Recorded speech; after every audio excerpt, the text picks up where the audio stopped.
Need to part two very early in the morning. I'm tired. Still trying to get enough for this fucker. Probably not like it, 'cause I just don't care.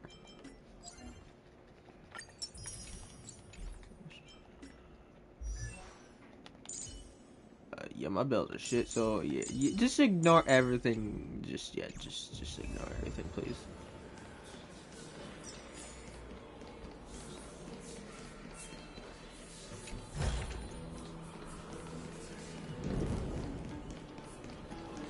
I'll do this real quick.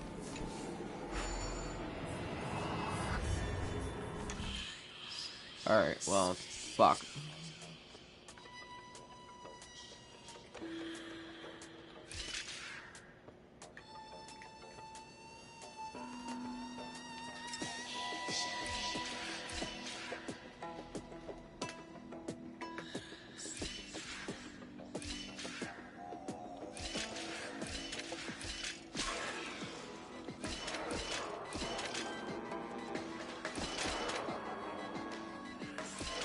Oh, I fucked that up. Now I know what I had to do.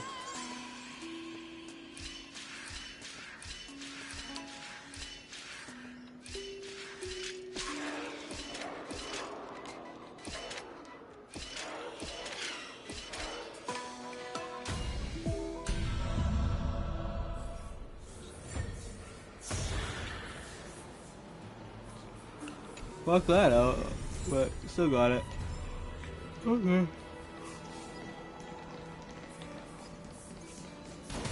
Story time. So... Shit.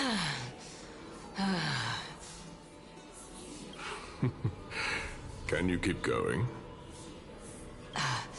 Of course. I'm just... If I knew we had to climb a mountain, I wouldn't have come along with you.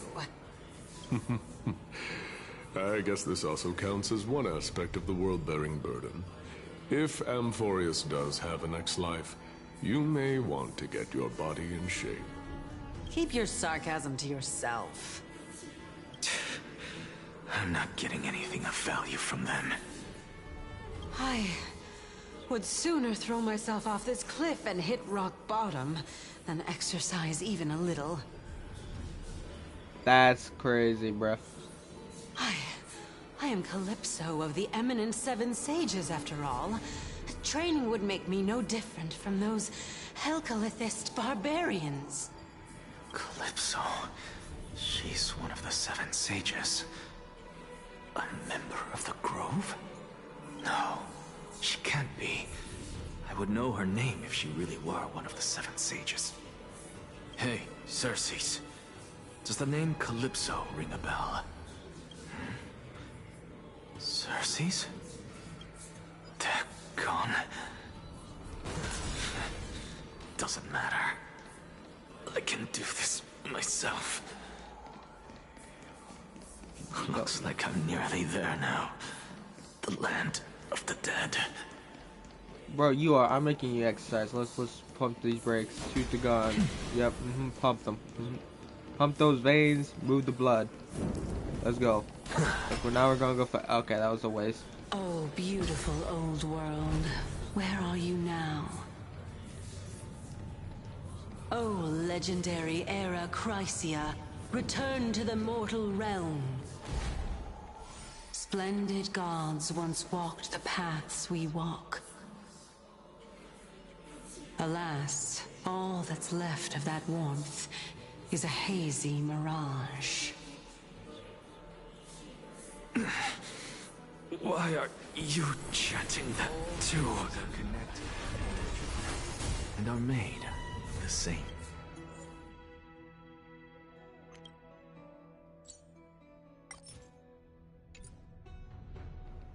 The fuck is that thing? Okay, no. Essence.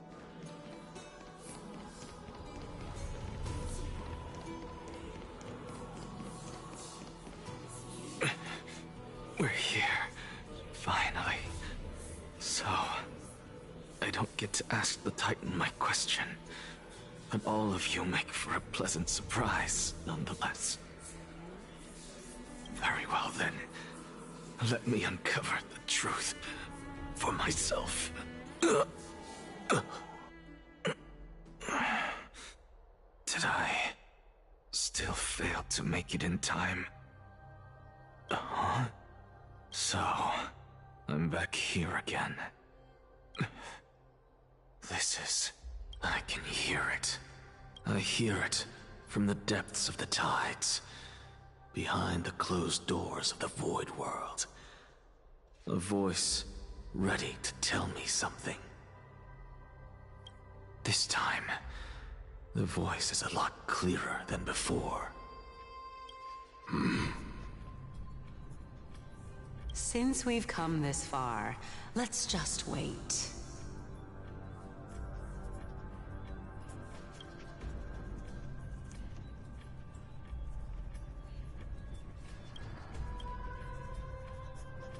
I value my art. Lord Nias and Miss Calypso, are you both here to visit Chaos too?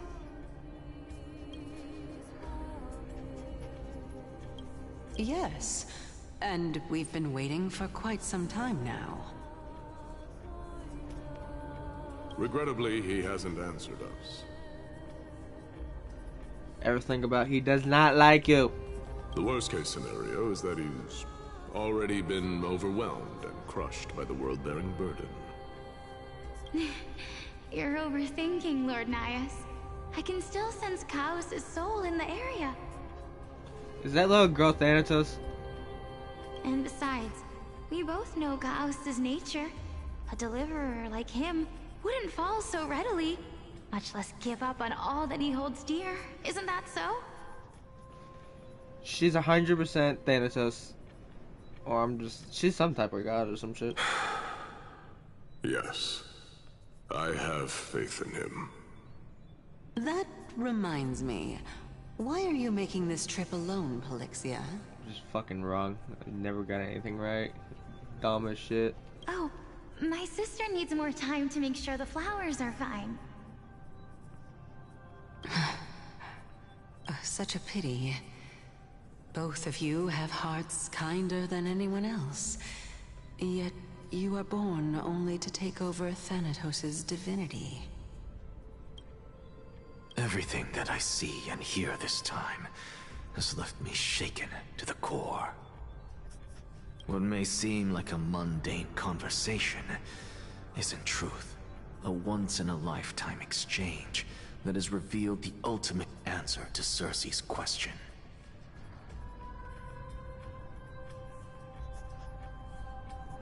The conjecture has taken shape and must now be solidified into a theorem.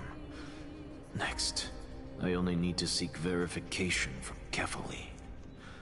By doing so, I can answer Cersei's question and reclaim my body. But no, I will not do that. That isn't important. Because another one of my conjectures, one that I have always dreamed of proving, has been proved right this very instant. Fusing a mortal soul with that of a Titan to replace said Titan is not a ludicrous idea after all.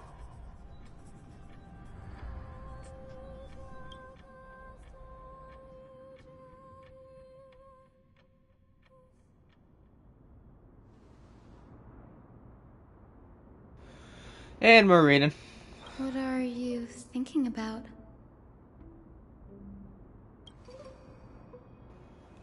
Just amazed at how this towering tree is Cersei's divine body. It's a majestic sight. Is that so? You don't look the slightest bit amazed, though. Plus, you seem to be strangely familiar with the city around the great tree. He has seen dragons, he has seen giant plant ladies, he has seen frozen lady that killed herself, and then a giant robot divine order thing. Yeah, he's seen everything. He don't this does not face him. Merely something from the past that I won't go into. Events of the past, huh? I was was also a child when I looked up at Circe's. Their leaves and branches reflected the sparkling stars, and their trunk was like a pillar that supported the sky and ground. I stood at this very spot back then, imagining the day when I could climb to the top of this tree, because I would be the closest I can be to the sky at that spot.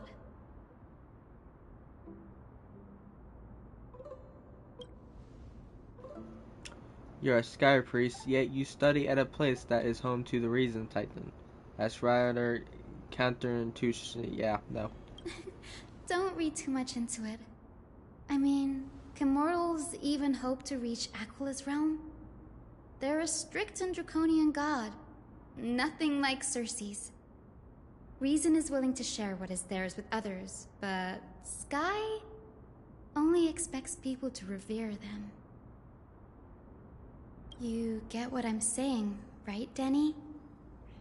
After all, the Titan that imprisoned you and Grey here in Amphorius is none other than Aquila themselves. Yes, I didn't count on provoking the ire of a local god. But there will always be people who dream of soaring towards the sky. The Grove has a wealth of research on Aquila, and that is exactly what we are here for.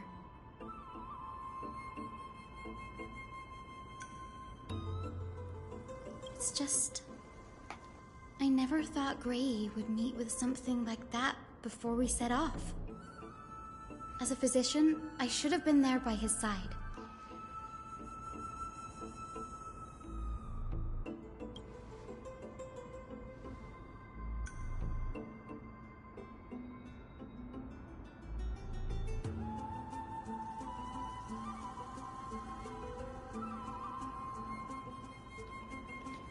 Hold on, my cat's fighting me. Okay, anyway. Bad luck tends to come in streaks, so don't beat yourself over it. Besides, Aglaya needs you here to uncover the truth behind what happened to the Grove. Let's just make the most out of this trip, and keep a lookout for any documents related to the Death Titan. They could be useful to Zero. Yeah, there is no rest for the weary, huh? In any case, what we're looking for could be anywhere in this enormous grove. Let's split up to cover more ground. Danny, with your skills, I'm sure those monsters born of the Black Tide will pose no threat to you anyway. The wagon. What about you? Will you be alright on your own? Have you forgotten that you're talking to the chief physician of the Twilight Courtyard? Have more faith in me. I'll be just fine. The silence in here is near deafening. With the vast amount of knowledge it holds, this academy is kin to a labyrinth of information. Even the clearest of scholars would easily lose their way in here. I should gather my thoughts before heading in.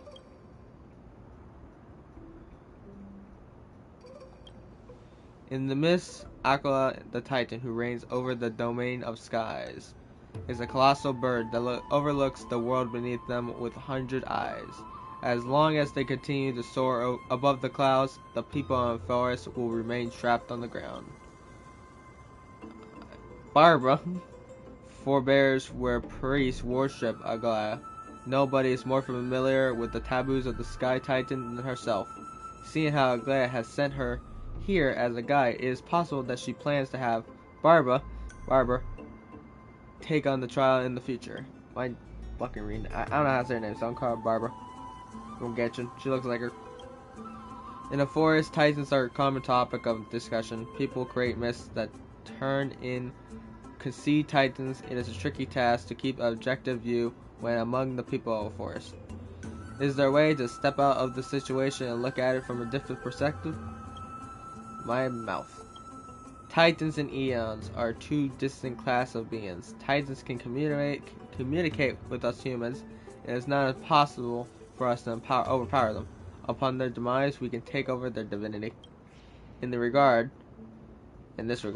Titans can be said a lot more similar to humans than Eons are. The Chrysos heirs are humans who possess heroic qualities with most of them demonstrating extraordinary combat powers of strength. Upon clearing a core flame trial, a Kryos heir can ascend to a demigod and inherit a Titan's divinity.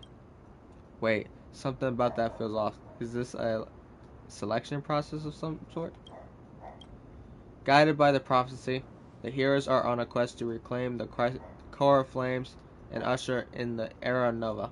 Their efforts have gone gratifying results to date. As I expected, the prophecy is the hardest to make any sense of this, but with barely information to go on, no matter how much I ruminate on it, it won't yield any results. I should leave this for another time.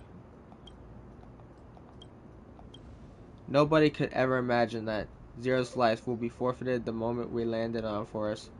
I should have done more to keep her safe, but it's not too late. We still have a fighting chance. The unique rules that govern life and death on Forest might just work in our favor and save her.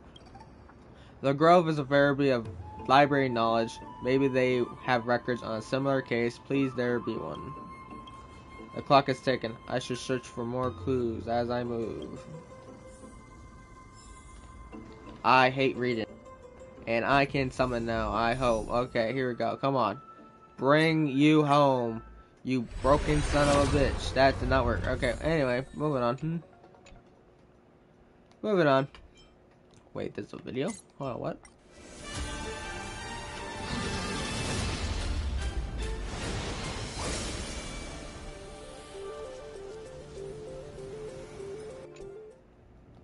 Where the fuck was that all this time? Like, that is cool as shit. What the hell?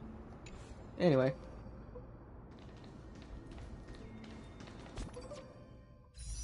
I just did a temple. Well, bear with me, I gotta do math. Math sucks.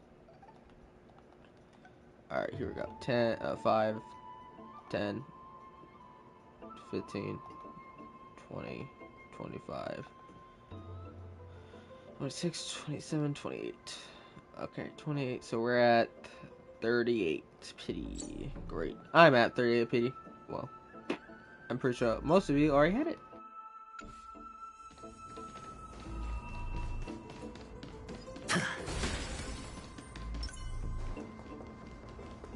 Yeah.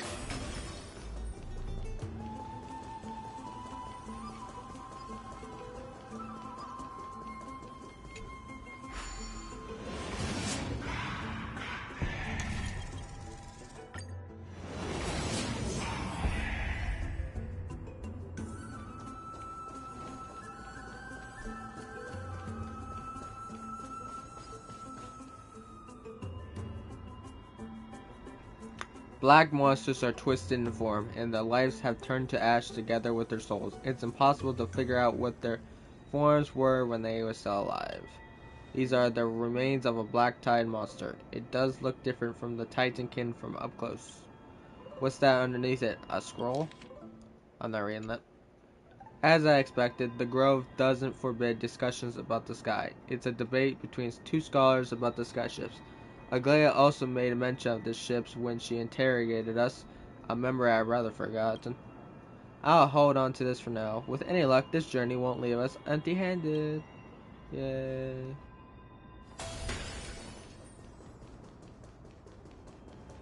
As you see, I hate reading with passion.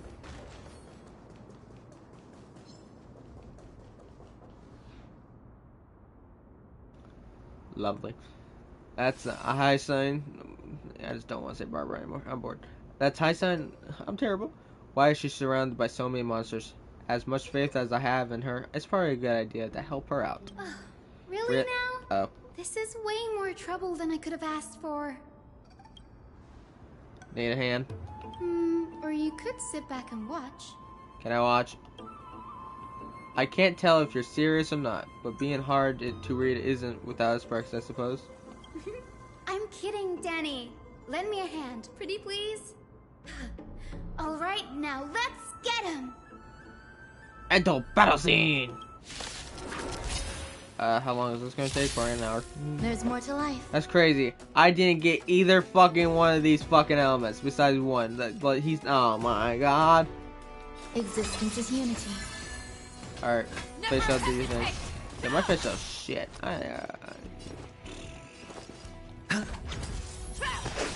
Bro, I gotta build certain fucking characters. This is annoying. I know.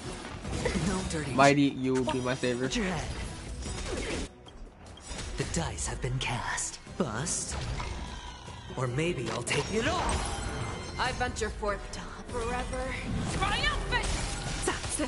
Victory is inevitable! Stay away. Ow. All in. Helpless. Expand your thinking. Some value, I suppose. Every petal. All will be swept away by the wind. The fearless knows not fear. Too slow. Hedge your bet.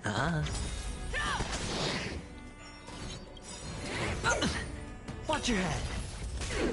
Curiosity. Endless riddles. Nothing but a void. Open sesame. Glimpse the unknown. As you see, I just don't care. Here we go. This place is practically in ruins. What happened? There shouldn't be this many monsters here. The Black Tide is remarkably quick to detect the light of Amphorius. So or rather, the blessings of the Sky Priest in me, might have unknowingly called them to me. You son of a bitch. Anyway, never mind that for now. Here, you might want to have a look at this. I found it around here and thought it might be of interest to you.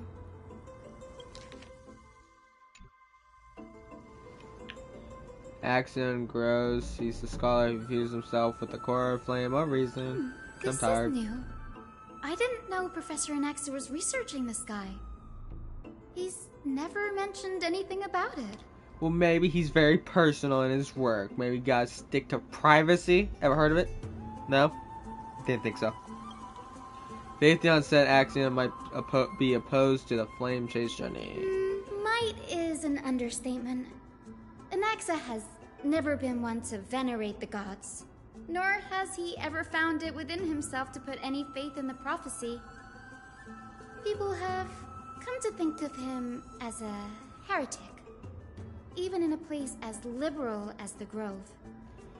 Basically, he's a dick. Yet, it is also this very blasphemer that Circe's favors. Fate sure works in mysterious ways. There we go again. I picked up a scroll on my way here. It looks like it may be related to the one you're holding. Oh? Let me have a look. No, mine. ICN combines both records. Don't know why you didn't even make a cutscene about that, but here we are.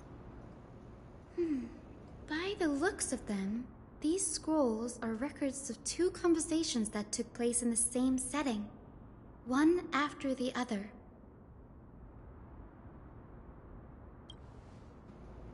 There is still much I don't know about the Grove. Do you mind if I ask you a few questions? Sure, go ahead. Please no.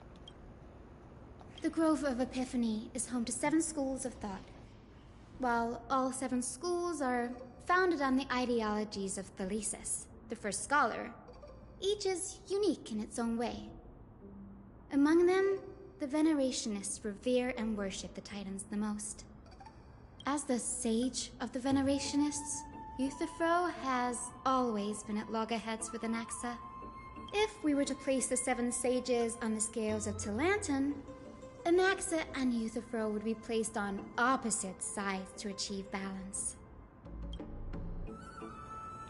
A very illustrated explanation. Thank you. Nearly everyone in Amphorius has heard the story of the skyships by now. Aquila's stature is loftier than the heavens, and their divine retribution is merciless. That's why it's no use building giant skyfaring ships. Oh, but I do wonder if a supercharged mini Treaty cannon could slip past their watch. That was a joke, right? Newsporists primarily study the application of alchemy in soul repair. Everyone considers Anaxa a blasphemer, but that has never stopped him from sharing his ideas, no matter how taboo. If you must say that he's hiding something, then it's likely what lies beneath his eye patch. Anaxa often says that every failure brings us one step closer to the truth. Oh shit. I guess I have to have more failures. Perhaps, to him, the crash of the sky ship carries a different interpretation. The firmament is not impenetrable. On the contrary, it was precisely because the sky ship represented the first step toward breaking free from the shackles of the earth that it provoked the wrath of the Sky Titan and brought divine punishment upon itself.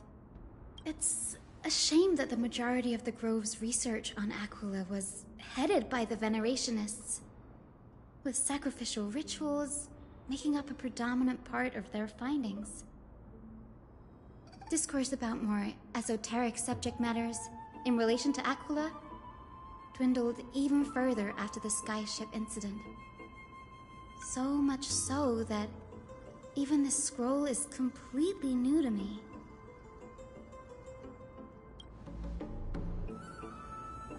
Don't worry about it. We'll just collect everything we can find on the Titans for now. There is something else that caught my attention though. This says that Axion is conducting a secret experiments of sort. That's what I'd like to know. What are these experiments he's involved in? Even I, the assistant lecturer, know next to nothing about them. I have a bad feeling about this. Could there be more to what happened at the Grove?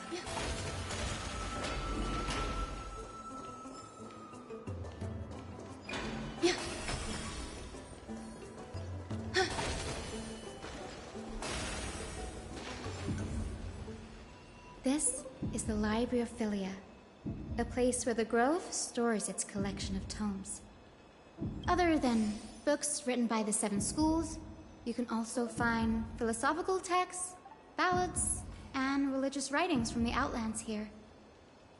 Cities that desire to learn from the Grove were apparently expected to contribute knowledge of equal value to what they sought. We've had more than our fair share of hilarious episodes over the years. For instance, it's said that the Erythrocheramists once borrowed a manuscript from a certain author, but ended up returning a copy instead of the original. What's more, the original manuscript was supposedly then hidden here. That doesn't seem like a nice thing to do. Nice? No need to hold yourself back, Danny.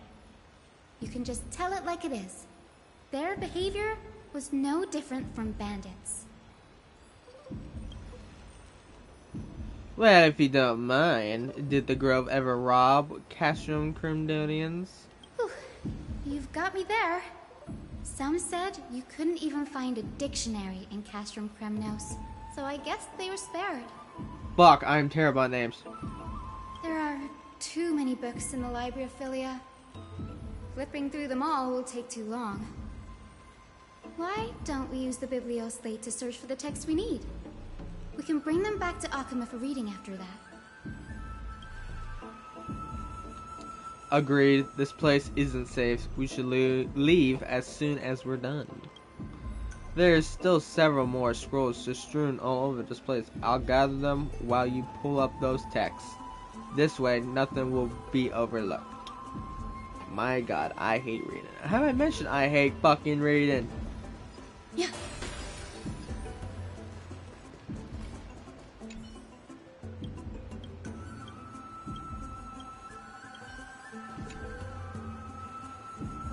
Back to reading. These are complaint letters from the scholars about Agnosia Gross, the blasphemer, that there is a thick stack of letters. Based on the dust accumulated on the perfectly intact seals, the complaints, did not even bother opening them and chucked them aside into a corner. This is about Axiom. Fuck me, I can't say his name. I should read this. Hyacinth, you should come over and have a look too. Ugh, it's so dusty in here. Whoa. Are these all complaints about him? What the fuck do you think it is? I can already see what they must have written. Anaxa has no respect for the gods. His very existence undermines order in our society. They're probably all things like that. Does Axia hold that much influence? Why else would they call him the great performer? When an Hsr established his school of thought, the first thing he apparently did was read his own work to everyone. Wow. Are the Titans truly an accurate reflection of what humans think gods should be? Worlds created by gods are indubitably perfect, but what of Amphorius? Only foolishness and insensitivity everywhere you turn. An uncanny impersonation of what happened after. They marched him straight to the seat of judgment before he could finish. Though what he took on in the end was more of a debate than an actual trial. He had to address every one of the scholar's allegations, or face expulsion from the Grove. The first allegation was... Do you agree that since the Titans created the heavens and earth, so the mountains, rivers, and seas must likewise be their creations? Am I supposed to put myself in Axia's shoes and answer that? As told in the myths, the seas, the skies, and the earth are all, beyond the shadow of doubt, creations of the Titans. And Hsr would have probably been spared a lot of trouble if he had answered this way. Instead, he quoted past instances of the flame-chased journey, and posited that humans have the potential to take over the divinity of Titans. Needless to say, his critics didn't take kindly to his answer, so they followed up with a second allegation. You claim to be studying souls, yet you are, in fact, defiling them and committing acts condemned by the gods. Do you admit it?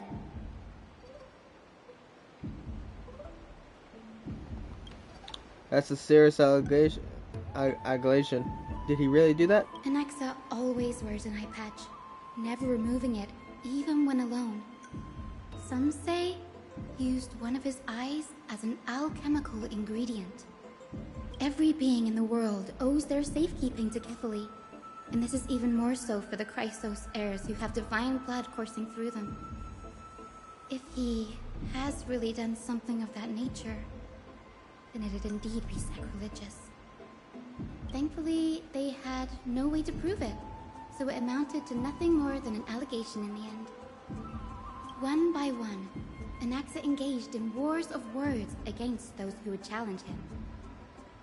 Toward the end, a scholar asked him, Anaxagoras, have you any respect for the gods? No. It was only after a brief silence that he answered, I have never denied that Titans are meant to be noble constructs. Why didn't he say that the Titans are not noble? Rings louder in this case. Yes. I'm not sure how that controversy was eventually resolved. But what's for certain, at least, is that Hsr was allowed to stay in the Grove where he continued his research, despite being regarded as a heretic. By the way, this stack of complaint letters has reminded me of a place in the Grove. We may find clues there that aren't on the teleslate.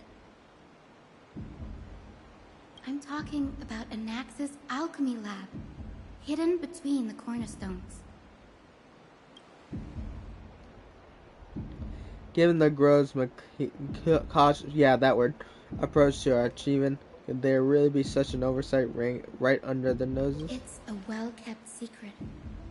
Among the 7 sages, excluding the nominal chief sage, each has a private sanctuary where they can conduct research undisturbed in their free time.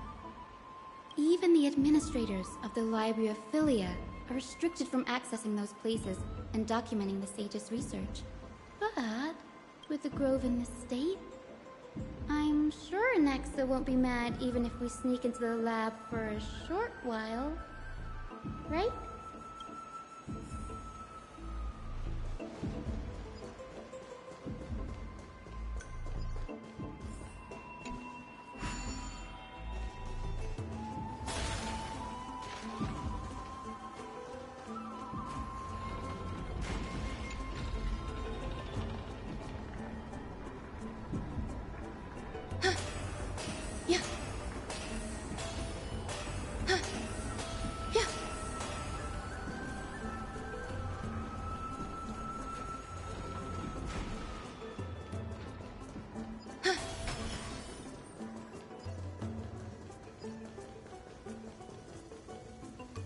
This is the place.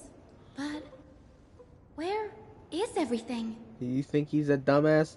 Materials for alchemical experiments, matrix diagrams, and even the seal to the lab. They're all gone. Did the black tide destroy it all?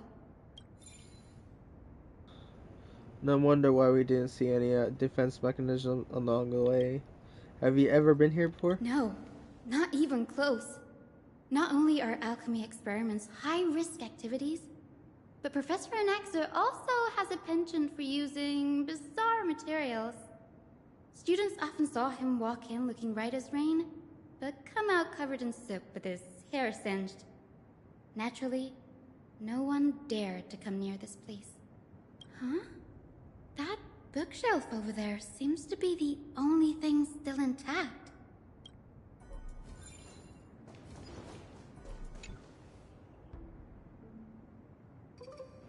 I'm not reading that. What's going on? Anaxa is conducting research on our friends in Alchema and... me? This journal contains several intriguing points. Yeah, that's not the words. From the abyss fate to the classroom chromes, yeah, that word, I see in many Titan creation during my time in the forest. Life forms created by Hsr can be found in the grove. But fusing them with human souls through alchemy means I can't even begin to imagine.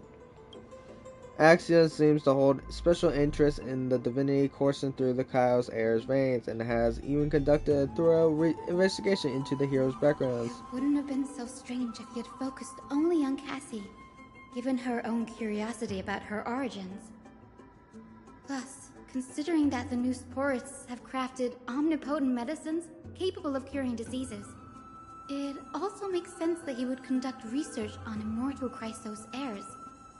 But now, it seems Anax's objective was never to create medicine, but to identify the origin of the golden blood and figure out its inner workings. Through alchemy, Axion aims to refine the golden blood in the Chrysos heir to a degree of purifying equal to divinity. This must be what it means by close to the true purity, but treating both Titan creations and human body as materials to be used in alchemy experience. That's rather extreme. Danny, look at this. I have a bad feeling about this. Am I gonna have to read? Okay, let me read. Previous approach has flaws. Fusing human souls with Titan creations does not purify golden blood. Even impure Titan creations are condemnants to the Chrysos heir's golden blood. Soul infusion between humans and creations merely repairs impurities of the soul or maintains a connection to dying souls. ... While creations myth tells us the Chrysos heirs and other creations were made by Titans, their natural differs from fundamentally. The Titans creations are no intermediate products of alchemy process. The Chrysos heirs are closer to Titans than the creations. In the other words, I should not have considered Titan's creations equal to Chrysos heirs. The hypothesis should focus on is pointed towards the Titans themselves. Holy shit, big words. I'm terrible. I know. I'm old but can't fucking speak. Terrible talking. Such rare chances to study Titans demand a meticulous selection of research subjects. Living Titans prove impossible to restrain, and dead Titans offer no sight worth pursuing. But dying Titans, they are the perfect research subjects. Only by understanding the fundamentals of a creation can we ensure perfection at the moment of everything birth. Through my own hands, I will melt a Titan and reach the true essence of the soul. Fuck that. My biggest fear. It's come true. After going through his notes, I think I can piece it all together now. Anaxa was carrying out experiments on soul transmutation. What does that mean? Do you mean he's trying to reconstruct a human soul's alchemically? Yeah, that word. I'm done. This is what he was secretly conducting research on. Something he had to keep hidden from others. Compared to his public speeches, this is the real blasphemy. Oh, I just thought of something. What's wrong? Do you remember black tide was approaching, the Grove had planned to send Cersei's core flame to a safe place. But an accident happened along the way, and Anaxa lost his life in the process. But Cersei took over his body and resurrected him, which led to the situation we're in now. That's right. But what if Professor Anaxa's fusion with the core flame of reason wasn't an accident? Oh, shit! What do you mean? Put yourself in his shoes. Knowing that the black tide was closing in and your time was running out, what would you have done? Oh, shit! I'll put my theories to the test no matter the cost. Exactly. When the black tide came, the true reason Anaxa headed to the Luminary Throne was to transmute and fuse himself with the Titan's core flame. First, what does that mean, and did he succeed? No. I'm dumb. Judging from how he reacted after the event, the results came as a surprise. Maybe he failed to consider the possibility that Cersei's would make a similar decision.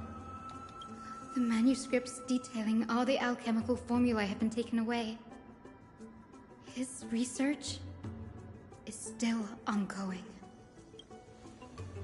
Could he have been taking them for other purposes? Like, yeah. What? There's only one Titan left in the world now. And that would be who? No. Oh. No way. Fuck! It's a Death Titan, isn't it? To concede an entity of perfection, one must first understand the principles of creation. If Anaxion is in Akaheim now, then that means He's after Kefali. fuck! Sir, this sky above us, it's not real, is it? Of course not. This is just an image from a projection device used for educational purposes. A simple trick. The day-night cycle has been lost to this world. So that students like you may still learn about the night sky, astronomers have harnessed the Titan's miraculous power to manipulate the light, projecting the nights of the past here for you. Much like how the sky above the Holy City is also illuminated by Kefali's dawn device. So, the skies of Akama are fake too. You mustn't conclude that, Anaxa. You should know that only a child would expose a trick and be proud of it. Often people know more than they let on. They simply choose to feign ignorance because they have no other choice. Then they're just deluding themselves. People believe in Kefali's tale of Genesis, accepting wholesale whatever the priests preach. But we're different. We've already walked out of the firelit cave of ignorance. We have already realized that we live in a world where Titans make the rules.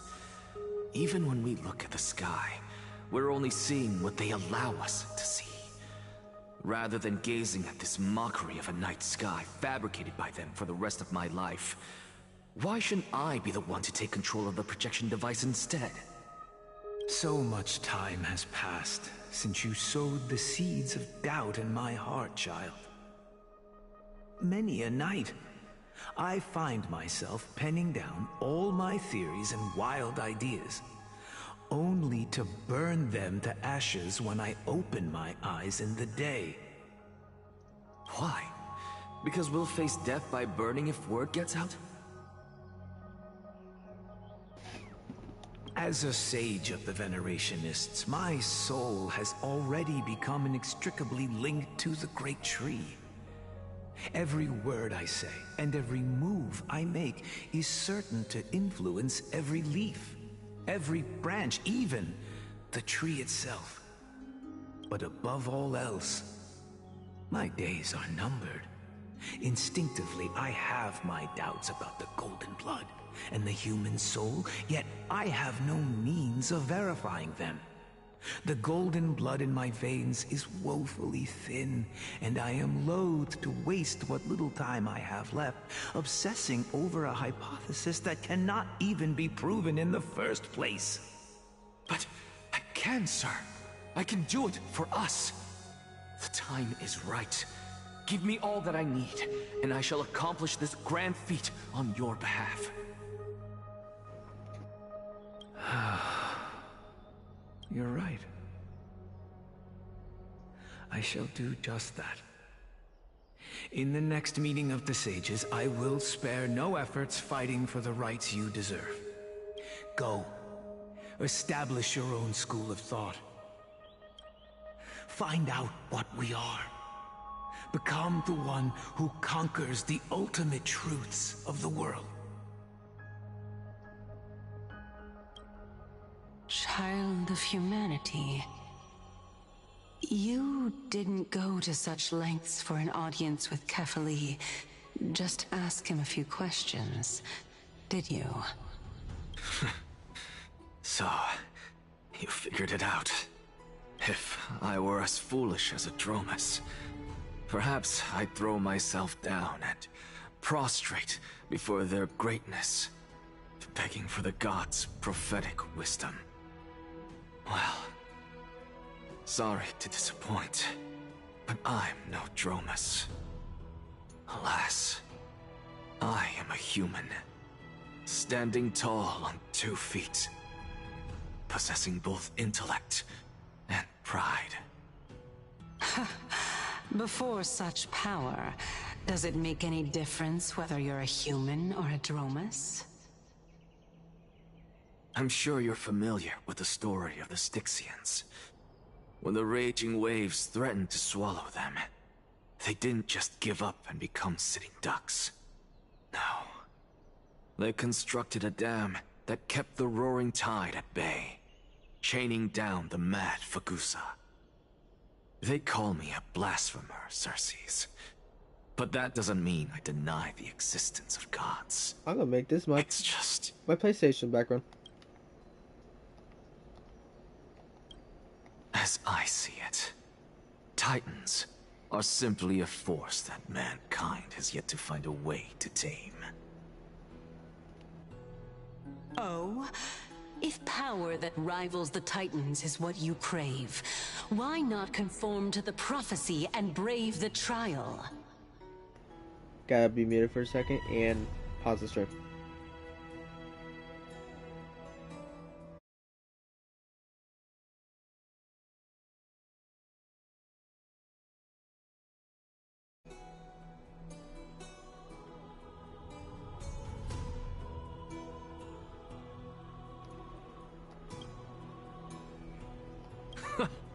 Why stop at harnessing the power of the Titans when I can do so much more? Like, The source of life is what I wish to grasp, to understand what makes up the soul, and to learn what we really are. Thanks to you, I've had the chance to personally verify, in more ways than one, that the soul indeed ceases to exist in death. But where there is death, there is life. And where there is an end, there must also be a beginning. what type of fucking Shakespeare bullshit was that? How then is a soul born? That was the only unknown variable left in my calculations. And by the sound of it, you have already formed a conjecture. No, I have already drawn a conclusion. In my journey unto death just now, I finally saw the answer with my own eyes. Professor Anaxa. I'm here. Her life hangs by a thread. I must ask you to refrain from taking any unnecessary steps. Of course. I'll bring this to a conclusive end, and give you the answer you so desire. However, in accordance with the principle of equivalent exchange, I must also demand from you what I need. As you wish. Don't you care to know what the price might be? It's a matter of uncovering the truth about the Death Titan and her survival. This may be the only time I can ever save someone's life. There is no need for me to think twice. I see. In that case, let the show begin. Indulge me. Am I correct to say that you intend to prove Thanatos' whereabouts and prove the nature of our existence now? But yes, you would.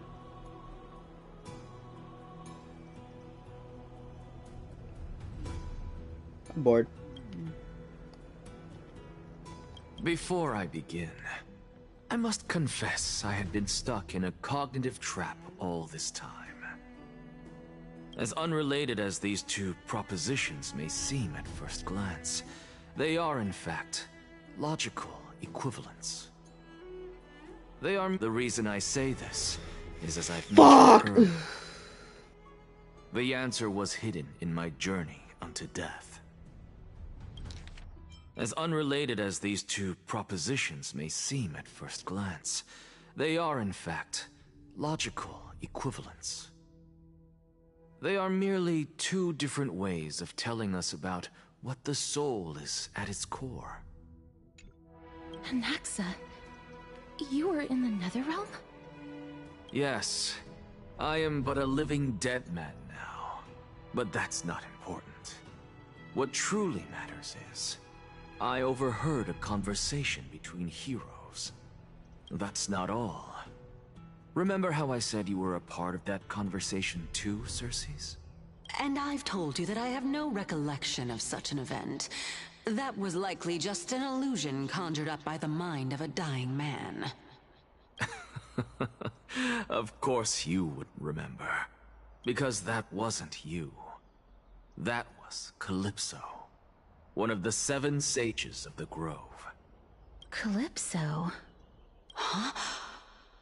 Oh, that's the name I made up on a whim when speaking to this girl. How do you know of it? And surely you jest. Don't you think I, of all people, would know if that were the name of one of the 7 sages under the shade of my tree? Don't you claim to know the Grove's past like the back of your hand? It seems you've lost even the memories seared into your soul. Use your head, Circes. Since all of this took place in the realm of the dead, it stands to reason their likenesses are of souls from the past. The living cannot step foot into that world. Hungry. So who could they be? Think about Calypso. I am Calypso. Why does she share your likeness? Yet you have no idea who she is. I'm gonna make a bold prediction, but it's probably not gonna be right because I'm never right. They're the same person. The answer is evident, is it not? I want to be right. I want to be right. I want to be right. Come on. Those fallen heroes are the mortal incarnations of the Titans before their ascensions to godhood. The gods aren't master creators born out of thin air, and they are no different from humans, because they all evolved from one. So you saying Calypso is the human version of Circes? Okay. Part should have thought that one. And and she got no words. Does this answer disappoint you? Yes, because you've answered nothing. If I truly was once human, as you claim, then where do the children of humanity come from? Even on the off chance that you speak the truth, this brings us no closer to grasping Thanatos' whereabouts. How are we to find them? I knew you would say that. But it matters not. I know what I'm doing. Actually, why don't we have this supreme being standing before us tell us everything? You can revive a Titan? What the fuck? Humans cannot return from the dead. Neither can gods. But all we need to do is look at this from a different perspective, and the problem will resolve itself. The solution is simple. Just like what you did to me. If I'm reborn as Kefali, I can rebuild the world and all within it as they once did. Simple, is it not? I gotta have this is my background. I don't know what the fuck I'm saying. But that's crazy. Like, what the fuck you want? I don't want to know. In the meantime, I have news from Hyacinth and Dan Heng. Anaxa might be trying to do something with Kefali's divine body. fuck. Kefali? But what could Anaxa want? Is the Council of Elders going to sit around and let such a sacrilegious act unfold? Yes. That is not possible. He is indeed the great performer, capable of fooling anyone and everyone with his tricks. I'm sorry. No need for guilt, for this is good news to us. The Council of Elders has found themselves a traitorous ally. Anaxa's ambitious desires will be something we can exploit. What we should be doing now is to keep our eyes peeled for whichever trickery Kynus is up to, and react accordingly to thwart her plans. Being Akima's political center, the Demigod Council holds just as much significance as the Vortex of Genesis. Someday, after my duty is over, this site will take the place of the battlefield where you hunt gods. Become the next challenge you are to overcome. Till then, it's best to get used to this place as soon as possible.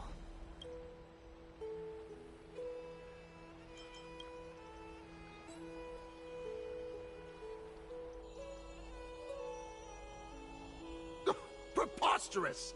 The Christos heirs only have their standing because of the Council of Elders. How dare they trample over it? That's crazy.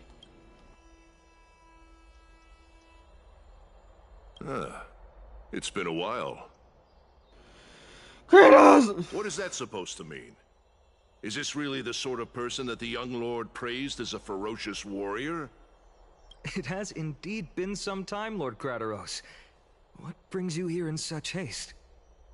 Shh, keep it down. Bro, is that Raiden? That my boy Raiden. Raiden from Mortal Kombat. Is that my boy? I know that voice anywhere. It has to be Raiden. Be more vigilant. Yep. See those duplicitous dogs over there? They do the dirty work for Kynus. I've already ordered my people to hold them back, but we should still lay low. Unless you're itching for a bloody fight to get a workout in. My bad. So, did something happen?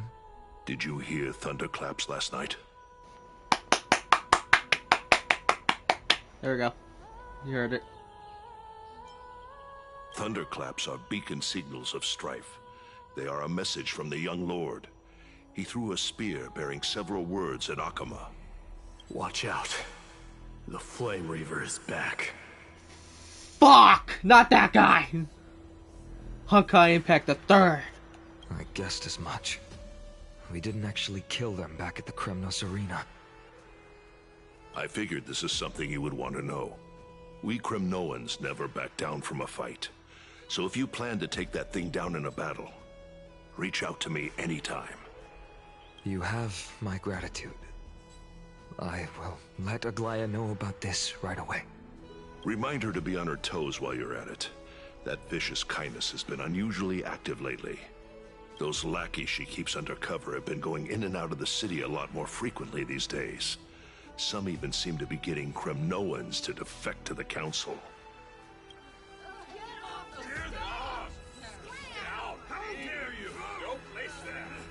That's her.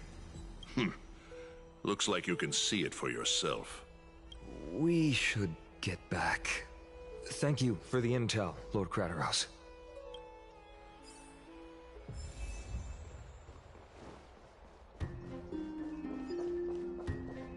By Kefali into Lenten above, as the Theoros I have observed. Virtuous citizens of Akama, fine Vides, Elysiae, and the Outlander are heading toward us. Aglaya, what happened up here? I know about the poisonous fangs of that king snake through the golden threads. In the past, I would be confident about keeping her in check, but I admit I am now unable to do so. What do you mean? It is no longer about eloquence or arguments. I have been a demigod for far too long that I hardly have any humanity left. Before I realized it, I have become no different from these hypocrites, no longer capable of relating to the people. This has come a lot sooner than I expected. But perhaps it is time. I need you to step up, Finan. Wow, her in order for me to showtime retreat lasted behind the long. scenes. Yes, this is my duty, but This dude is now a leader. It is far easier for the Council of Elders to fool many than just fool one person. Their so-called more support is no more than a ruse to distribute power using words instead of lances. There is no glory in winning this debate, but that makes having respect for humans so much more priceless. Finan, you are a Chrysos heir without flaw, capable of relating deeply with humans. Someone is dying and we heading into another fucking arc with death. I appreciate what you've taught me, Aglaya. I hope we'll live up to your expectations and win this debate. Oh, not that fucking stupid. Oh, no. Please don't. Okay. Oh, you've done well, Lord Calictus. Let me take over and personally close this debate for today. Fuck you. Dearest counselors, let it be known that I sorely Don't care. miss the blissful times portrayed in lyrical poems. Yet, in the present, people from all over are forced to leave their homeland to seek refuge in the holy city where they hope to rest under Kethali's protection. All of us have. We didn't have a choice in the past, but now the Council of Elders brings to the table a new possibility. All I have left is... Okay. Would you rather strive toward the unheard of Era Nova? Or return to the prosperous Era Chrysia of our past? Make your choice. Now, which of the two would lead mortals to an ideal future?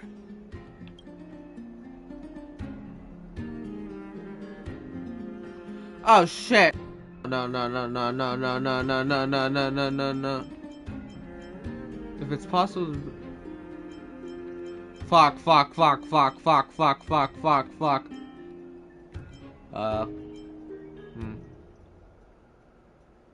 Okay, no.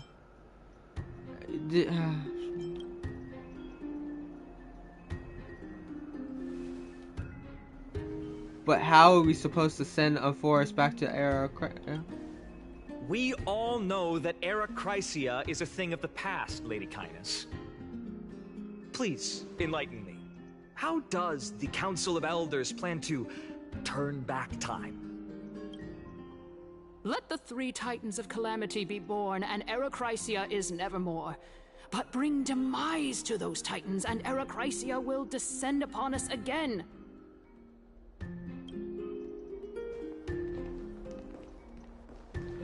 Know that the Council of Elders is never one to make empty promises. Look at who we have on our side. Anaxagoras, one of the Grove's 7 sages. Fuck you. And Castorus, Idonia's goddess of death. I'm pissed now. With the help of these two heroes, I can promise all of you that Era Chrysia will exist once more. Okay, let me have flaws here. Flaws. He's dead in about 10 days. She is the goddess of death. You should be dead. Look at where you're okay, Pain. Okay, you're dumb. Worst 2 cases of bitches. Aren't they Chrysos heirs? They're supporting the Council of Elders instead? Give it a second. It's clear from the start that these heroes do not get along well in their group. All the more proof that Aglaya is unfit to speak on behalf of every Fuck you. Chrysos heir. I am in favor of Hsr Chrysia. Hsr Chrysia! Hsr Chrysia! That was some of the worst I have ever heard. That make...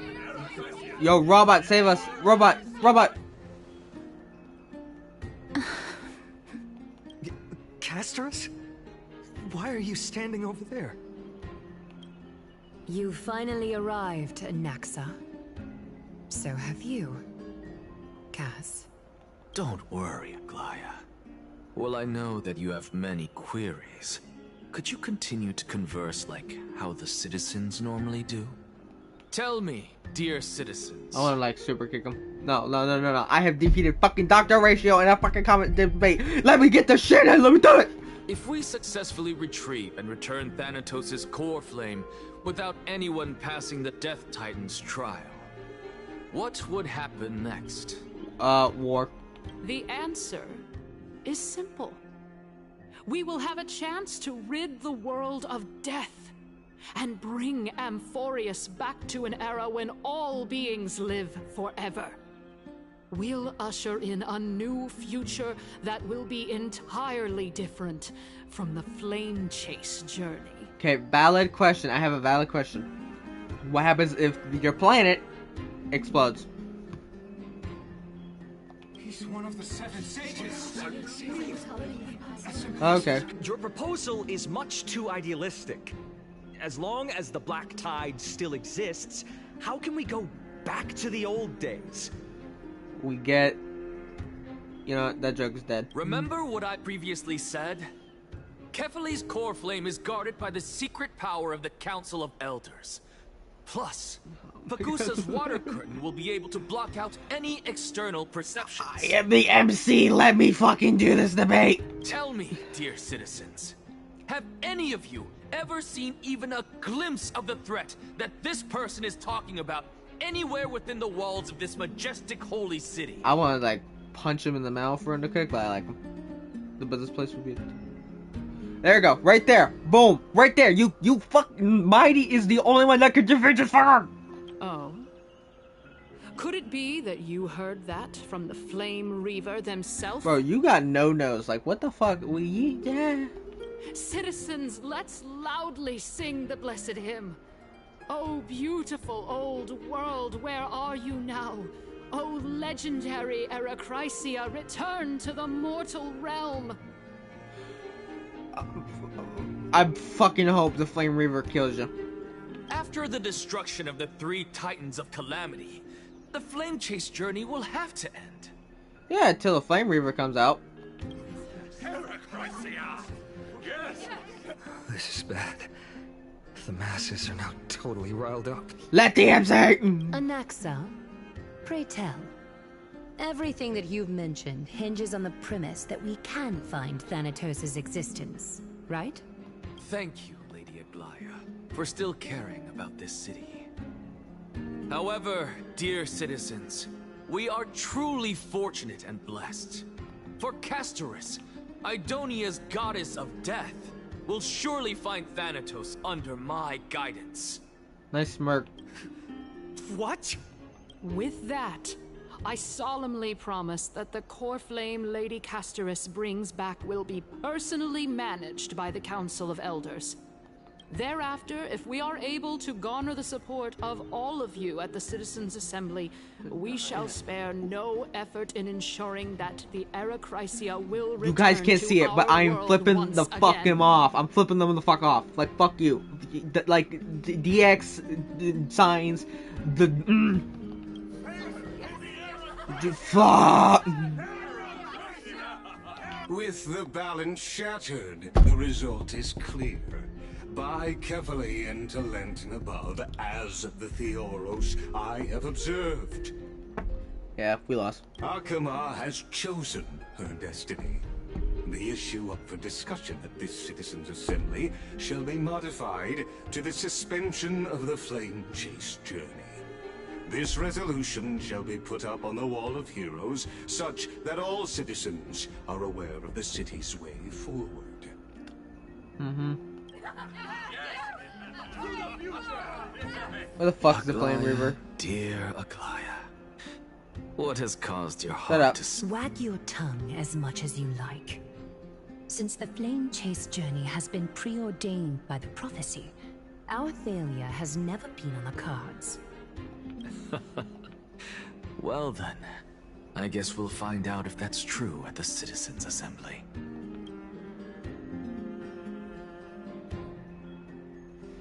Oh, fuck. I don't want to talk to her. I'm leaving. I'm leaving. I'm brokenhearted. My heart's broken. Okay, fine. I'll go back. But you get to deal with this guy. Aventurine. He don't like people. Like you. Well, it seems that when I sent you to look for Anaxa, I unintentionally facilitated your partnership with him instead. Till this fucking cutscene's over, I'm flipping you the fuck off. I'm flipping you off. My apologies, everyone. I know that you have many questions You're getting to flipped ask off. me. I will answer them to the best of my knowledge. I liked you. Now I hate you. In that case, please tell us as much as you can. In actuality, he showed me a past that was both Don't care. The reason I say this is as I've mentioned earlier. The answer was hidden in my... Don't care. Anaxa, you were in the Netherrealm? Yes. I am... Yeah, or heard this before. Wait, what? Have you heard of this tale before? No, what is it? Please tell, bitch. A tale about the ocean god's treasured pearl, our hometown. Oh wait, that's not the same person. Okay, my bad. It was a seaside town which enjoyed the ocean breeze and glorious, peaceful times, thanks to the wisdom of its ruling queen. Until one day, an evil dragon descended upon the town. Its wings were large enough to blot out the sun, while its claws were sharp enough to rip the waves apart.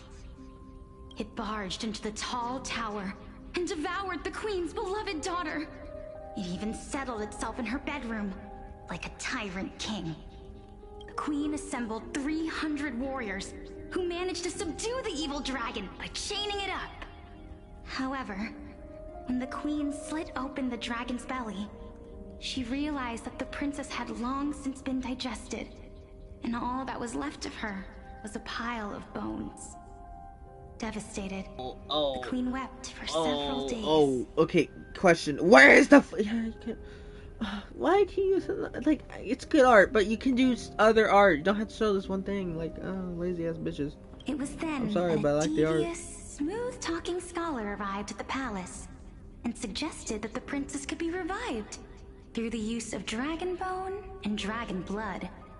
That liar called this process the secret art of alchemy. The princess was reborn. Like this. The Like queen this. was Like this. That's good. That's good. That's good. blissfully unaware that the evil dragon's soul still lurked within the princess's body. As revenge, the evil dragon swallowed the poor queen, the glib liar, the courageous warriors, and all of the town's innocent civilians in a single gulp. I have a question. Is this dragon gonna be Castor Ice's fucking dragon? Cause like, I'm talking about a lot about this dragon. Worse still, the souls of the deceased refused entry to the Netherrealm because they were filled with regret. Forced to roam the mortal realm, these resentful souls ultimately converged into a river of souls that would not retreat for a long time. Hades, where are you? The terrifying death had consumed all. Thereafter, our hometown fell into ruin as well. Until... God ascended. Until? Shit. Until? Actually, I don't know what happened next either. That's fucking crazy. Oh my... It It seems that you still like to whet people's appetites even after all this time, Pelixia. So, according to your story, this is how I used to look? It's practically a mirror image.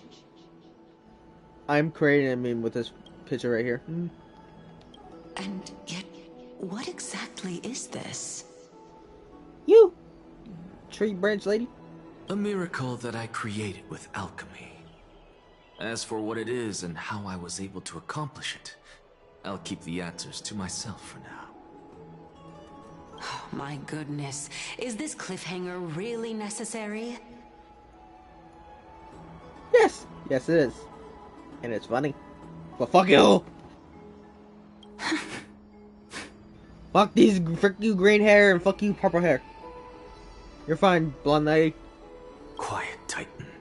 Continue to enjoy this splendid play, and the truth will naturally reveal itself. I have a question. Have they explained who is the strongest Titan?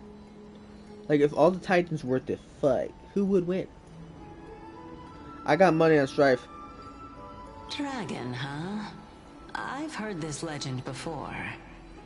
In that case, what do you think of it? Actually, now I think of it, I probably have money on the Death or the World Baron. But probably, actually, Strife can probably hold his own. I think that this so-called alchemy was a tenuous analogy added to the story by future generations. After all, you've never heard of a tradition of alchemy in your hometown before, have you? Indeed. Before I left home to pursue my education, Oh, what I never the even knew fuck that happened to anybody was you? looking into this area of study. Yo, what happened to you? You got fucking destroyed by someone. Therefore, we can just treat this tale as a fable told to young children. A fable, you say? If so, what moral is it trying to impart to the kids? I guess it might be the concept of equivalent exchange? Oh? I thought the moral might be closer to something like honor the dead. What? At a loss for words? No, I merely realized that we're both thinking of the same principle. If life is priceless, then there is hardly anything else in this world that is of equal weight to it, right? Indeed. As expected of the wisest scholar in the land. You flatter me. Why don't I ask you a question as well, as a form of equivalent exchange? Of course. What is your question? If I imparted my knowledge of the art of alchemy to you, would you use it to resurrect someone you loved? What? What kind of strange question is this? I got it. You're just trying to get me to tell you whether I like anyone, right? Let's just leave it at that. That was rude of me. Yes, I would. Oh? Death is inevitable. In the days to come, I'm certain that someone whom I cherish deeply will leave me for good. That's crazy, because it's gonna happen in real life, in games, and hurts, and you just have to move on. But sometimes people can't handle it, but yeah. If such a mighty power really existed, I think I would use it without hesitation. Same. After all, you, me, and the rest will all have to face that fateful moment eventually. Except for Mighty.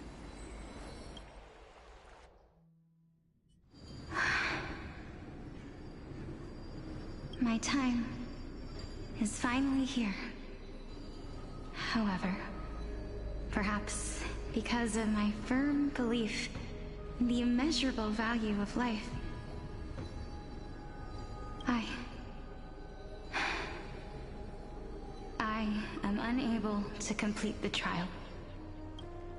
You shall wither, And through that, the dead will sprout again from the remains and be reborn with the dead flame. It is a pity that fate is such a cruel mistress. Is there no other way of interpreting those words? Okay, you give her a cool ass NPC. You just made him a fucking knight. Really? Good, like, eh. I'm afraid that the meaning is clear. Between my sister and me, one must pay the price. Our trial can only be completed when the one chosen sacrifices her life. Well, fuck that child. I'm afraid that the prophecy might even have selected a pair of twins for this exact purpose. Fortune makes fools of us all. My sister is prepared to sacrifice herself. And yet, I can't do the same. How absurd. My time is almost up, but I'm still afraid to welcome death. What should we do? If I'm ultimately not able to make up my mind... Since Chaos is willing to guide all of us and leave this trial to the end, there is still plenty of time for you to ponder. That's right. Don't allow the fog of an uncertain future to cloud your mind. Trial, prophecy, the topics that they're discussing seem familiar. But these three people must not have left their names in the epics. Otherwise, I would have some recollection of this. Amphorius's history before the Titans were born was complete chaos. Is that not strange by itself? I have long held three hypotheses about this. However, let's continue watching for now. Calypso. Polixia. Caceres. And this warrior... I seem to have met him somewhere before. His name is Strife! Regarding this matter... You have bad memory. Nias, are you there it is. Confident that you'll complete your trial? Of course. Though, I am worried about what will happen once I've emerged victorious.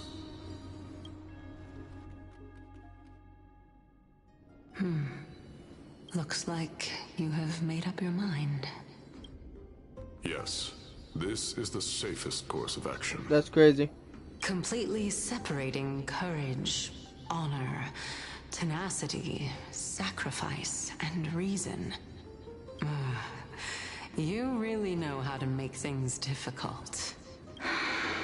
Please, young lady, witness my fall and demise. Lady Calypso, you shall host the soul-rending ceremony. I do not understand. Why would you dare to sacrifice yourself for a future that you won't get to witness? Because this is our destiny. The power that resides within me is so intense that I will one day be engulfed by it. Furthermore, a valorous death before glorious return has always been the path I chose to walk. A journey I began long ago. If your sister or Chaos were in my position, I believe they would make the same choice as well.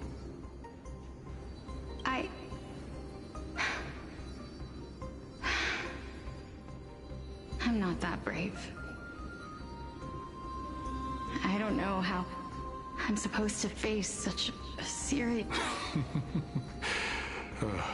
Despite being Death's chosen one, it seems you still don't know how to face it. Let's chat, young lady. Perhaps I shouldn't end my journey so hastily. Since there's still time, I'm not worried about letting fate wait a little longer. Of course. This warrior is Lord Nias. As the embodiment of Nikador's divinity, He entrusted his life to us and allowed humankind to end his madness. That means that what I'm currently seeing before my eyes is, in fact... Looks like one hypothesis of mine has already been proven true. These heroes are the true forms of the Titans, before they attained their divinity. If so, the chosen one of death that he speaks of is actually... Polixia? Is the previous form of Thanatos? But her appearance... If this is true, as long as we can find out where she went, we'll naturally be able to figure out the location of the Death Titan. But before that, we first need to witness what ultimately happened to Lord Anaias.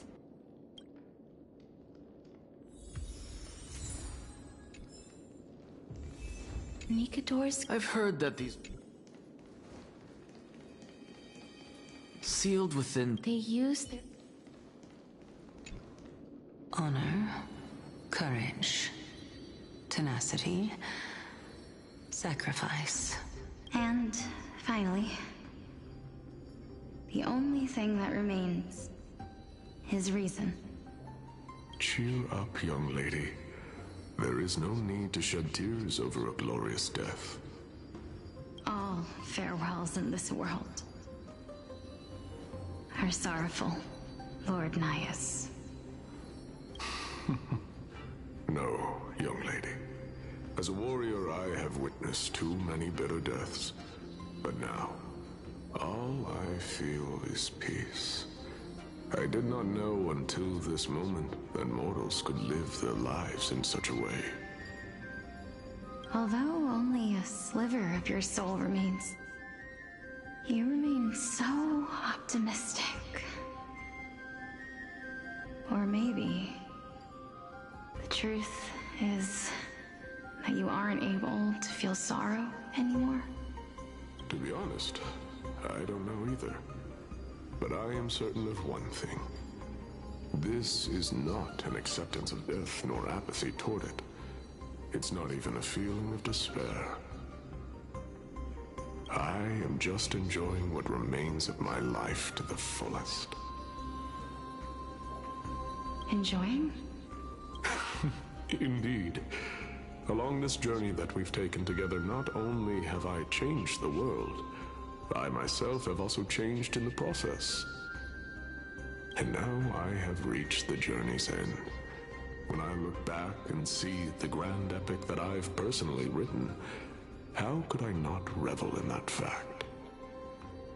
But when you depart the mortal realm,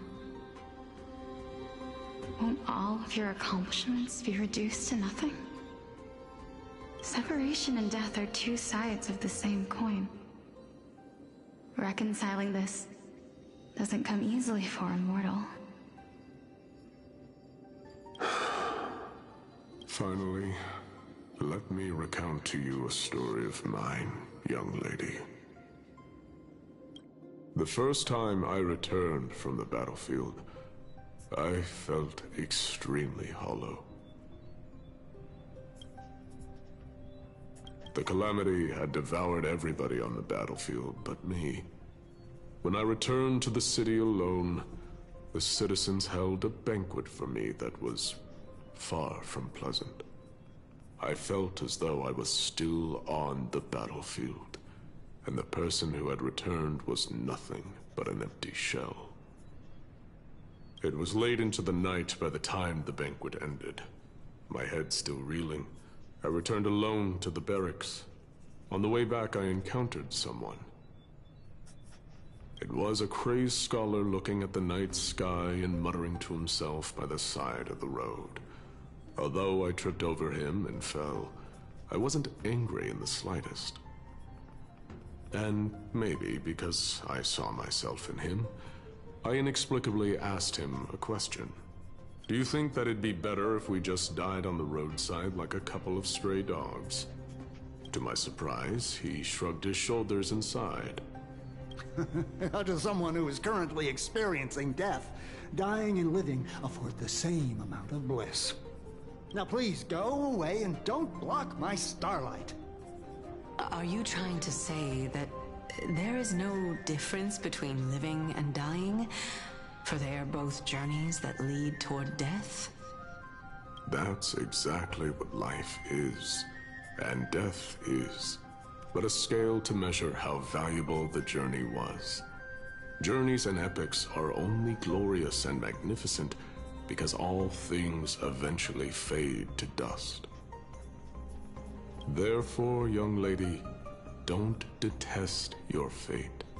Instead, willingly and respectfully embrace it. The embodiment of strife telling me about the majesty of the world.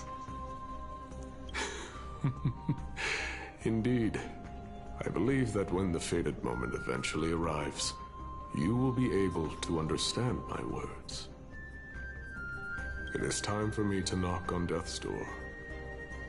I will set up a long table at the end of the road and humbly await your arrival. When that moment finally comes, let us drink and be merry then.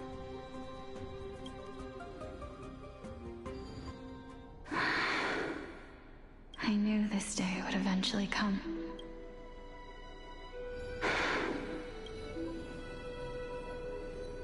Are the both of you ready?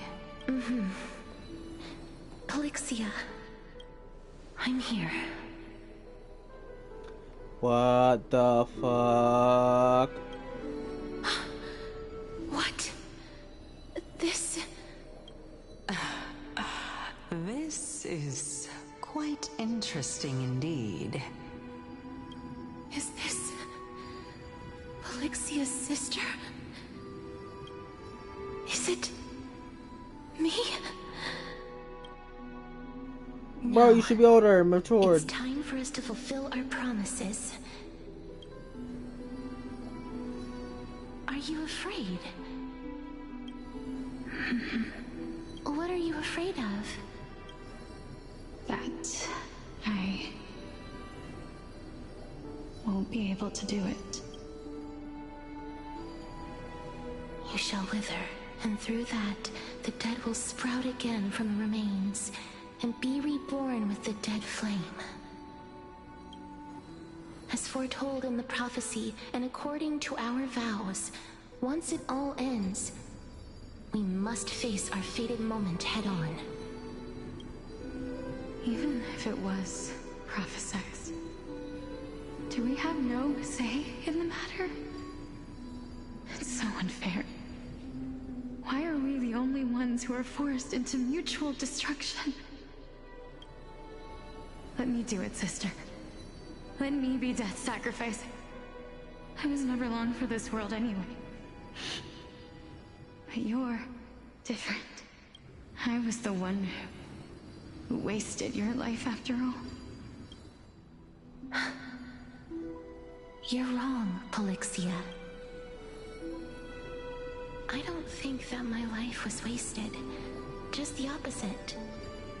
When I finally arrived at this destination and looked back at the journey I took, I discovered that flowers had long since bloomed along the path I walked. It was you who sowed the seeds for this sea of flowers, one that is more beautiful than the promised land at the end of the world. Besides, I have lived a fulfilling life. Even though I was fated for sacrifice, none of the things that I've experienced will dissipate. Instead, they'll forever live on as memories inside your head. Will they not? How could my memories of you ever compare to the actual you? Well then, tell me, what exactly are we? Dumbasses, idiots, complete rejects, and gods. And humans. Oh wait, you're talking about you? Okay, we're still not gods. A fucking overbroken hyper creep motherfucker power creep. Fuck you. Betraying motherfucker. Okay, stop sighing.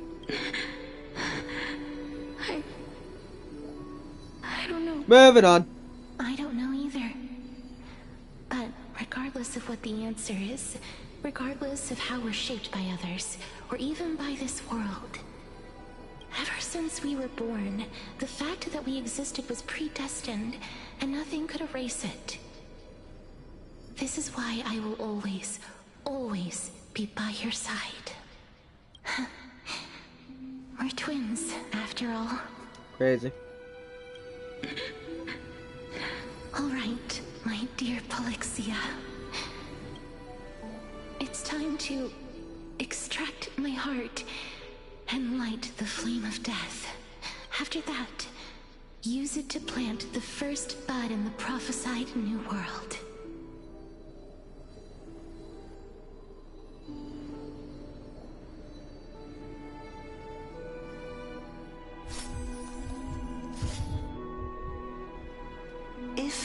If they show me, knowledge of the art of alchemy, if they show me their actual heart, I'm done. Would you use it to resurrect someone you loved? Death is inevitable. In the days to come, I am certain that someone whom I cherish deeply will leave me for good. Yeah, it happens to all of us, and we will cry. Oh my god, they're making me want to question life.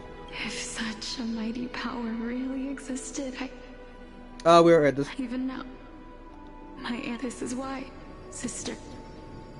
I promise you, in the prophesied new world, I shall plant the first bud on your behalf. Go now. Return to the ocean god's treasured pearl, our hometown. I shall open wide the entrance to the nether realm and grant you a second life. Moving on. Remember, do not look back on the land of the dead. Do not stop moving. In the new world, ask for the price. Fucking hate her. Everybody, I like the actor. The actor was good, but no, they made her sigh too much and take forever to I am not speak. compatible with the Supreme Being, so I was unable to completely fuse their soul into my own body. However, being able to glean all this from them is exciting enough. Polly, whatever her name is, nothing. That's yeah. You took forever to speak, and I'm sorry. I hate that. I'm impatient, so I had to skip. I just didn't care anymore. I'm certain of this now. Before the Titans that we are well acquainted with were born, a group of heroes roamed the land. These heroes followed a prophecy and took possession of divine authorities one by one, until they eventually became the pantheon of the new world. Just like the flame chase journey of today, Amphorius's history is cyclical in nature. Huh. What a startling revelation. This means that the demigods, who bear the core flames, will also become the new titans at the world's end, thereby shaping a new world? I believe that this is the truth behind the Era Nova, as mentioned in the prophecy. This is utterly unbelievable. Besides, those twins in the past, even if they really are Thanatos, their whereabouts are still unknown even today. Are their whereabouts truly unknown? Didn't Polixia mention that seaside town? The birthplace of alchemy and the tale of the dragon. In our world, there exists a city which perfectly matches that description. Styxia. But the people there worship Vagusa and bear no relation to Thanatos. I have also never been to that place, as in the time of Idonia, it had long turned into underwater ruins. Take this. This is... the new Sporist masterpiece. The Philosopher's Stone.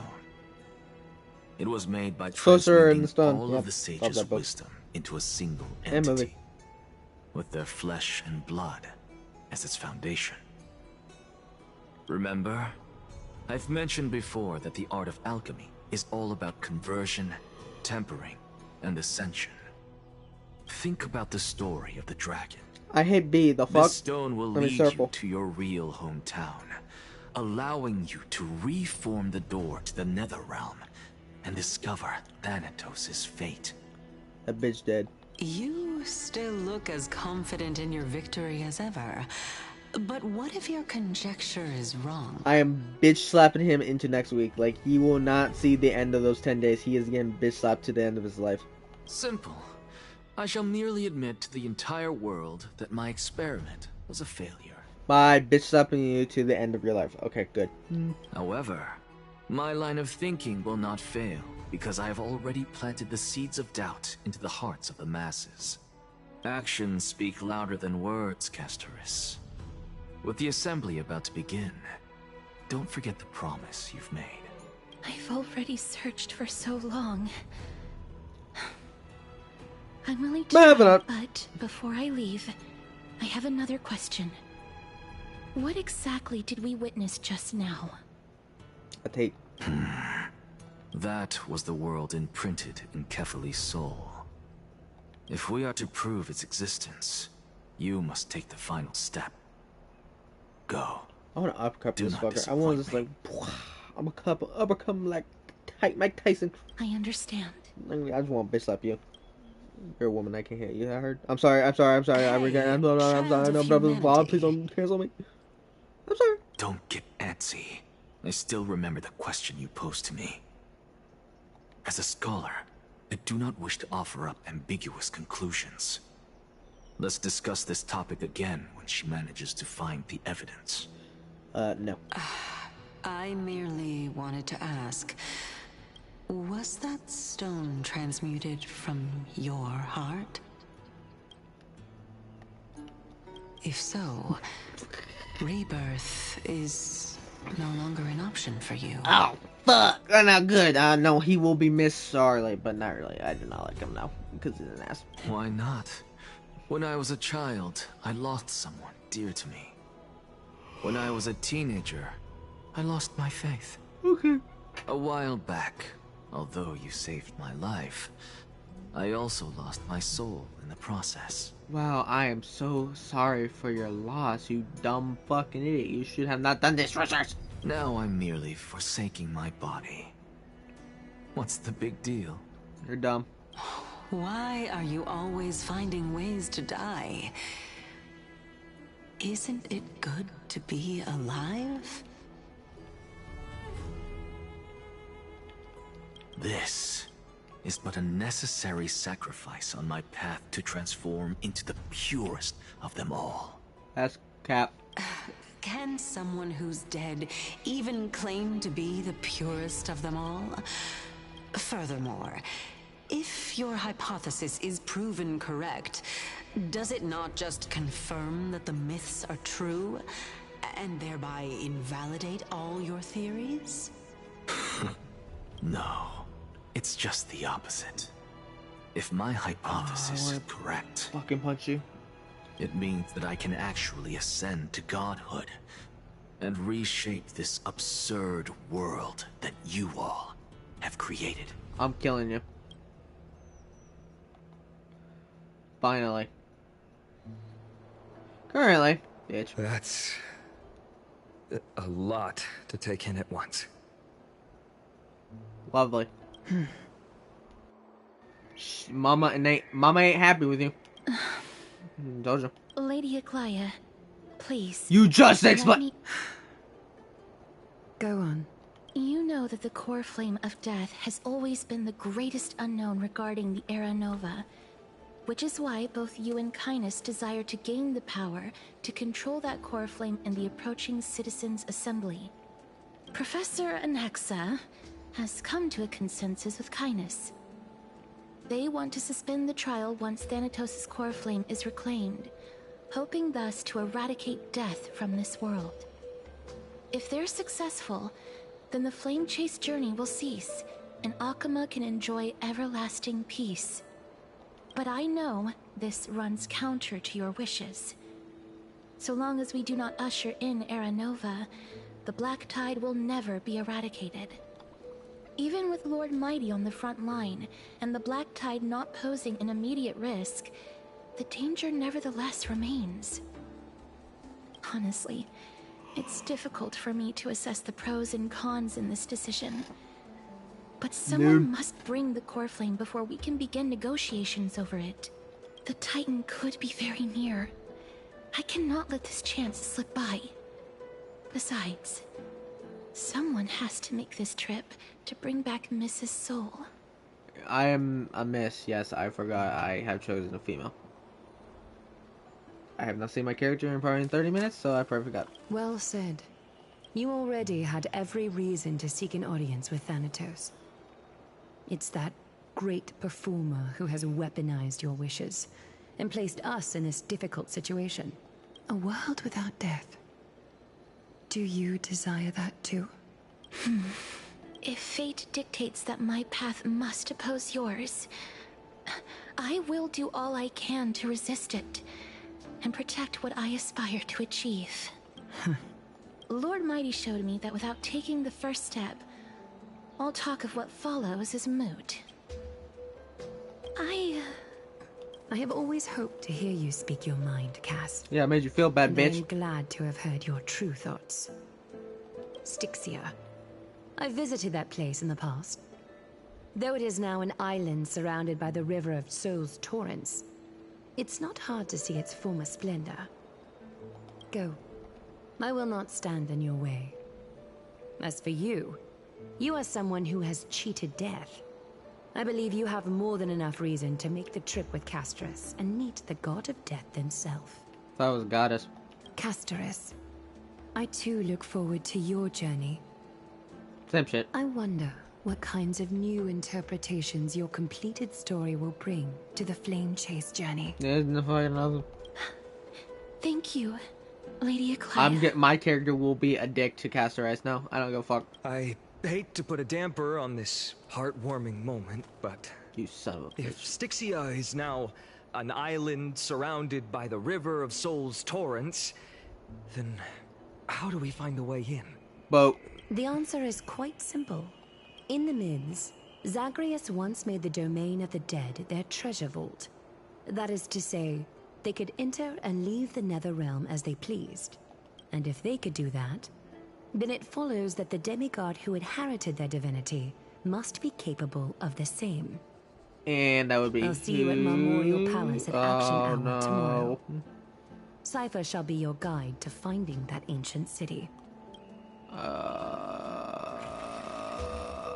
Shit.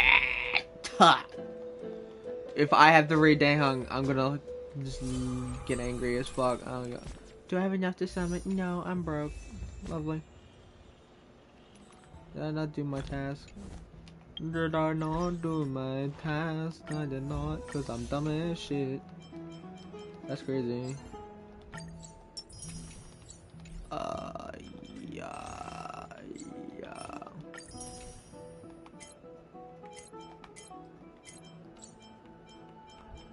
There was something I want to do, I just don't remember. What the fuck is this? What is this? What does this do? Why is that worth so much? I have questions.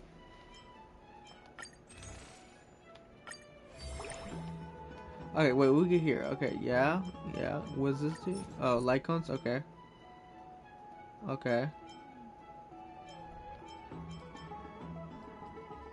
Okay, interesting. So I have to spend money now. Great. Oh, I'm not doing this right now. Nope, no, Meb, I know you can talk, shut the fuck up. Alright, we're good now. Alright, we are gonna do, I'm at 38, so I want to be like dead on and even. That's crazy. Like, I want to be dead on 40. Just bear with me. Alright, now we're at 40. What is she? Remembrance? Okay, cool. Okay, now we're at 40. Next time I do a temple, it would be easy. Hey, friend! Is the debate finally over? No! Did you win? No. Really?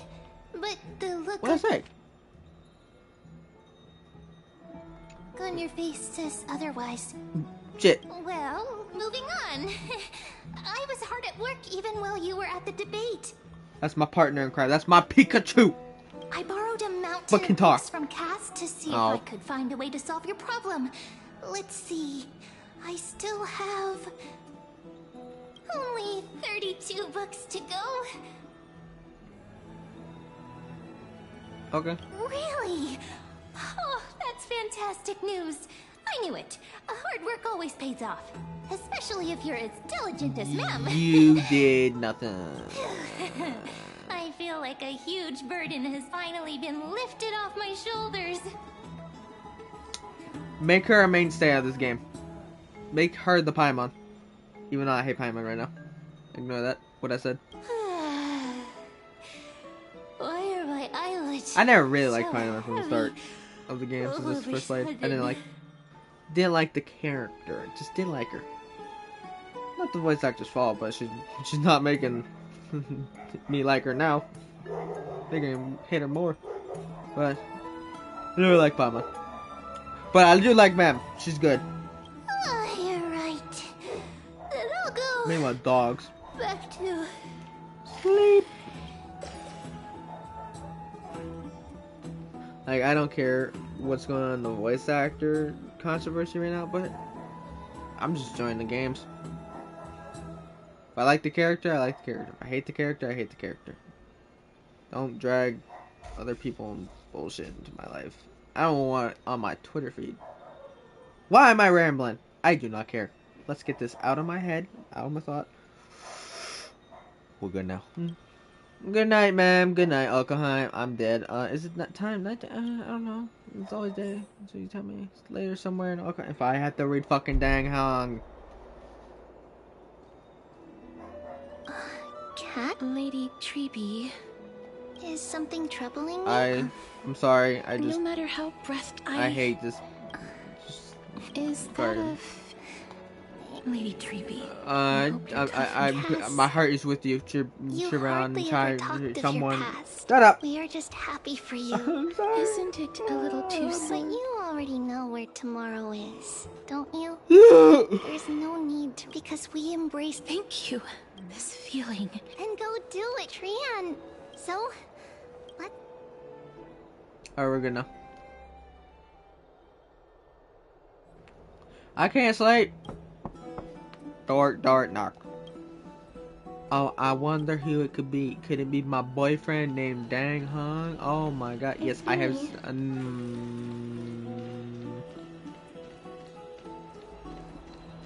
Mad at you. You meet big bad wolf lady. No, she's a fox. Never mind. I'm angry.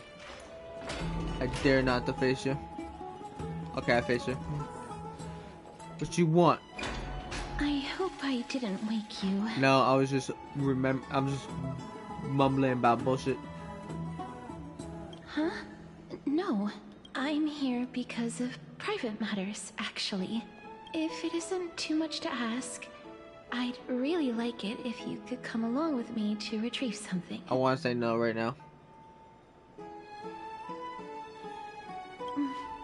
Aren't you going to ask me what it is? It isn't a long way from here. Shall we? I'd love to go in. Well, you can sprint. Just sprint. Casterize. Come on. Just running around at the speed. Why am I singing that song? Faith can dispel the black tide. Yo, it's up The streets 3v3. are packed. 3v3. I want to vote. Tell me how I can vote. Take your ceramic shard engraved with the Kefali rune. Select the Council of Elders in your heart and pray silently until the shard registers your choice. Then toss it into the The Council of Elders? More like the Council of Buffoons? The Black Tide took my hometown long ago. The Titans are just. So long as we do not Oh, please. And I pray that Talanton smacks some sense into you with their scales. That was... To this day, I still find this peaceful sight Before coming here, but back in those, I was expected to grant. Is that how you see? No matter how God just taking get me away to the some... action. A little side quest. Not interested. Not interested in side quest bullshit. I can't do it. Shut the fuck up. Voices. Ah, but you must. No matter the titles. This won't be death. Then let in I do. The sword has 3. But should the every pain. I'm asking you. Go. Walk. Please. Oh. Oh, yeah, fuck you. No!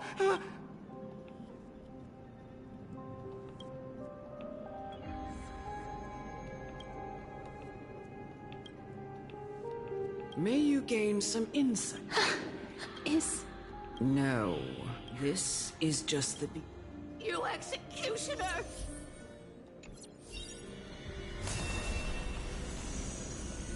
What the? Okay.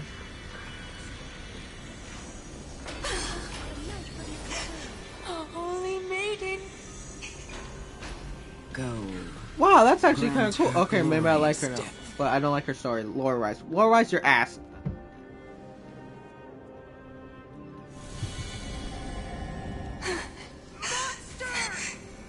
Thank you. What'd I do? Hold on. Emerge from your cocoon. What'd I just do? What'd I just do? What the fuck? What'd I just do? What the fuck?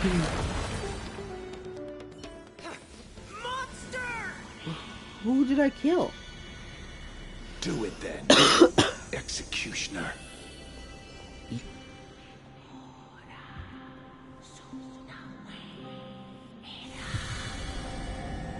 I curse you to live.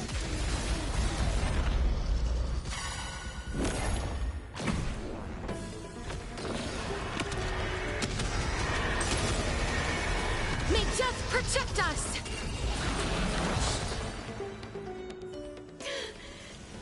Why? Please, grant me release.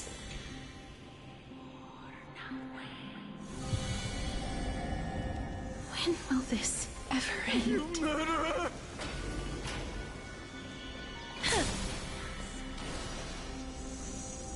Come. What are you trying to... The final resting place. You're not that old yet. No. For I have come to fear. Casterin. Child. I've always... Indeed. Yet you can end... It doesn't matter how... I've taught you. In the eyes of an... You can... And when... No. Come now. Show me that you... Come now. It's time. I've already...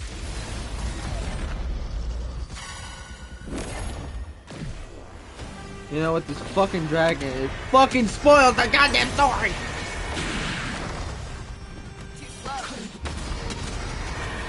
May death protect us!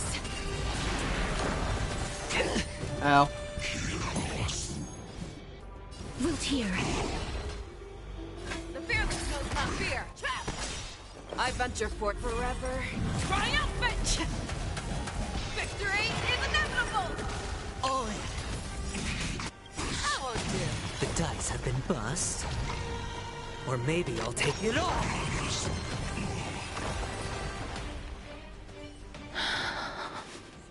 This was the last time I followed her command. The executioner, who had seen too much death, died the same way as Elder Amunet. I have nothing. I erected a cenotaph. It was a long... my head. It seems the most... How did it disappear? And why do they... I continued my... What can I make any... I don't want to die. Yo, what the fuck is this? I don't want to die, please. I don't want mercy like this. Just let me go, Ethan. I don't.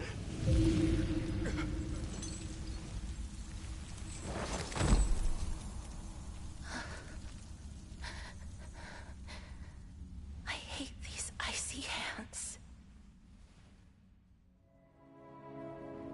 What the fuck?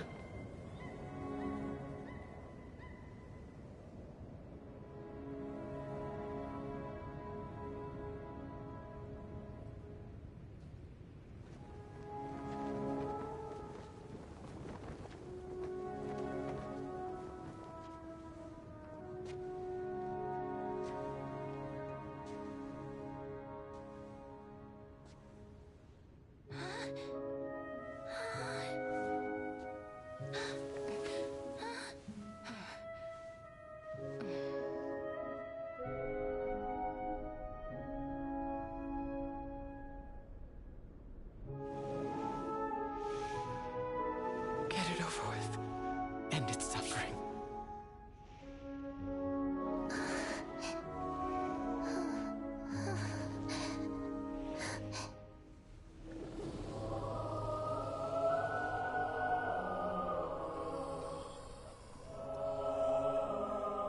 The Reaper has blessed your hands.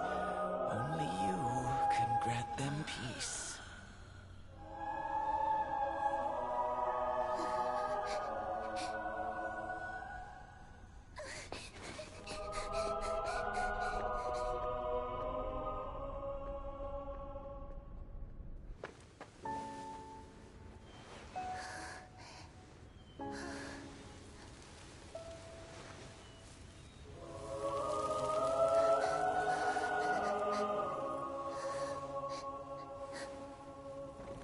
Embrace death.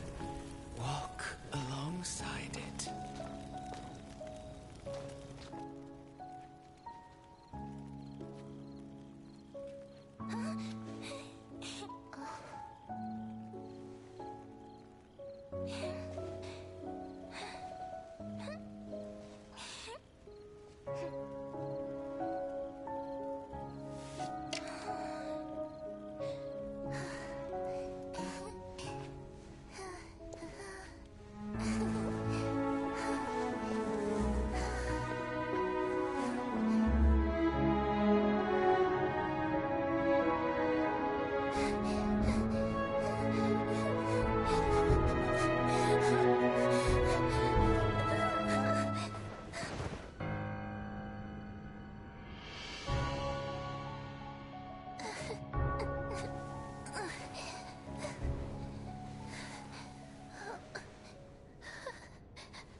Is that you, Casterus?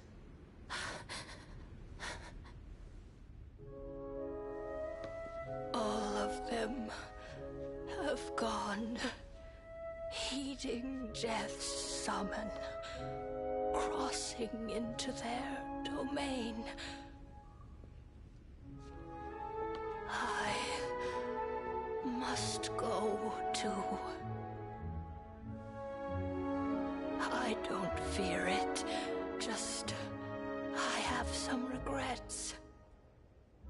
Watching people leave this world again and again, it must be lonely for you.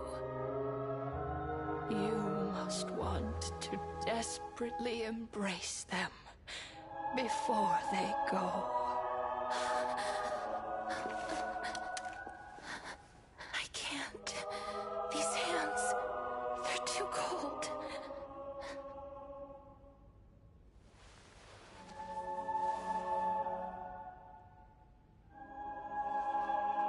But Big Sister Castoris, your hands are so warm.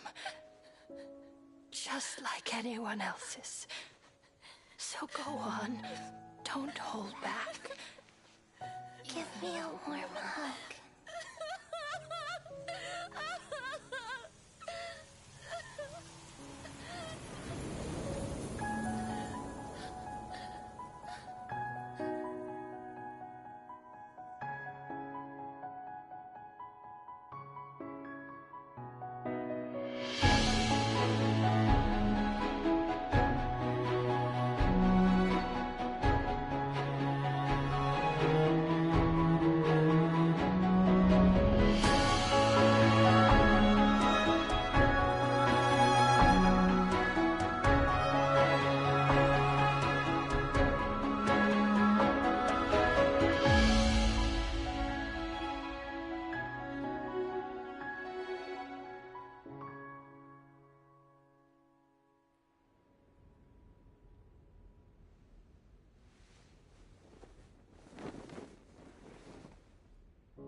Can hands like these really be warm?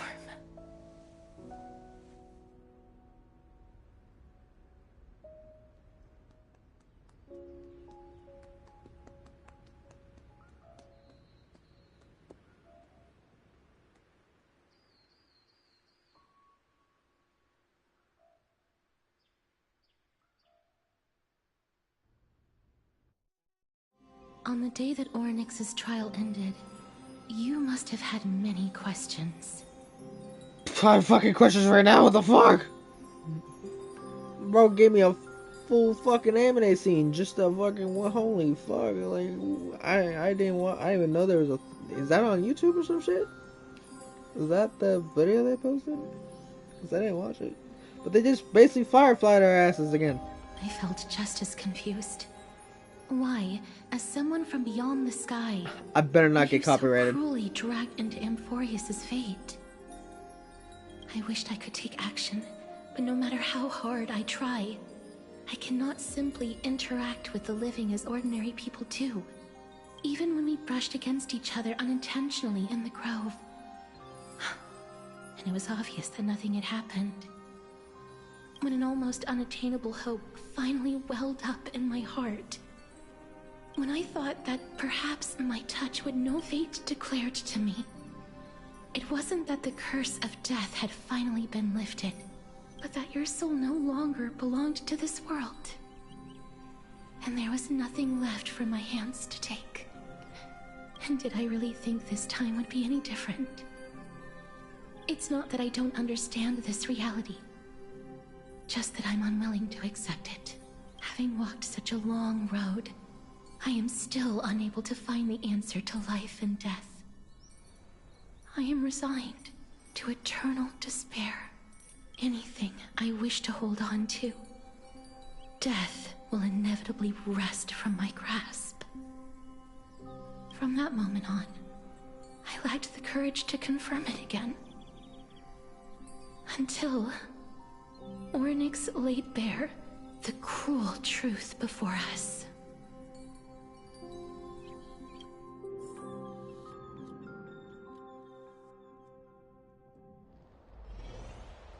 But now, long ago, Trinan read I found no surprise embraces in this, and yet I have no for your sake. With that,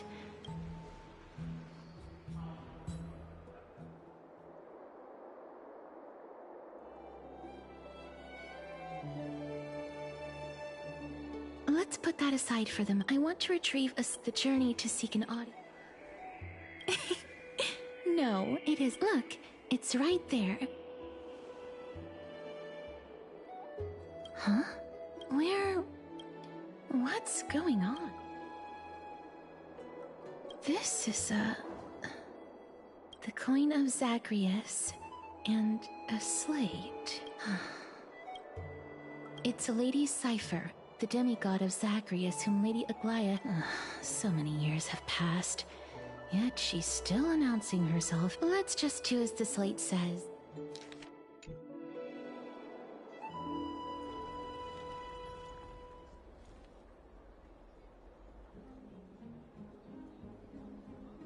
Look, it's right there.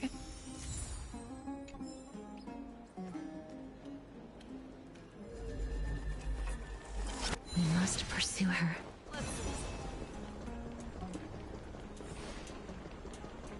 Huh? This is a trick.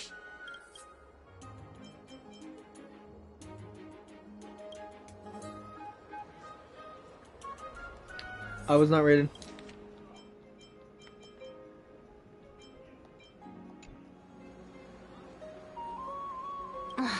She's incorrigible. Oh, was that right? Let's see. This is how it should be. We must pursue her.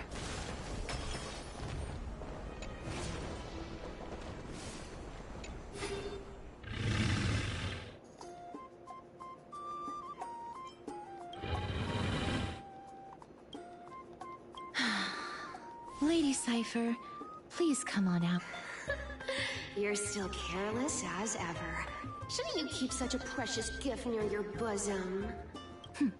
Since you know it's a gift for someone else, please give it back to me.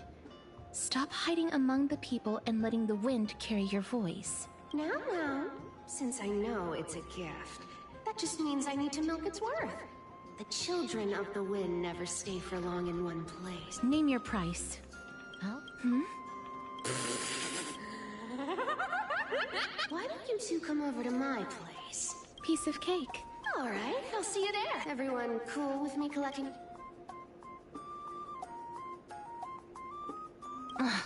She's in court.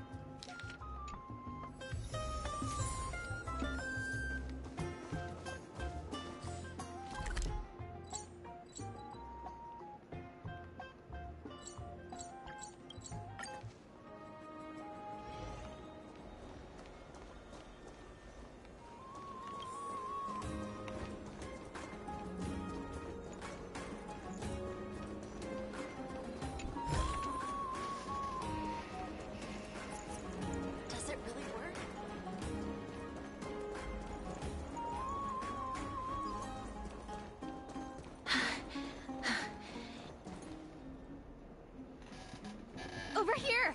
Over here! No, not that way! This way! Come on. If I really wanted to hide, you'd never find me. So relax, you two. No need to get your hackles up. I'm not that scary, am I? Meow. No way. Some people might have been into that a millennium ago, but it's long since gone out of style. Loosen up, buddy. Shall we get down to business? Give me the jewelry piece first, or everything's off the table.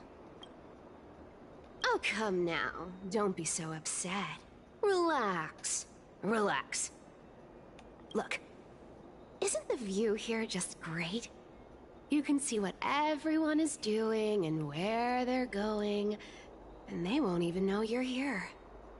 Now that we've broken the ice, let's get to the point. Everything I've said so far has been a joke. I'm inviting you two here for 3 things. 1, the seamstress found me and wants me to take you to Styxia to look for the Death Titan. 2, the Council of Elders also found me and wants me to make sure the core flame of Thanatos ends up in their hands.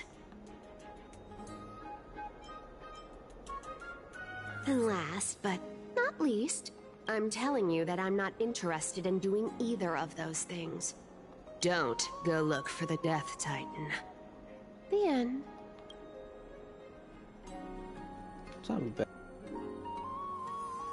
Well, this is some high-quality stuff. And this room is full of it. Some of it is family fortune, while the rest came from my business as a dressmaster. Don't liken the flame-chased work to your shady dealings. Wow. I should have busted down your door. Well, spill.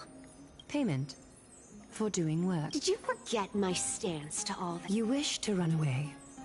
Run away from your responsibilities, from the prophecy, and from your destiny.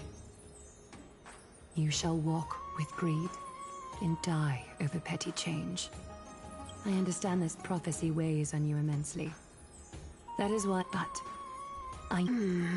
You know, maybe the gods got your tongue with their golden threads. Give me a reason why you're back. We lost Trian. Oh. The divine power of passages is running out. I need an... Oh, I get it now.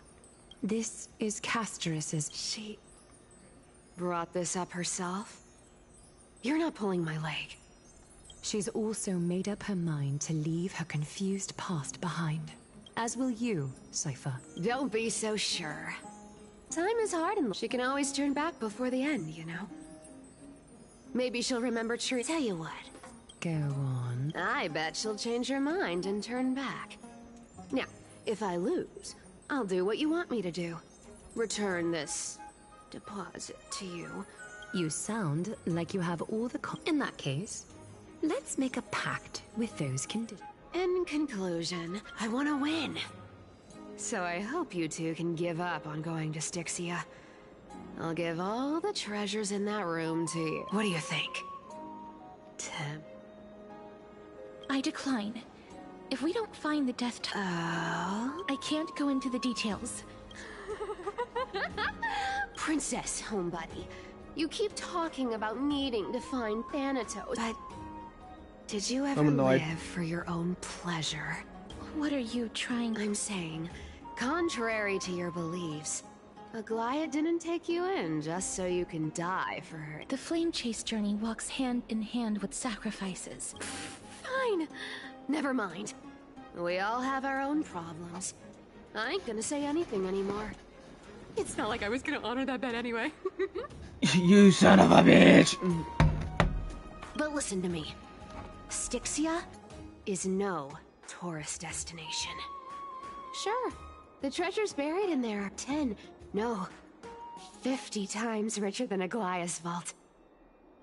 Yet, I've never been there. And I never plan to. Because even a demigod can't be sure they can walk out of that place alive. And now I'm supposed to escort you to Styxia. Sure. Pay up.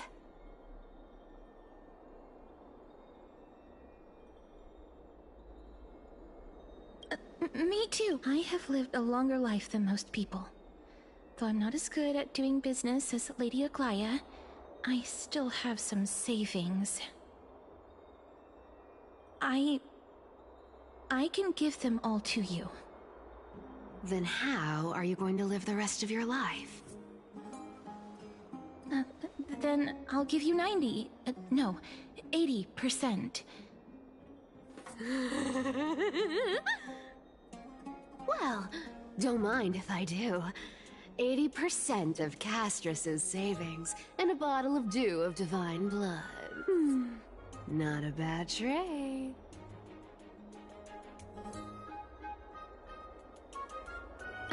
Okay. I didn't know you hold grudges. Gray mystery. Here! Catch. Be careful with that! A minor change in plans, though. Don't go to the bath tomorrow. Come look for me at Akima's city gates instead. So, why are you changing the meeting place? Oh, nothing really. Just a bit scared of the seamstress's frosty face. I wouldn't stay a second longer in Akima if it were up to me. Well, now now that we've struck a deal, why don't I give you guys a lift back? It's gonna be a long ride. So have a good rest.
Bright and sunny. Just the weather for farewells. You're here? Totally. The trio team is the best set up to reach the finals. No need, I already told her. She's fine with it. You sure know how to put me in a spot, Casterus. I need to travel with you, but I can't touch you. What a bother. Sorry. Aw, I was just teasing. Don't take it to heart. Did you know that the legends say you have to put an obol into the mouth of the dead or over their eyes if you want them to successfully cross the River of Souls and enter the Netherrealm? That's the fairy fare for entering the Netherrealm.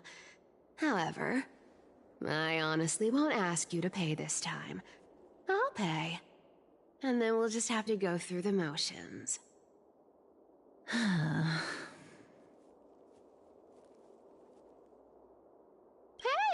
I'm just trying to make this journey feel more special, okay? Don't read too much into it. Alright, pass me the coin. It's time to get the gods' powers going.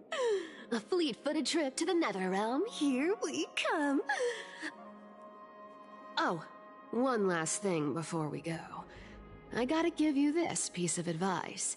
Especially to you, Princess Homebody. You can't catch the wind by waiting. You only live once. So make the most of every moment you have. Get ready. Be steady. Hi, your turn. Don't be nervous. After all, it'll be gone in the blink of an eye.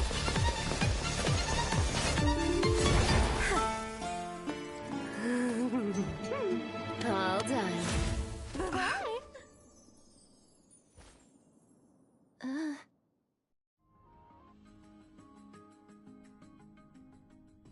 Are you feeling all right? She's the demigod of trickery. When she flips the coin of whimsy into the air, she gains incredible speed that lets her travel anywhere in an instant.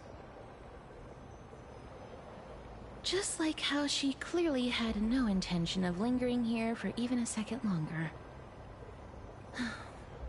We can only depend on ourselves for the rest of the way. Don't worry. Mem's here to help. Being cute isn't my only forte. I'm strong, too. This is Styxia, the city of dragons and waves. Anaxa hypothesizes that the missing Thanatos is somewhere in these ruins. This is the land of their birth. Or perhaps of their death. Anaxa had used a secret alchemical art to temporarily fuse his soul with Circe's and Kephae. And when he was on the verge of death, he was pulled by Thanatos and caught a glimpse of the flowing river of souls. This alchemy, considered a sacrilegious act, might actually make the souls of mortals and titans attract each other. Even though Thanatos has been missing for 1,000 years, and even their followers haven't been able to find them, perhaps that special attraction could summon them here. Oh, so are we going to use that Philosopher's Stone to conjure the Titan? I guess that's the only way. The only leads we have now are the name of this city and the fairy tale about the dragon. Thanatos is even more mysterious than I am. Indeed. Even one as erudite as Anaxa could only point us to this place, and no further. We will be entering the unknown as soon as we take our first steps. But that won't be the first time in my long journeys.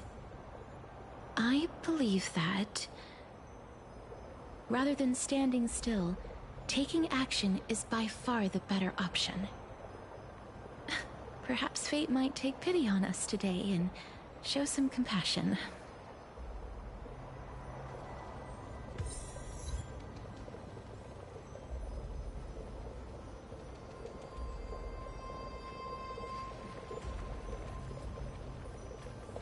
Alright, finally I can do this now.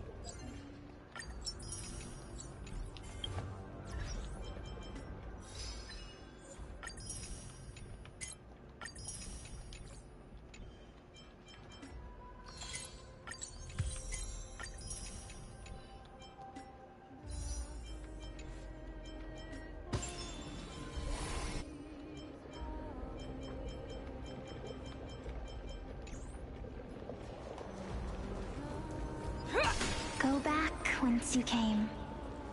Go back. Ahead.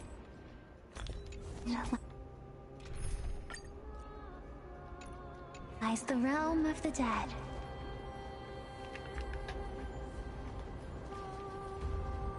What a beautiful butterfly. Is it talking to us? This is a eulogistic butterfly. They are found in places where many have met their demise. In Idonia, some think of them as manifestations of Thanatos' benevolence. By turning the lingering obsessions of the deceased into these creatures, it is as if the Titan has made life into a specimen. Others think of them as Thanatos' messengers that guide the departed to the nether realm. The second theory sounds more believable. After all, the things they're saying are rather, direct. Perhaps.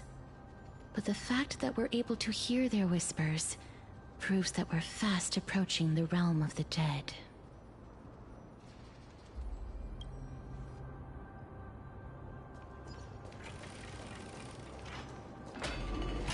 These shadowy figures... are they illusions reflected by the River of Souls? Do you want to buy any fish? Huh? Wait, I'm not selling my fish. Could it be that... So... But there are... I can only... Apologies. Please relax. This... I knew it.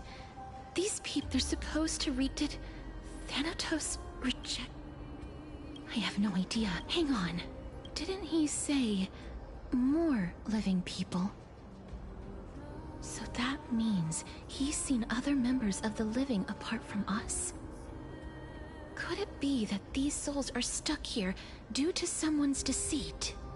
If something is done out of goodwill, are you really gonna call it deceit? Who the fuck? Goodwill? I can't. Wait a minute. Why? Lady Cypher.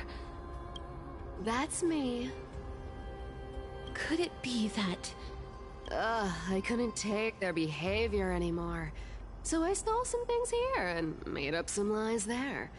Just trying to give them something to look forward to, you know?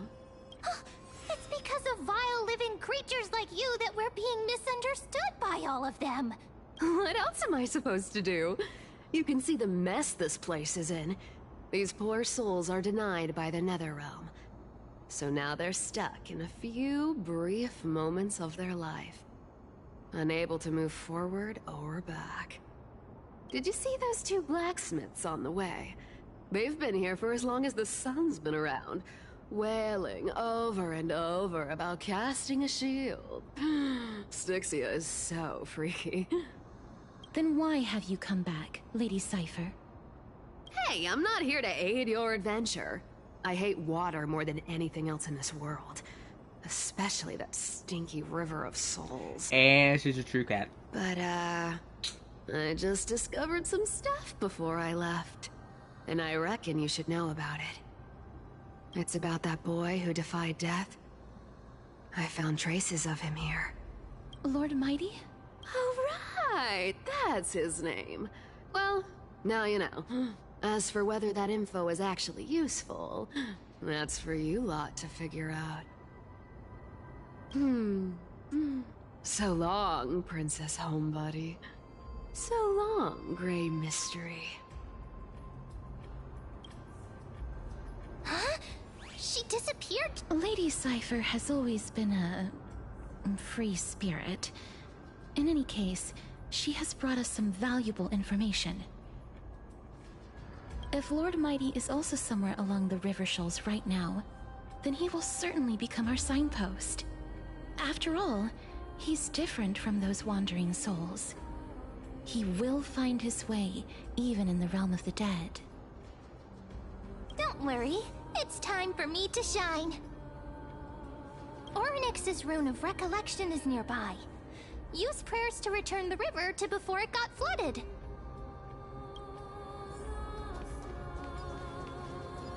Hey, over here! This might be of some use.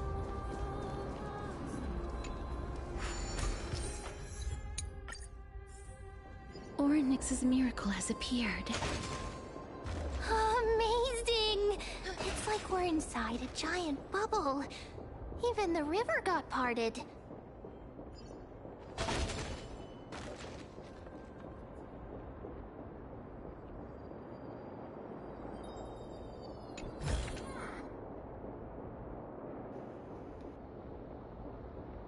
I'm tired. Yeah. I usually don't do this much commentary. Wait, don't do it, don't do it, don't do it, don't.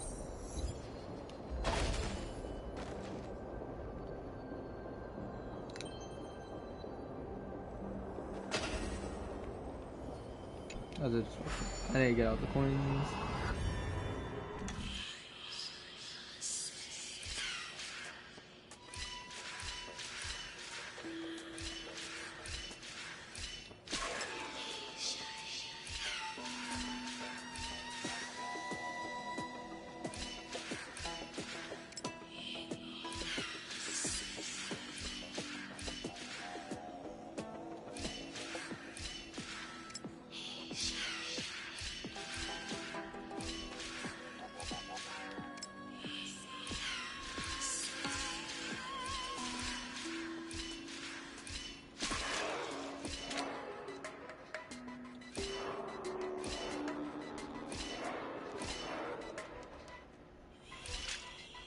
Oh, that's crazy. I had to do that.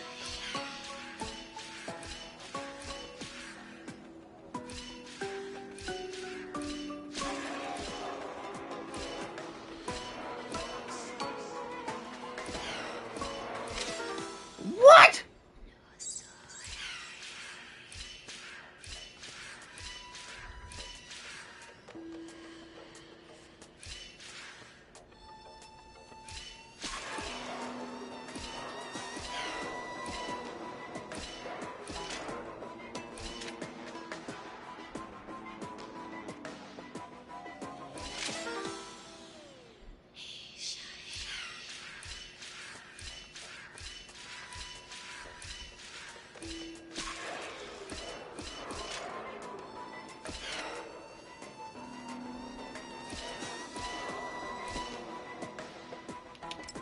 Well, ain't I fucking stupid?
Huh.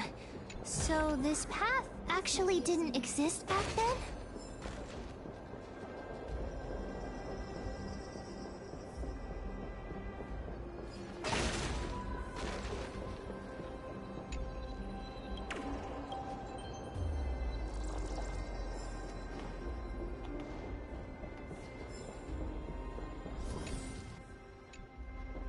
There are wandering souls of the deceased here as well. We must first return to the present before we can communicate with them.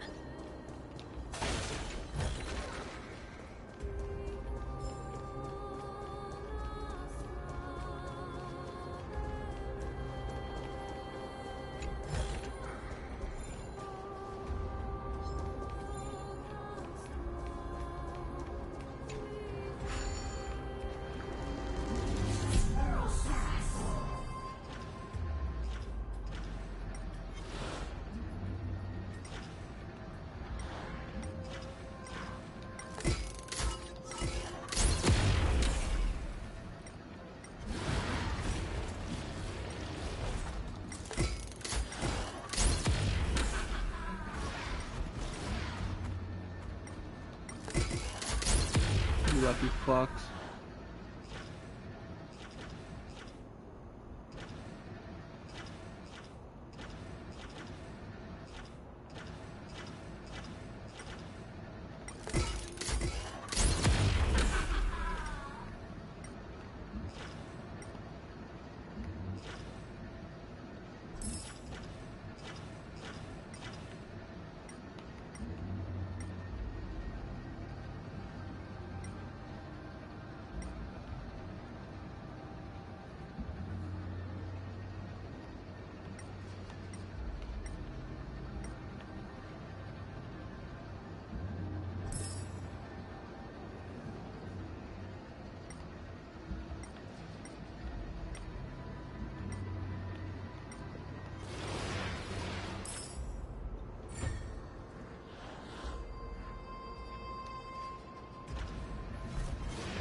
I sense a current campaign. Foreign war? A priestess, a warrior, and a,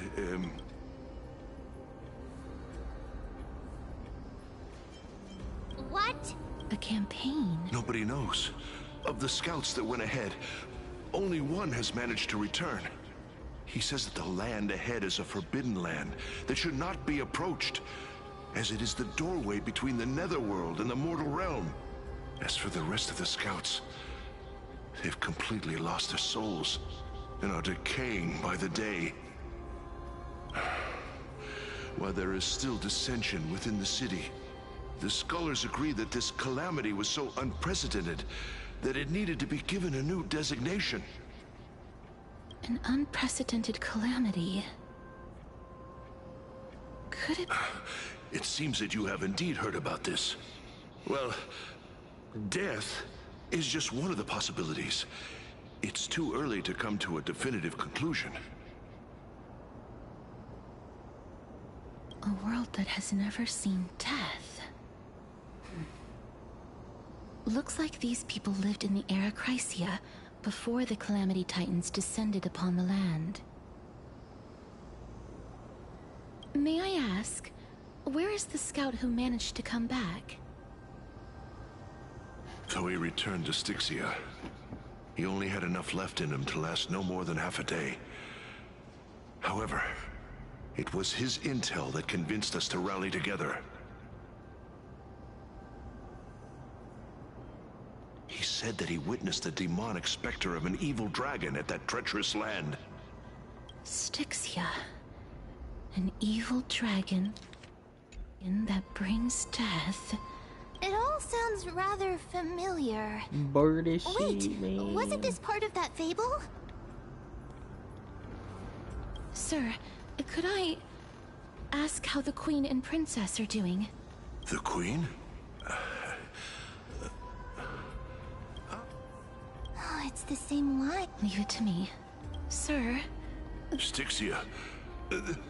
This cannot stand! Oh. Sir.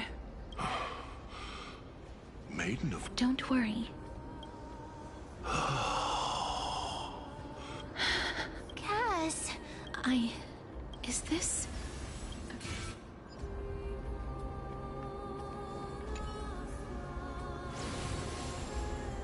Well then, why should I place my trust in you, holy maiden from afar? Wait, this is... I don't quite understand what you're trying to say.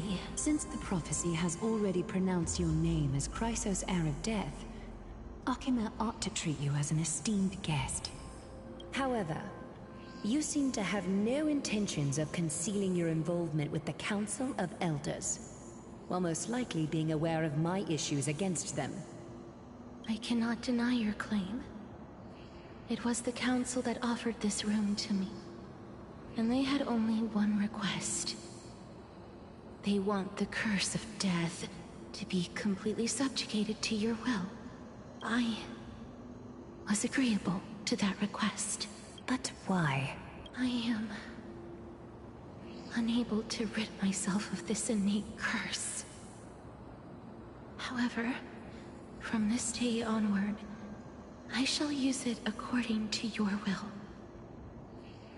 I will never make any superfluous moves on my own. I see. So that is how they plan to control the Flame Chase journey. They have shifted the heavy responsibility of granting death over to me. If I ever become obsessed with executing people, they will then have ample reason to terminate the Chrysos heir's journey. And yet, you seem to... not mind.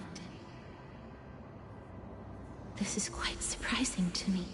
That's because the fate that we were born with is a burden far heavier than that of an individual's life. I've woven many unforeseen events into the tapestry of fate. This is but one instance.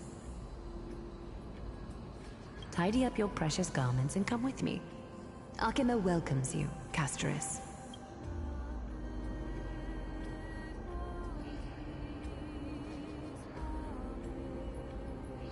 I didn't think we'd find vestiges of memory here.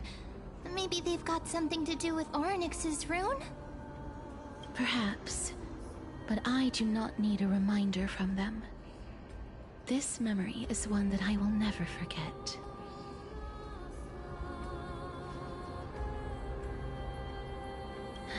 Indeed. While my relationship with the Council has always been quite ambiguous, Lady Aglaya has never taken any precautions against me. Instead, she's shown me nothing but complete trust. I really want to repay her for that trust. But why would this memory appear right now? Is this really Orynyx's power?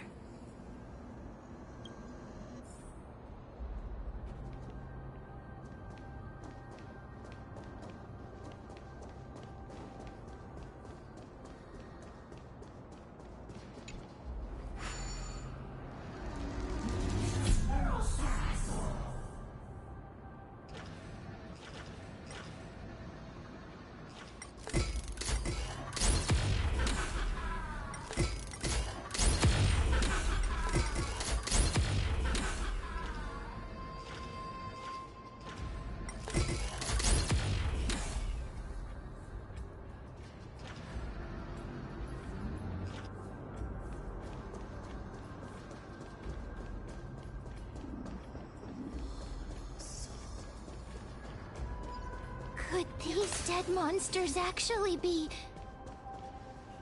Why are the Black Tide monsters here too? Can they swim in the River of Souls? Even Thanatos wouldn't be able to accept Black Tide monsters into their realm. These traces seem to suggest that anybody who trespasses upon death will pay a heavy price. Since the realm of the dead must remain peaceful, it's imperative that we rid the place of such discordant noise. Please stay back.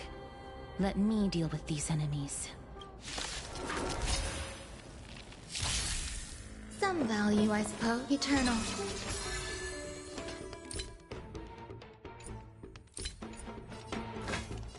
Never hesitate! Sure, I'll play along. Spend freely. Every petal, all will be swept away by the wind. No dirty tricks, alright? All in. Enjoying yourself? Expand your thinking. Forever triumphant! Victory is inevitable! No dirty watch your head. The fearless knows not fear. All in. That won't do. Bust. Or maybe I'll take it all. Watch your head.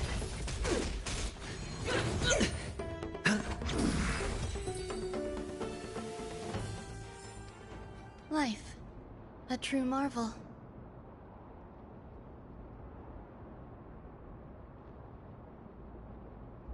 The path ahead is blocked by the River of Souls again. In that case, let's go back to the past. This miracle sure is handy. This is yet... If Dan Heng was around, he'd definitely be able to raise the waters of the River of Souls into the sky. If Lady Hycelens was still alive, I think she might be able to do that too.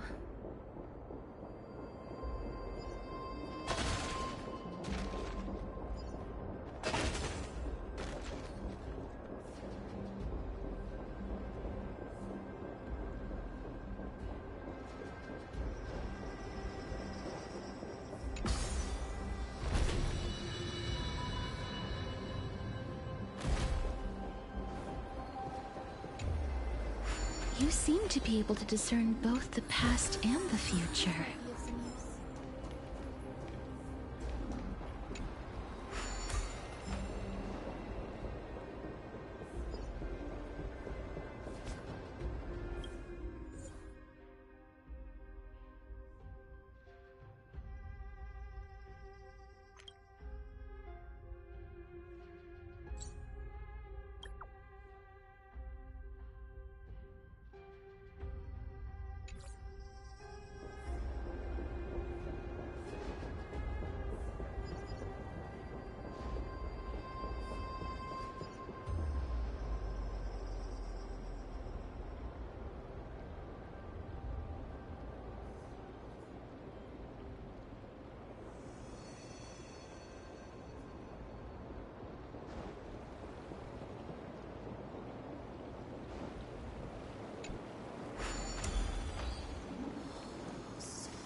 This place must have been a beautiful courtyard in the past.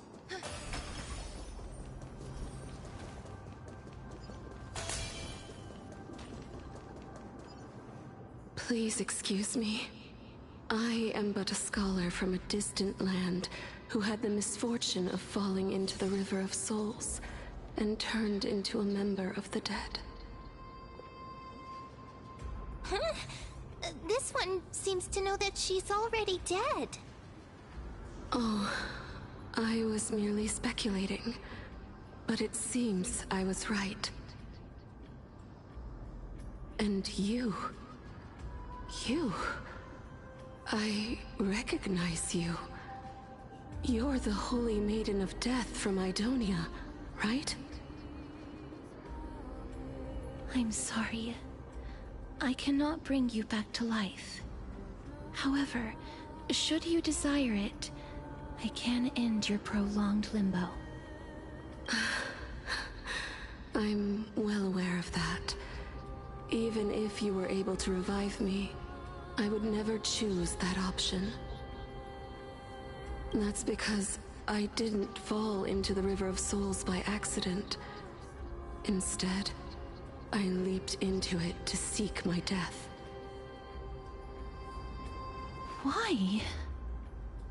If you could see the life I've led, then you would not reproach me so. My life was far too miserable. But I did not expect things to stay the same even in death. What a joke. In escaping my mortal life, I've entered a millennium of pain instead. Circe's above. What cowards humans are. I'm sorry. That's all right, Holy Maiden. At least you are able to respond to me. Please, grant me death, Circe's above. Does this count as thinking till the moment I die? I have seen too many farewells. Her distress is quite commonplace. There are those who will end their lives over what seems to be the smallest of worries. For some people... But... Cat? Yes. Because when placed under time's vast scales, there is no worry in this world that cannot be solved. This is a wish that I've held for almost a millennium. My mind might have changed once upon a time if people managed to strike up a friendship with me. But I've never been more firm in my conviction. Now that I've learned about your near-death state, it is my duty to wipe death from the face of this world.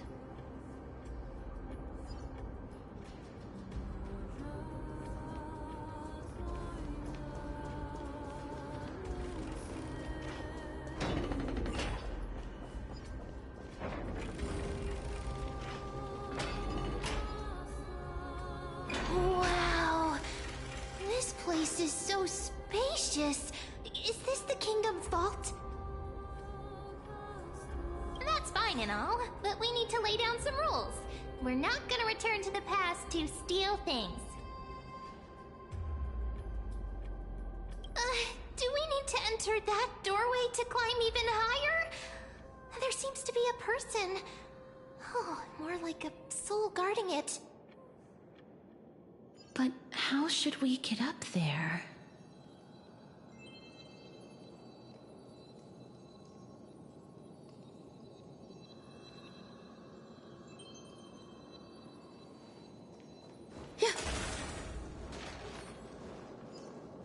Sound linger.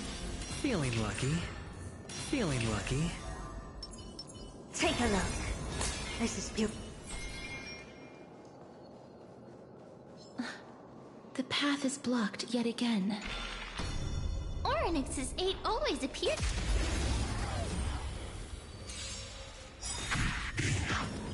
Eternal. There's more to life. All will be swept away by the wind. Too slow. Endless riddles. Nothing but a void. The fearless knows not fear. Forever triumphant!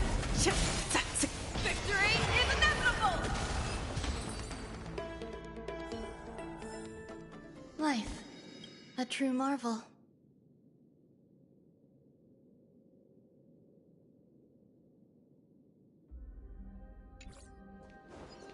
Yeah.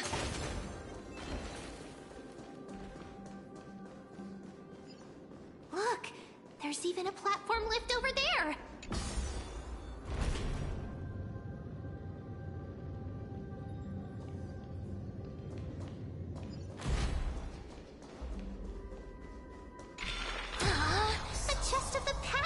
left behind, but none of its treasures remain inside.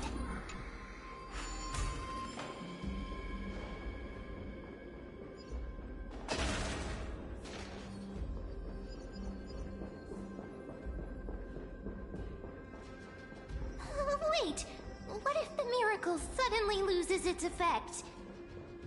Mem, do you really want me to answer that?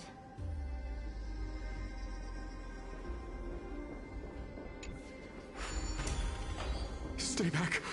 Don't come. Don't come near. Huh? Why does he look so or is he actually...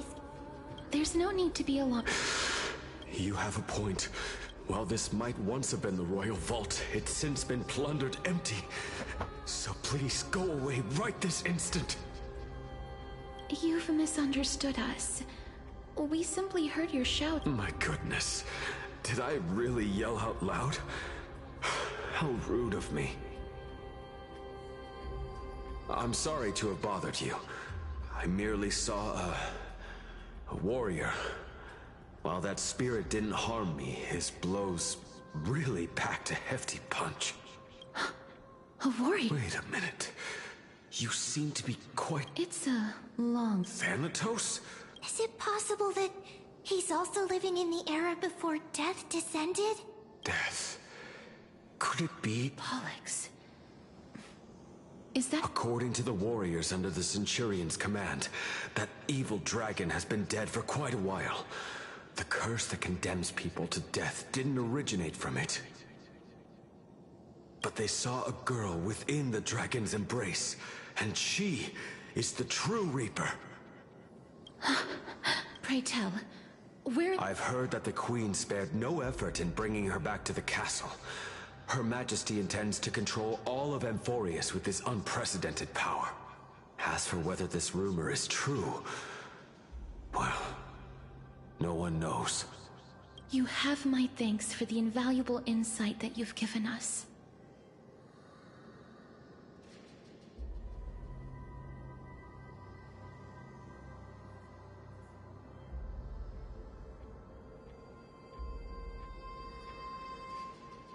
Please, treat this touch as a token of my gratitude.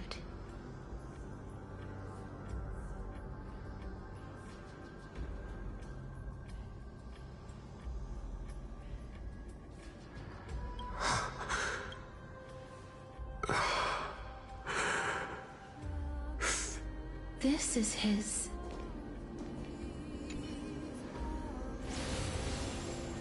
Then you granted him death? I did it out of... Sympathy? That young man he could rely on that. You feel... Yes.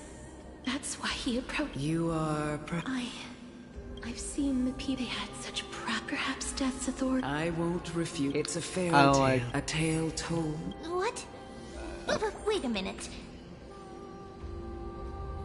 I do not care about the past unless it actually matters. That means the girl born in the dragon's embrace, the personification of death these souls talked about. That's you, Cass? Who the fuck? Oh, you dumbass. I've already had an inkling for a while now. But I honestly have no memories of Styxia. My memories only begin after Amunet brought me to Idonia.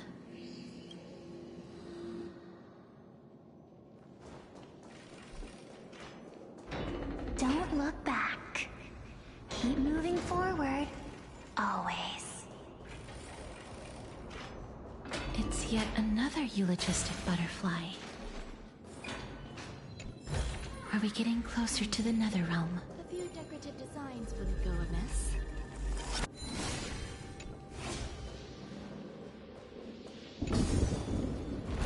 Oh, this is...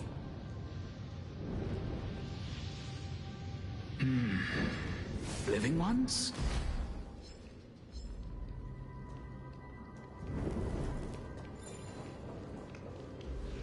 Oh, could you be the scions of Styxia? Did you hear about the great work that I'm doing here? Great work? Have you heard of the great name of... During the Age of Myth? But didn't that... Oh, looks like you... Well, it's true that the missing girl can grant death to mortals. Pollux, the one who delivered her onto this world, makes it so that humankind cannot die. So... This is The deceased are supposed to drift down the River of Souls until they reach the end of the West... That's right! That's what... That final ingredient. The final I know that I am no longer capable of carrying out that This... We had been inebriated in Fagusa's feast for too long before we began to seek divine bestowed death, so that we could be freed from the whims of fate. However, that brought doom upon us. Instead of summoning a supreme god, we encountered a monster that cut off the River of Souls. That detestable dragon Pollux denied all the dead from the gates of the Nether Realm. Unable to rest in peace, these departed spirits engulfed Styxia like a roaring tide. As a result, my city and its people no longer exist. That child is the only person whom I managed to save. Born within the evil dragon's abdomen, she has possessed the talent of death since her birth. She must have been granted to us by the gods as a chance for us to atone for our sins. Please, you must nurture her to adulthood and prevent her from experiencing all of the suffering that we went through. I promise that I will care for her as a mother, that I will protect her from the evils of death. By Fagusa above, thank you for your kindness. As her mother, please bless this child with a name. Before I am swept away by the River of Souls, please, let me know how I should address her in my next life. Oh. Like how... Casterus. That shall be her name. That's... The sound's back. The living one! Miss... Be careful not to suffer the same fate as... Everyone, hide behind me! Show me what... Spend freely. The dice have been cast. Bust. Or maybe I'll take it all!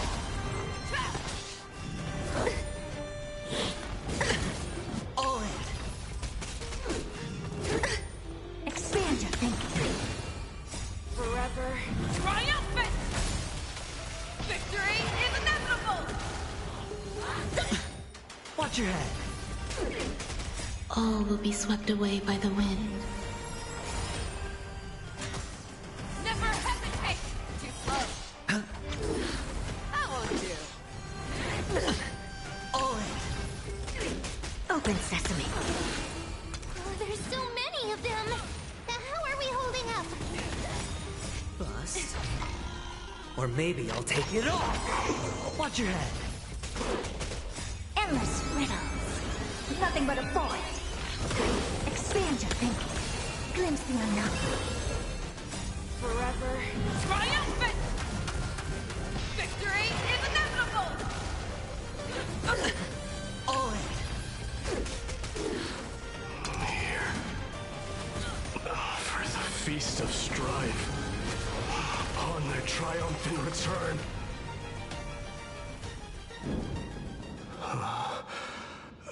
You? Lord Mighty? Lord Mighty, you've been through some tough battles once again. black tide is endless. My death is only temporary. I will find my path of return and go back to the world of the living and continue my protection. Lord Mighty, I have always wanted to. Why does death reject you? I'm the one. I'll go. That is. It seems like he's completely focused on resisting the temptation of the dead's whispers. It seems his battlefield is not limited to the world of the living. Lord Mighty, we're headed for the Matrix inside... Shall it? That's right. Let the person who is brushed against... Cass! I'm... rather...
But I've never repaired. The Rune of Recollection. Oh, could it be in that collapse? It's still up to me to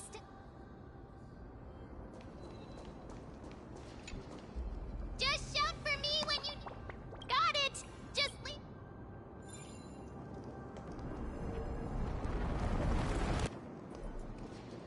Mem did it! The pink skull... The miracle's range is limited. Please come a little closer. Aren't I a good fit for Orynyx's priest? Of course. You're the most competent priest ever.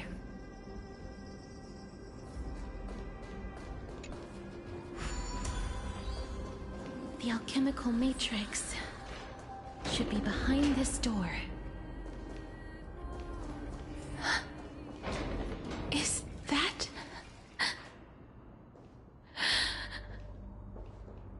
Wow, there are so many of you! It's little Cass and little Gray. Oh, there's also little D and the pink puppy! Trian? Aren't you... This is... the first time I've...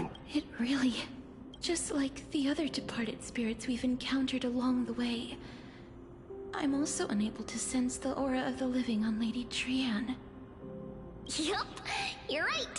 Trian already knows that she'll not be able to return to everyone's side. But Trian believed that little Cass would eventually return to the Netherrealm. So, Trian has been standing here, at this spot closest to the world of the living, and waiting for little Cass. Oh, it must have been... But according to what Trian said, we're almost at the entrance of the Netherrealm. Trian promised Trevi and Trinan that when little Cass got here, Trian would get the gift ready and be the first person to run over and welcome you. So, little Cass, don't cry. Please, accept this. We finally finished it. This is what Lady Trevi once mentioned. The gift for me that you didn't manage to finish. The Holy Maiden of Janus. Even when separated by life and death, their thoughts are still connected. Trian spent a lot of time drawing this. Trian hopes that little Cass likes it. Seriously? It's seriously a wonderful drawing. Lady Trian. It's garbage. I'm kidding. This is our flame chase journey. Little Cass, we don't know what your journey was like before. Trevi has always said that it must have been a very harsh and frightening journey. But little Cass no longer has anything to fear now, because everyone is here with you in this flame chase journey! That's right. Only now, when I see Lady Trian's gift, do I realize that I've already obtained so many things I would never have dared to dream of since I embarked on the flame chase journey. It's the first time I've gained so many companions. The first time I picked up the hobbies of crafting and photography. The first time I had dinner with someone else. The first time I went to the market to buy the Chimera doll I'd liked for a very long time and hugged it to sleep. The first time I wore a dress personally made by Lady Aglaya. The first time I went for a walk with Lady Trebi, Lady Trian, and Lady Trinan. The first time I enjoyed the night breeze and looked up at the stars with Miss Hyacinth. The first time I took care of Dromesis with the Trailblazer. Looking back at all these experiences I never thought were possible, it feels as though the scales of my life had shrunk from centuries and decades down to minutes and seconds. And all of them are so precious. I took countless photos in the past, but they're all black and white landscapes. I don't have a single one with friends. If I had known, I would have taken more pictures.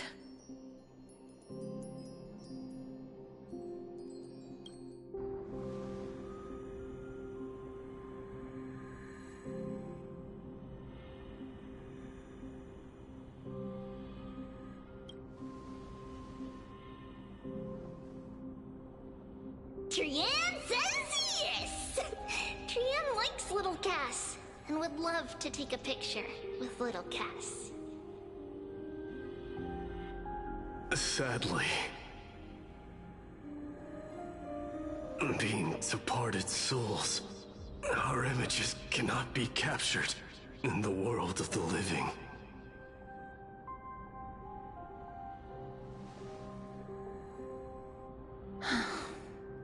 I thought so too. What? Are we seriously going to leave any room for regret?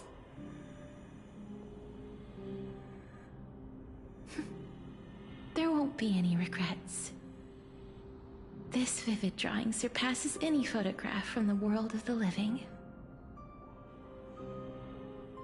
Little Cass smiled. Trevi, Trinan, and Trian's wishes finally come true!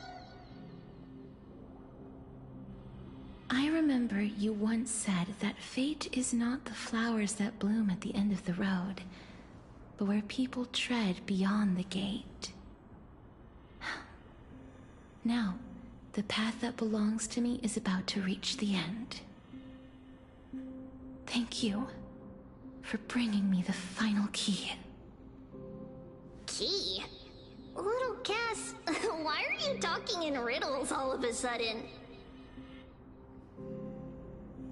I have a feeling that soon, this gift of yours will become the key to saving Mrs. Life. Wow, that's amazing! Then keep smiling and carry on bravely! Little Cass, Little Gray, everyone, see you tomorrow!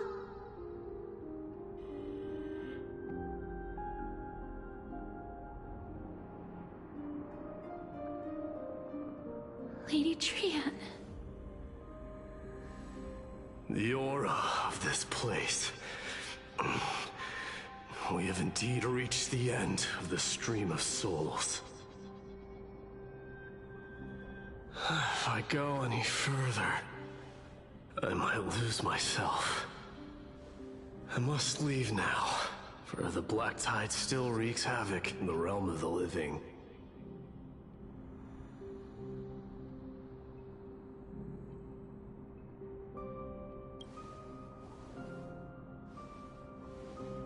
I have broken free from the chains of death countless times. This time will be no different.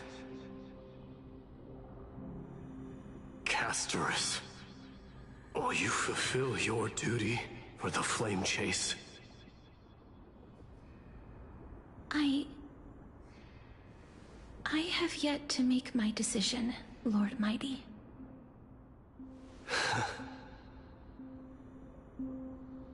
No matter. Make the choice your heart desires. Even if it takes 1,000 years of waiting. I will continue to fight till I die. Then rise from death.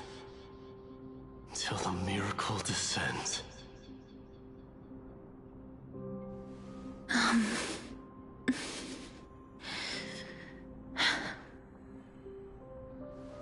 There is one more thing you should know, Lord Mighty.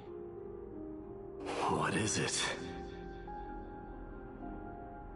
Professor Anaxa may have deduced the principles behind the Era Nova.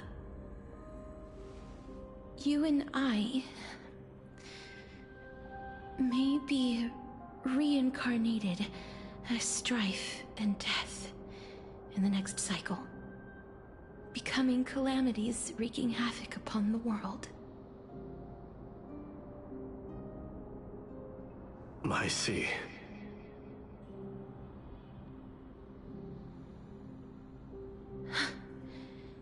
Is that all? Are you going to accept such a fate without complaints? Do you have a strategy to shatter the shackles of our fate? I haven't found it yet. Perhaps I never will. Then, cease wasting your thoughts on futile matters. Control what little you can. And when fate's inescapable grasp comes, resist it with the strength of your mighty will.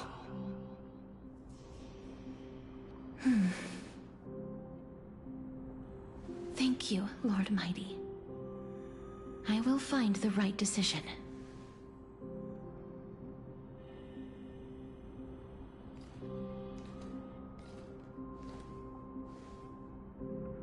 In the name of strife, may you meet a fitting end.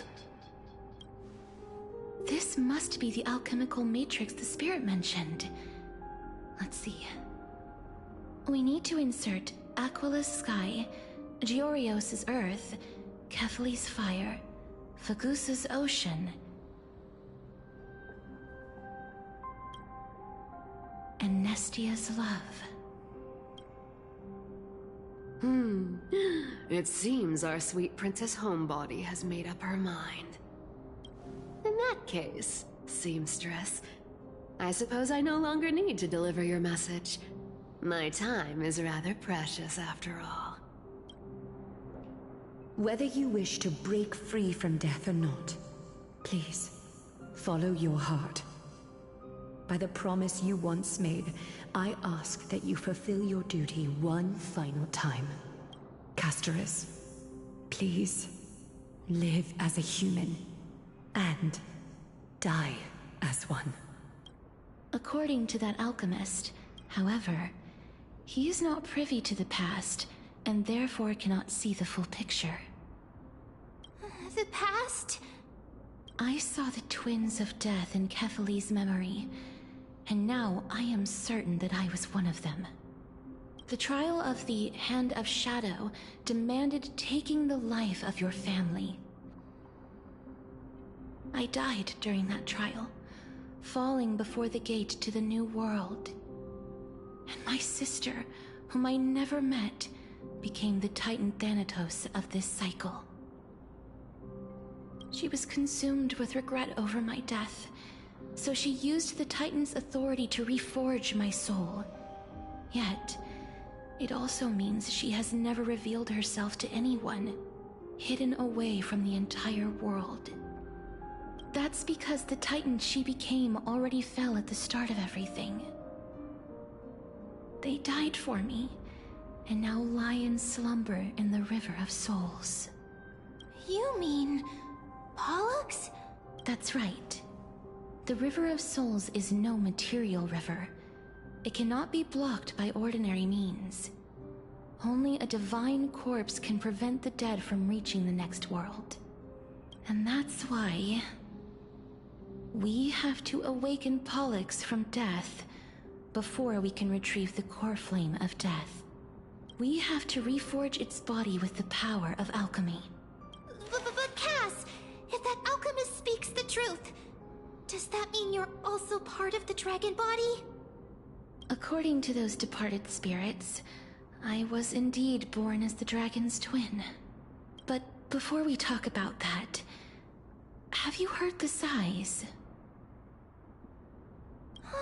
I heard them too. I think it's probably the sign of Pollux's wish being fulfilled. They must have realized how heavy a price they'd need to pay when they used their divine authority to resurrect a dead woman.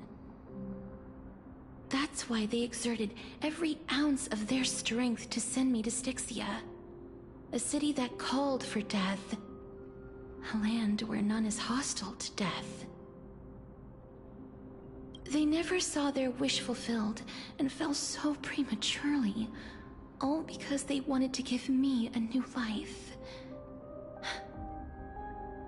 Pollux must really want to know how their sister has been after giving their all to save her.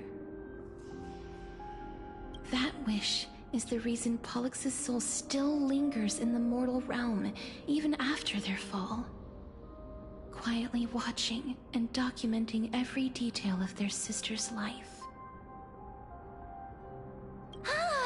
So instead of picking up objects on the way here... we were instead showing things to a strand of yearning that lingers here. Now, we must weave these yearnings together and restore them into Pollux's complete soul. But all of this is just a hypothesis, right? What if we go through with the ritual and it turns out totally different? That's fine. As Professor Anaxa often reminds us, such is the nature of alchemy. The true outcome can only be known once the process is complete. This is why alchemy is also known as the miracle of creation. Now, the puzzle of Pollux's yearnings is nearly complete, with only one final piece remaining. I shall reveal what they have been yearning to know in the alchemical matrix. I will show them my whole life since I left Styxia. Lady Trian has already drawn a picture of my entire life, and it is now in my hands.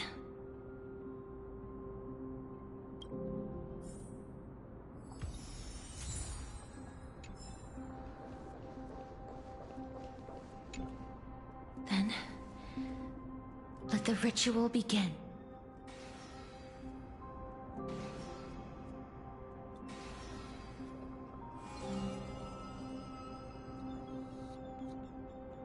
And now, the objective is complete. That is all. Such is what Professor Anaxa always says after preparing for an alchemical ritual. And now, Pollux, I shall lift you from the River of Souls and reforge your soul.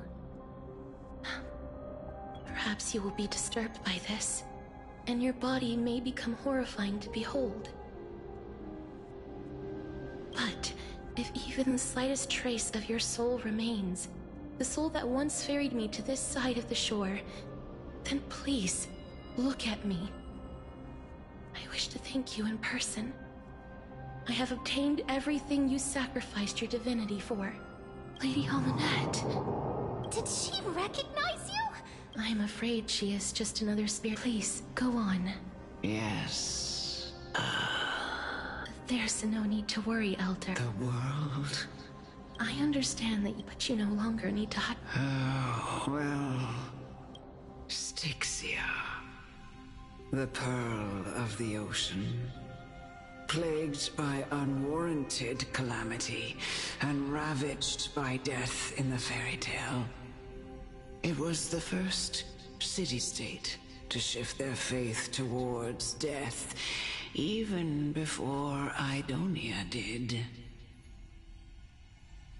From where you stand now, I suppose that's a bit hard to believe. Right? Indeed. I cannot imagine that those from the era Chrysia, blessed with eternal life, could ever yearn for death. I have pondered the same question, child. But I am afraid there is no clear answer to it. Journeys and epics are only glorious and magnificent because all things eventually fade to dust. That's how someone once explained to me why death is necessary to the world. But I still can't take that as the final answer. Would a world without journeys and epics be worse off? I take it the one who spoke this line was a general, or perhaps a warrior. I, however, did find some inspiration in these words. Would you like to hear my thoughts, Castoris? Please enlighten me, Lady Almanette. Though I have already made up my mind on how to handle the authority and core flame of death. Your words might truly guide me toward the path forward. You and I are neither warriors nor generals. Therefore, journeys and epics cannot truly resonate with us. But what if I reframe it like this? What if love is not a trait bestowed upon mortals by Nestia, but a blessing from death? Love. No one ever invented the word cherish in the era when life was eternal. For all the good things in the world could be revisited endlessly, and every bond formed carried no risk of being severed. The so-called era Chrysia was an age devoid of both virtue and sin. People did not truly live. They simply existed, going through the motions without passion or purpose, then waiting for something to happen. Perhaps the people of Styxia chose to embrace death not out of fascination with its cruel and fearsome side, but instead became fixated and obsessed with the impulses and desires tied to a finite existence. Therefore, death is not a thing of fear and desperation, but... That's right, Castoris. It is the reason we shed tears when parting ways, and also the original spark that ignited the passion of mortals. If you truly intend to deprive the world of death, then be prepared to witness it return to a state of stagnation. I understand, Lady Amunet. Our limited lifespan shapes all that we know and love. Not even the Death Titan has the right to take that away from humankind again. Nestia's love was the chrysalis of Gold's first blessing, but it most likely wasn't understood by mankind. We only learned to interpret this wonderful gift after Thanatos' arrival. If the world was bereft of death, then the Queen of Styxia wouldn't have played midwife in delivering me into this world. You wouldn't have welcomed me into Idonia, and Aglaia would never have invited me to join the Flame Chase journey.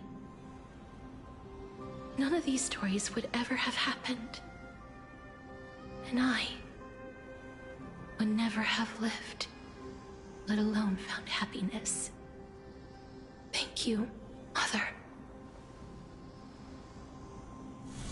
I will use all the love I've experienced in this long life to complete the final miracle. My teacher, Anaxagoras, grant me the wisdom of all things. I call upon thee, the stripped dead dragon's corpse.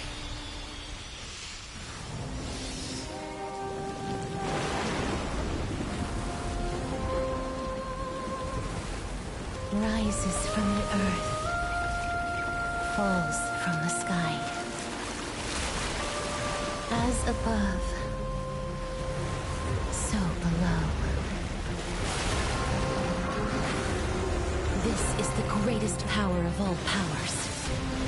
Unstoppable in this world.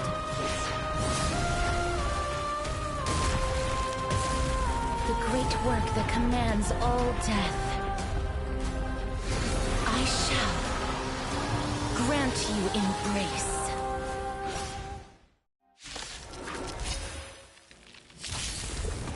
Fuck. What do we have here? All things are as one.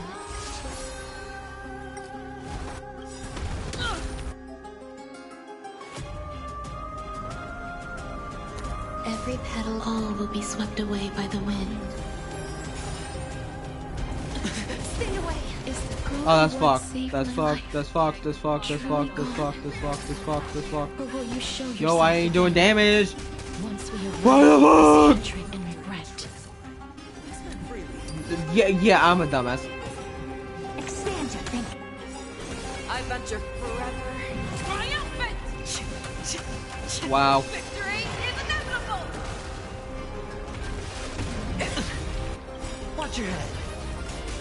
The dice bust. Or maybe I'll take it all. Ow. There's more. Impressive. Almost. Yo, I win. Apart on your own. Never hesitate! Yeah, that's right. Too slow. Curious, endless riddles. Nothing but a point. Oh my god, I'm not Open sesame. winning. Glimpse I of the don't map. think I'm supposed to win. Green gets Dude, can you stronger. just use the thing? Somewhere. Jump Get it over with. Watch your head. Get it over with. All in.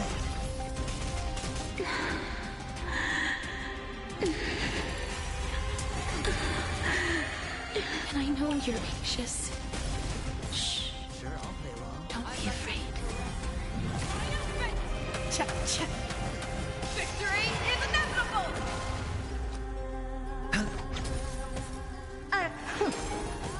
There's more to life. Eternal. Every petal, all will be swept away by the wind. Fear Ah.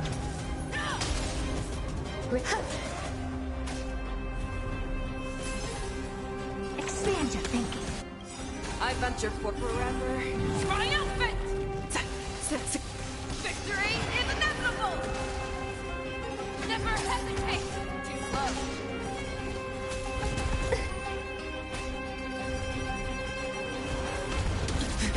All in. The dice have been... I don't know how to win this fight. Or maybe I'll take it all. Watch your head.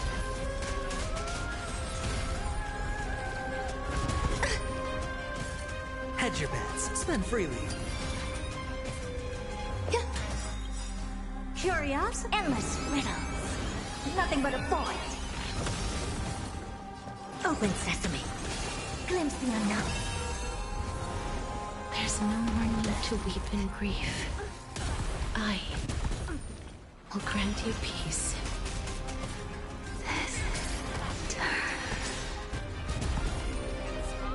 Yes, it's me. I'm back.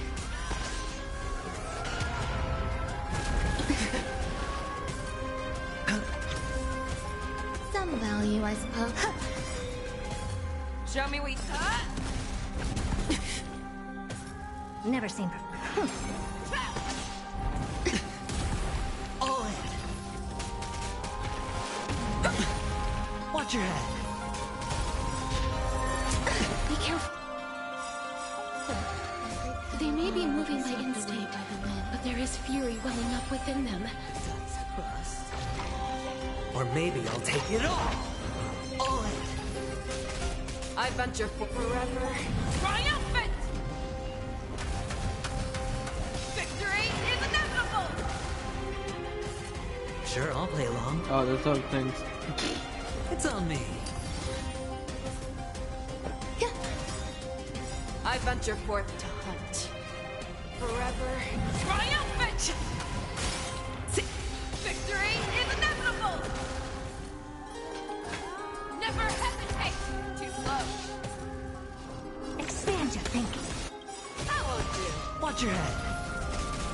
Curious, endless riddles. I'm dead. Nothing but a void. Open sesame. Glimpse the unknown. There's more to life. Hedge your... Spend freely.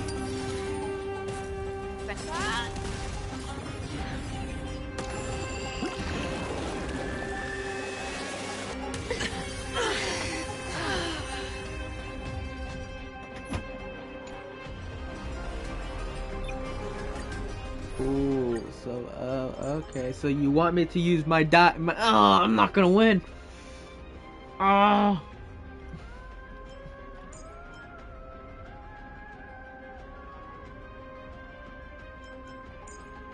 Please God, make this work somehow, even though he's not built. What do we have? Eternal melody.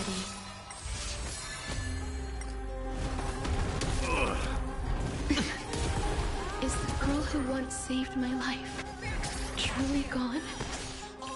Or will you show yourself again once we eradicate this hatred and regret? Burn it all. Through my blood. I venture forth forever. Triumphant! Victory is inevitable! Forever doomed. I hit the mark. It's on me. Some value, I suppose.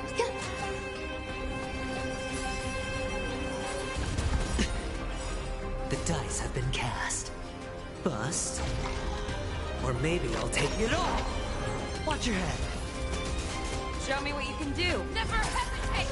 I will do. Burn it all. Too slow.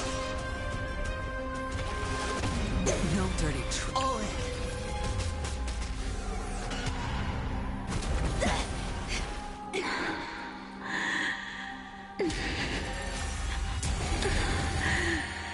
And I know you're anxious. Shh. Hedge your bets. Don't be afraid. Existence is unity. Fangs and claws got the...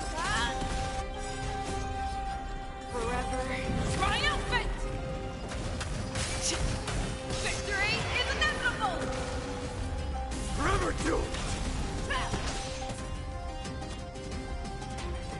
freely. Every petal, all will be swept away by the wind.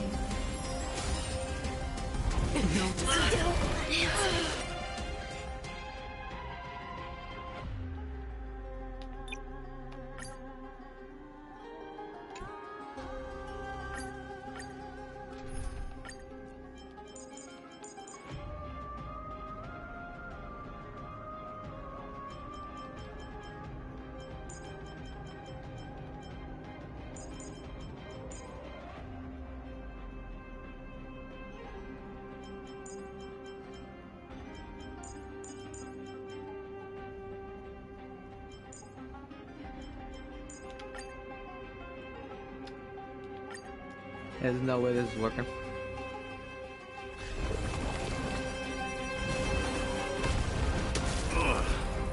Again? Is the girl who once saved my life truly gone? Or will you show yourself again once we eradicate this hatred and regret? I am struck! Burn it all! Bloom. Don't worry, it's just a scrape. Eternal sleep. The dead return! It's on me. Still waters of oblivion. Familiar.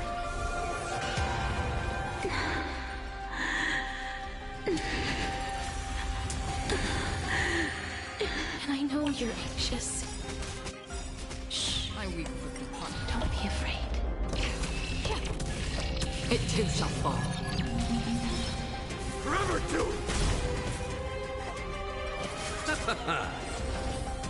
I can't die. What? The dice have been bust. Or maybe I'll take it all. All in. That's half the work. Destined for oblivion. Ow. Watch your head. Conquer all lands!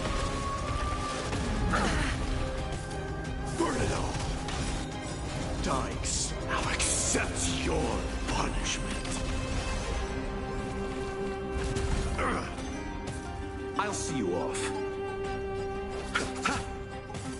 Sure, I'll play along.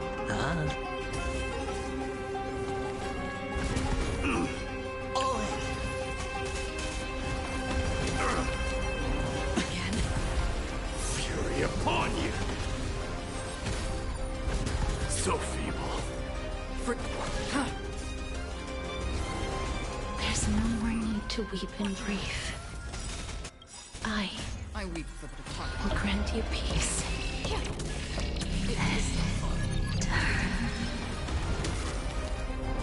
Yes, it's me. I'm back. Forever do! You chose the wrong enemy. Bloom. I can't die. But Hedge your bets. It's on me.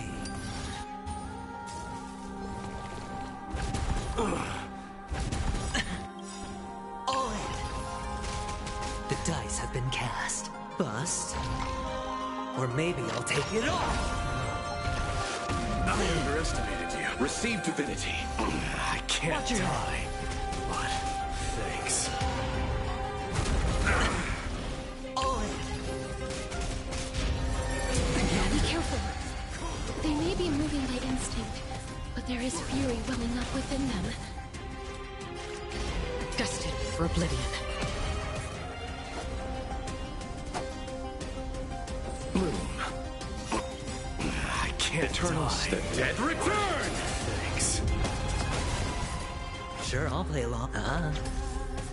Forever do! Dykes, I'll accept your punishment. Please be enough.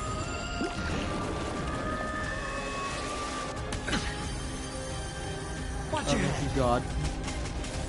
Another journey begins. I weep for the departed. It too shall fall.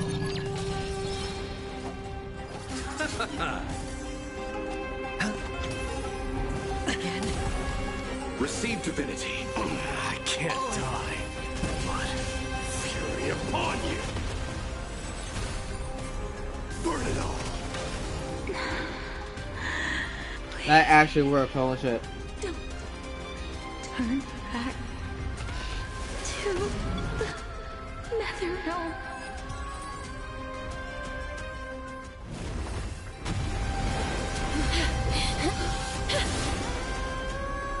Oh, death.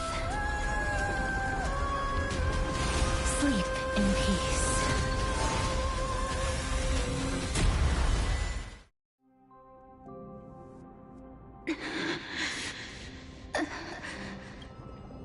I'm sorry I have to wake you up from ancient death.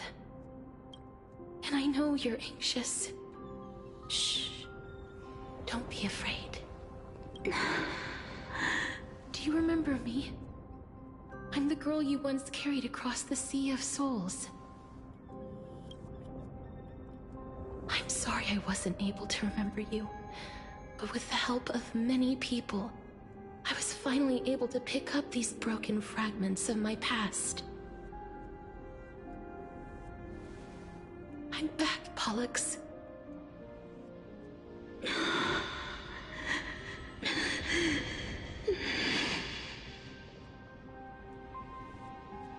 I know this might not be what you wanted.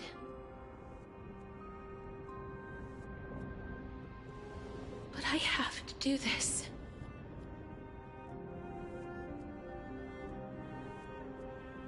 So please, carry me across the Sea of Souls again and return me to the Netherrealm, just like you did in the past.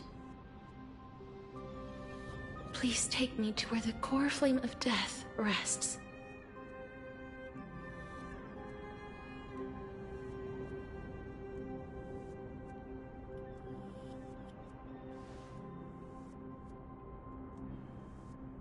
I'll be going now.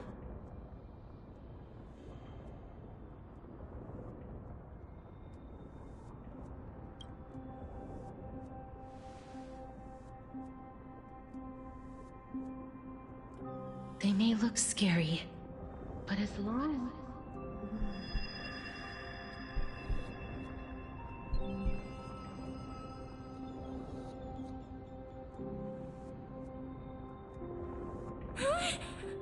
What's wrong?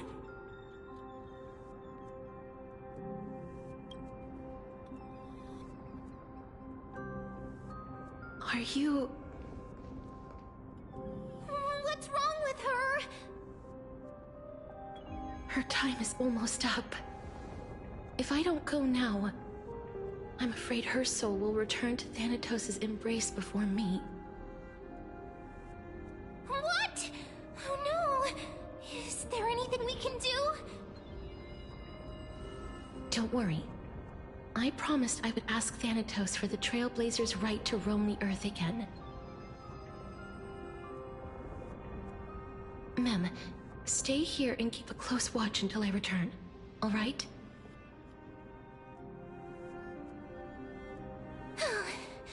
All right. I'm the best at taking care of others. Go on, Cass. Make sure not to leave yourself with any regrets.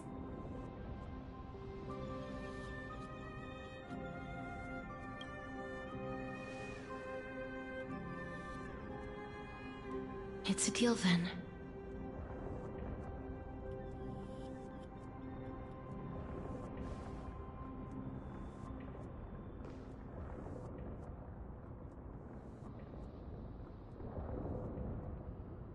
Please.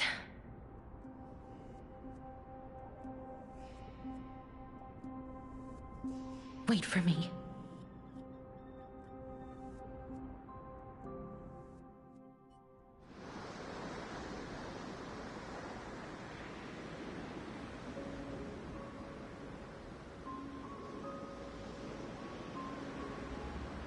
After all that, you still ended up back here.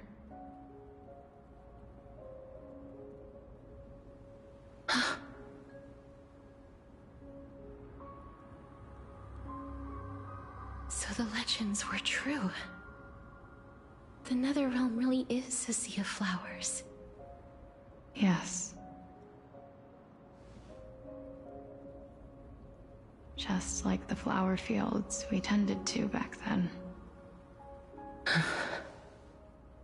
Is that you, Plixia?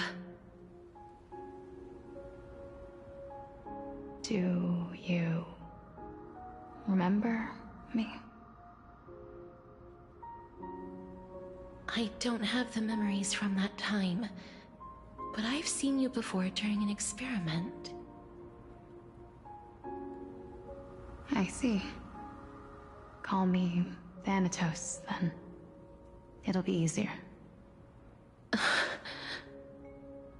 However, since you recognize the name, you must already know everything about Thanatos, right? Yes. I'm here to reforge the order of life and death in Amphorius.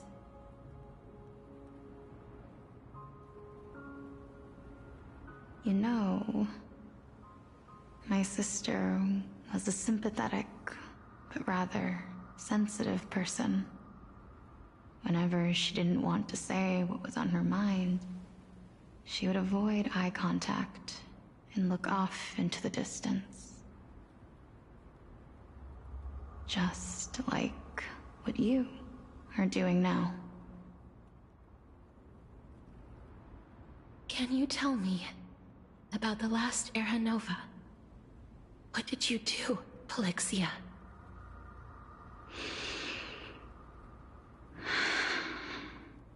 Where should I begin? I suppose we can start from the beginning.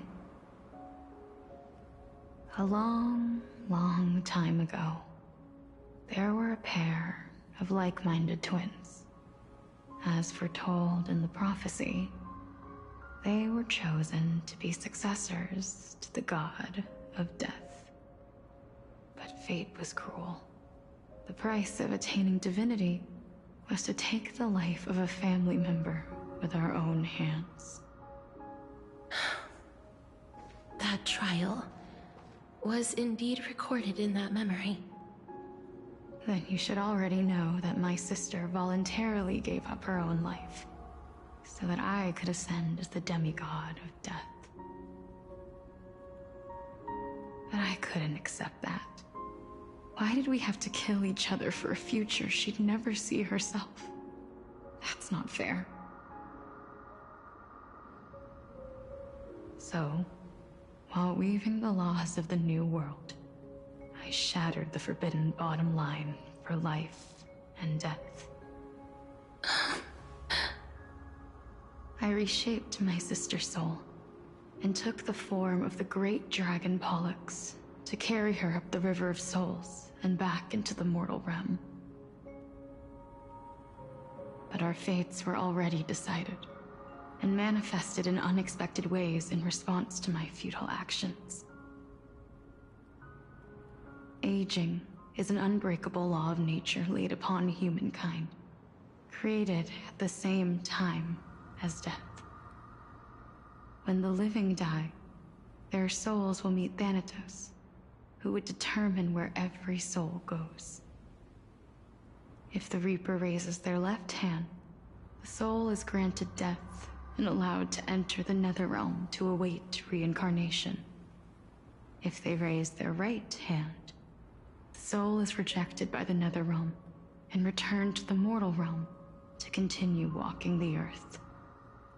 That's why the Hand of Shadow can only lay down judgment and not embrace another being. Yes. Death was originally a pair of hands, but they were split in twain when we reached the mortal realm, never to touch each other ever again. The half of Thanatos that represents life, the undying human who grants death, that was the curse I forced upon you. Then, what about you? As the half of Thanatos representing death, I shoulder the fate of defying death. I died the moment I entered the world of the living. From then on, my Titan also no longer existed in this world. The cycle of life and death stopped. Souls were denied their audience with death, and were left stranded within an ever-rising river of the dead. What irony. My selfish desire to save your life gave you and the world a fate far worse than death instead. Then, what was left of my reason was left behind in the Netherrealm, where I've been taking care of these flowers day after day, until there is now a sea of them, all while mulling over the subject of life, death, parting, and enduring an endless loneliness.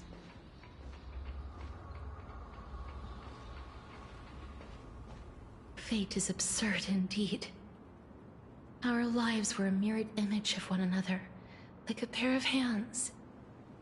Even so, we arrived at the same destination. We walked different paths, yet experienced the same pain. I had hoped that maybe you would at least have a good life in this cycle.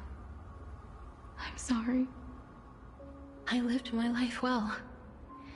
It didn't go to waste. As far as I'm concerned, you did nothing wrong. Even though I forced the authority of granting death to humanity upon you, a total stranger. Too many responsibilities were forced upon me in the course of this long journey. I was once lost, even upset. But I realized recently that if it weren't for your blessing, I wouldn't have understood the source of these emotions, nor would I have realized my purpose. I wouldn't have made it here to reunite with my missing half, and we wouldn't be discussing our past while sharing the same view of this landscape. I wouldn't have understood the meaning of our existence. The meaning of our existence. This sea of flowers blooms on dead land, because we sowed it with the seeds of our separation, and watered it with our tears of loneliness. Yes, the only thing death is allowed to create are flowers that bloom from blood and tears. That's why Thanatos cannot create living beings at will. Nor can the hand of shadow determine a person's remaining days. Because the life and death of mortals should never be dictated by another's will. Are you saying there's no point in Thanatos' existence? No. No single being can bear the scales of life and death on their own. Not even a god. Life and death weigh equally heavy. We both know that now, don't we? You, too, must have had a difficult life. We've taken quite the ridiculous journey together, haven't we? I had a feeling, even back then, that we would meet again one day. Not to embrace one another after a long separation, but to come in search of retribution. Tell me the answer that's already been written, and let us draw this seemingly endless fate to a close. It's been far too long. I've waited here for centuries, watching day after day as desperate spirits are denied by this lonely wasteland.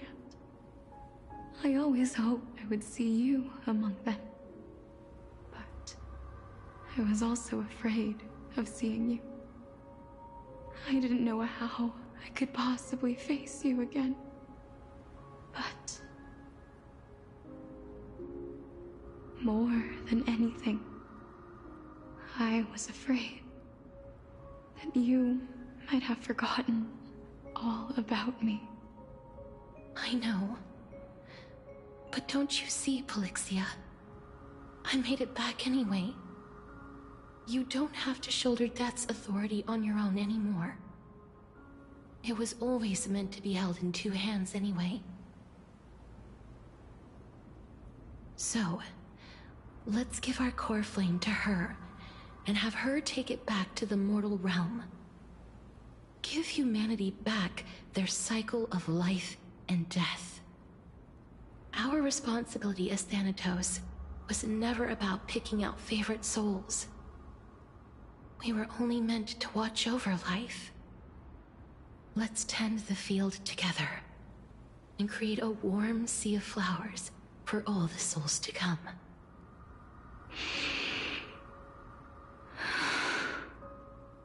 What do you think, Polixia? Yes, just one last step. You shall wither, and through that, the dead will sprout again from the remains, and be reborn with the dead flame. As foretold by the prophecy, Thanatos' authority is only destined for only one person to wield. As the Chrysos heir of death, as their demigod, as a titan, our fated moment has arrived once again. Just like before. Yes, just like before. But unlike that time, the ones undergoing the trial this time are prepared. You've made up your mind? Yes, as dictated by fate. But I won't be afraid. As long as you're here with me. Complete your trial in this life. Grant me the embrace of death, and light the spark of life ablaze. You've been tempered by life and death. I know you'll be able to give this wasteland its first breath of life. Like a raven butterfly, flying swiftly into the netherrealm, perching on the twig of death.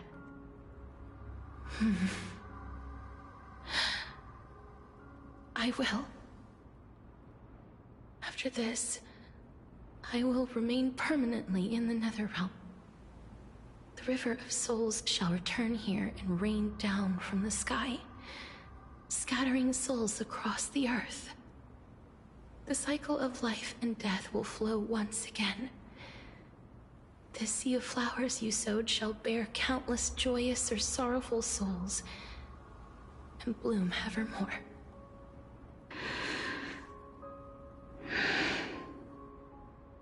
Thank you. Just one last thing. Can you grant me one wish? Of course. What is it? Please, don't forget me. I promise you, when we meet in the next world, even if I have endured another reincarnation, even if we do not know each other's names, I will still hold you tightly in my arms, just like what I did when we were born. Casterus. Casterus. You're as beautiful as a fleeting butterfly.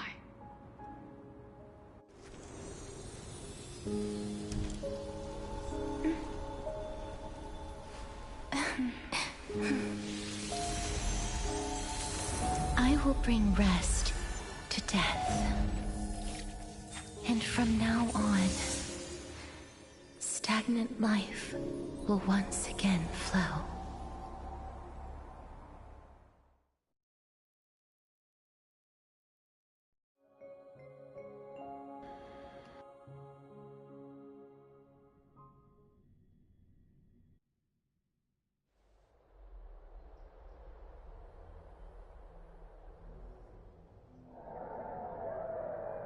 Time flies. In the blink of an eye, the 15th entry hour is already at hand. When this farce is over, your soul will be placed on the scales of life and death. Are you ready? No need to ask so many times. Of course I am. Then why do you drag your feet? Is your fear of crowds holding you back again? I simply find them too noisy. Paying attention to conceited fools like them would be an utter waste of my time. Such harsh words. As I see it, you are no less arrogant than they are. I couldn't agree more. Oh. I did not expect to hear that from you. Are you not going to refute me? I know myself better than you think I do. At the very least, better than a stowaway like you. And they say men whose ends are nigh have but kind words. Well, that is exactly why I chose you. Should I thank you for the compliment? The hour of the trial has come. Do you have an answer for me? And how will you prove the veracity of your argument? I suppose there is no point in putting this off any longer. Do you recall where we stopped the last time? You were saying that Amphorius's history is cyclical. Indeed.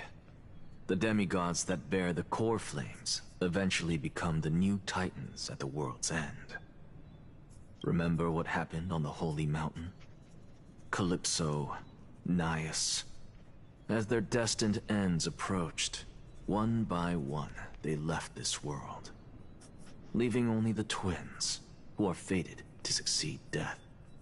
Unfortunately, while their journey is consistent with ours, you and Calypso, as well as Nicodor and Naias, act as supporting evidence. I can only come up with a rough sketch for my theory of a cyclical history. For all the pains I took to reach this point, I had already lost hope of ever obtaining definitive proof. After all, the past is in the past. Proving that we are the legacies of heroes of the past is a hopeless endeavor. That is, until I met a girl named Polixia and her sister. If Castorus was truly sent from the past to the present for the Titan's self-serving reasons, then having lived through 2 cycles, and with Styxia as the pivot, she will no doubt be the link to connect all of this together. If the Twins of Death can bridge 2 cycles to reunite at the shores of the Sea of Souls, then my hypothesis will no longer be just a hypothesis. And you too will get the answer to your question. Well, that is all well and good, but how can you be so sure? If there is even the slightest error in your hypothesis, the girl will be shattered. It matters not. The most important quality a scholar must possess is foolhardiness. If you are overly cautious, then you'll never have the gumption to make the first step, and change will never come. Besides, I, Anaxagoras, am destined to overturn this farcical world. Come, let us go and teach those pathetic worms one final lesson.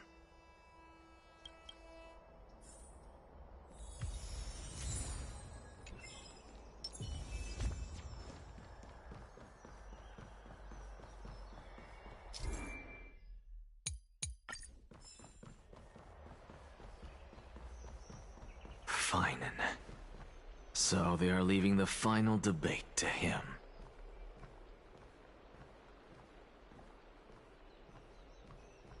Let those Chrysos heirs who started this terrible war hear you.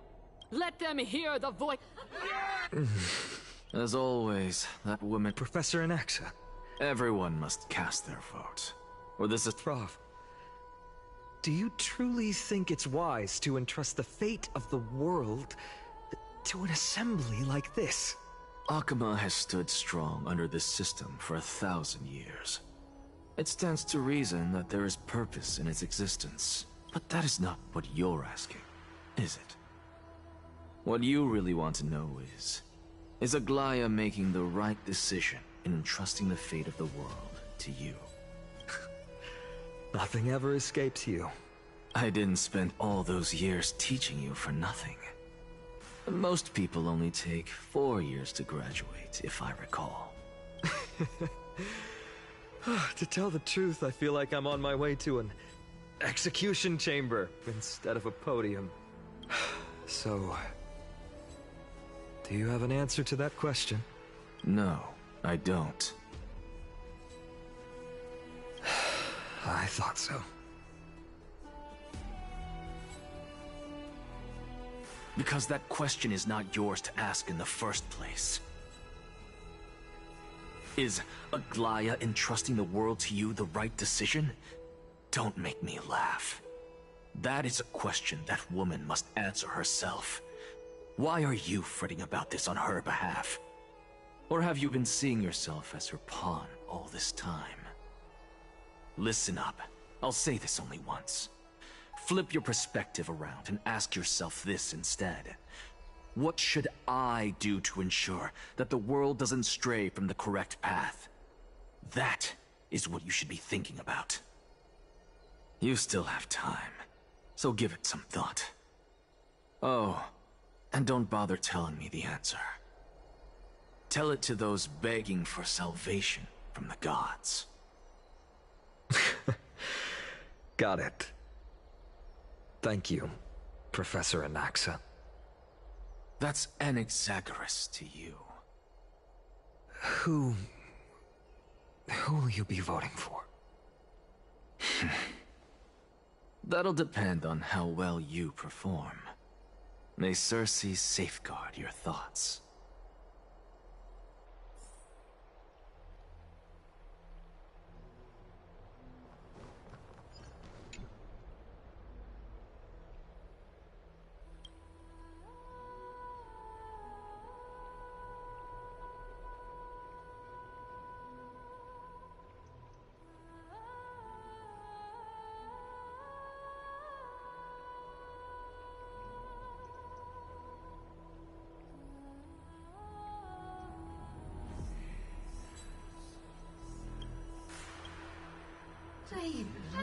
Elders and citizens, silence, if you please. Finin of Ides Elysiae. Alright, me to react. Virtuous citizen Me interact to of these Akuma, dumb bitches. And the last speaker of the assembly.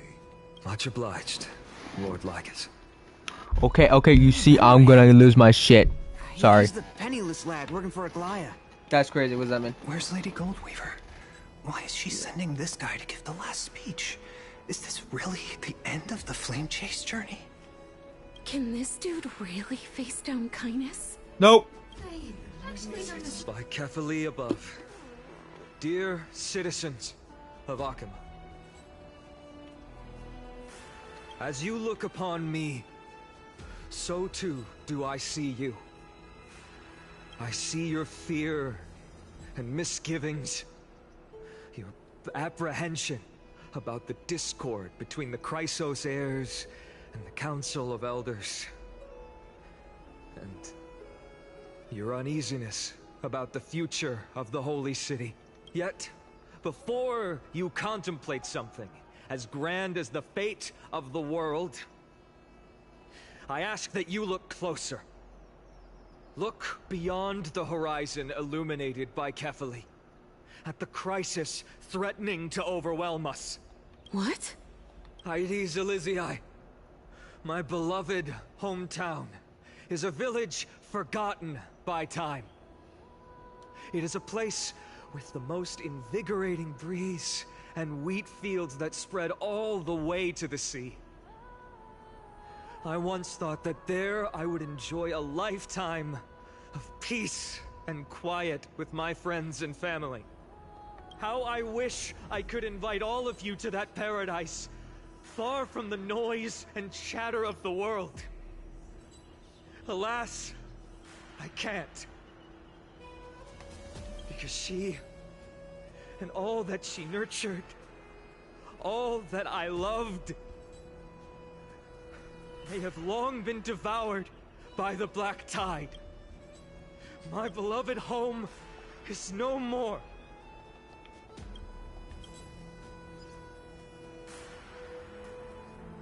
I will never forget the day the black tide struck. My father, Hieronymus, fought with a broken sword to his last breath to protect his child. My mother, Aldada, she was ripped apart by monsters. Also, I might live to stand before you here and now. Galba, he was a hunter.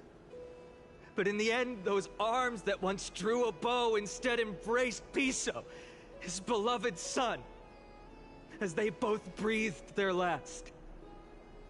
Pythias, the teacher, risked her life to save her students, but a burning beam fell on her, crushing her.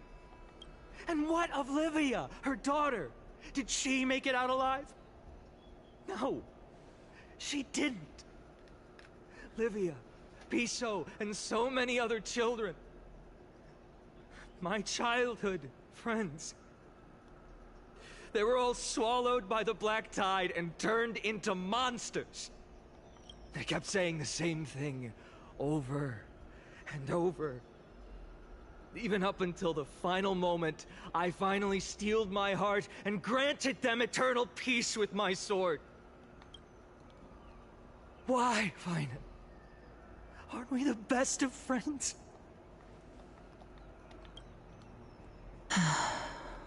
That is the black tide.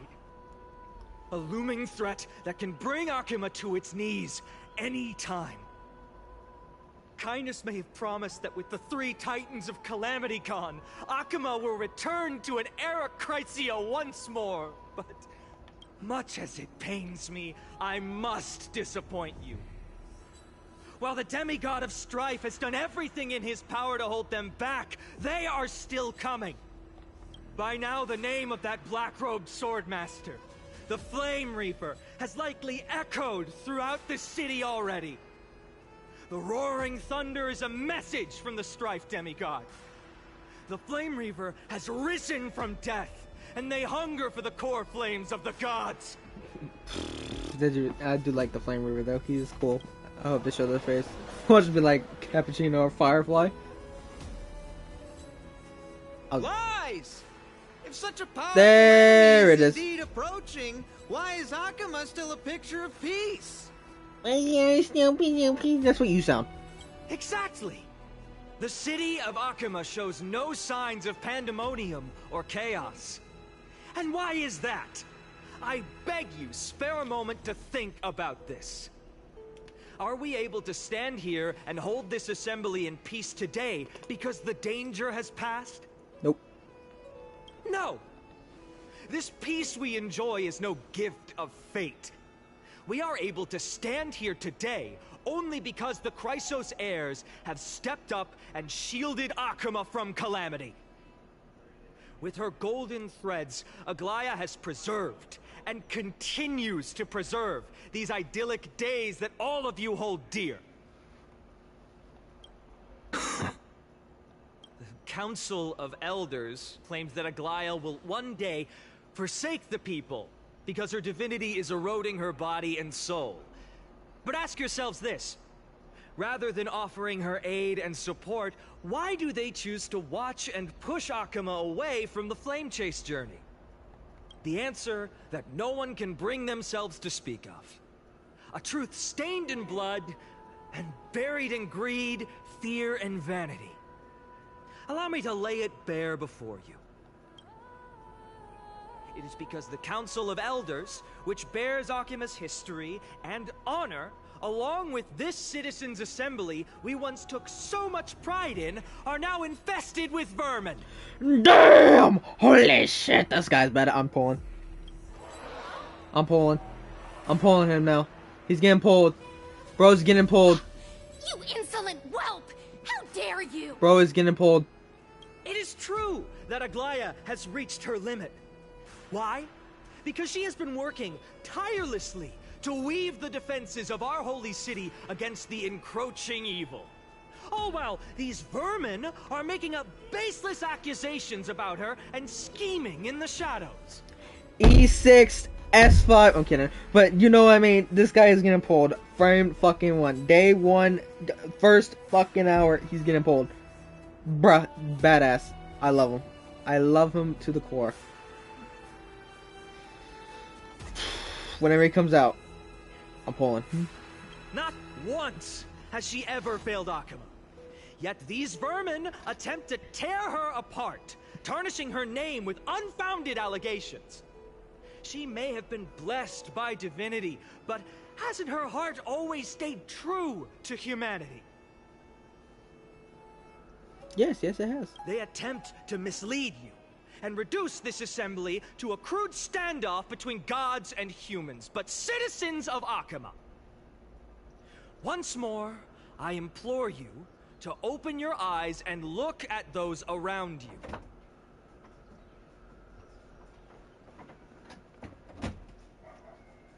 Examine them closely.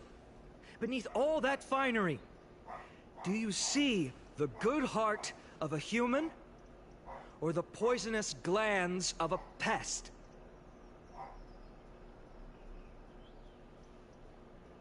Make your judgment, then turn your gaze to the demigods, whom so many of you regard as cold and merciless. Do you not see the light of humanity in them? And those who wear the mask of humanity, yet utter only hurtful, slanderous words. Can you not see that their souls have been corrupted by power?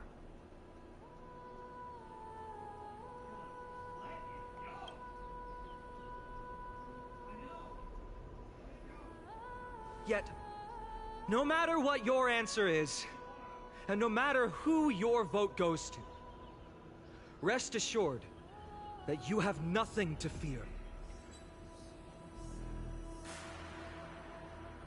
For Aglaya, Tribios, and I will remain your faithful guardians and pledge our lives to upholding your decision. And this vow will stay true until the end of our days, where it will be passed on to future flame chasers.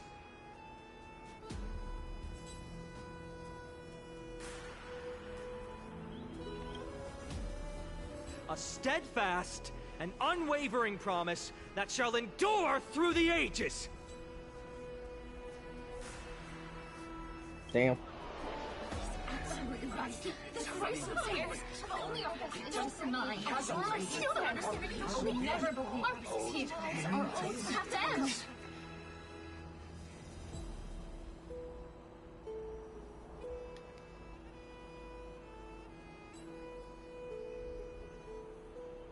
At the present time, on the scales of Talenton, those who call for the continuation of the Flame Chase journey, and those who demand its suspension. Each faction holds an equal share of votes, resulting in a perfect balance. As expected. This is the moment when the Flame Chase journey is the closest to its end. And now, it's your turn to vote, Lord Anaxagoras. Is there anyone else who hasn't voted? No, you're the last. Cast your vote with care, for your decision will break this impasse. Wait, who? Oh, fuck. No, shit. I have long since made a decision. I hate you. Very well. May you bring much needed change to this farcical.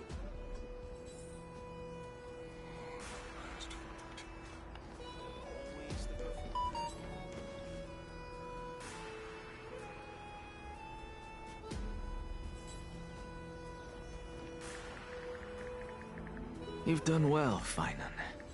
Given the circumstances, delivering a rousing speech to stir up emotions was a prudent move.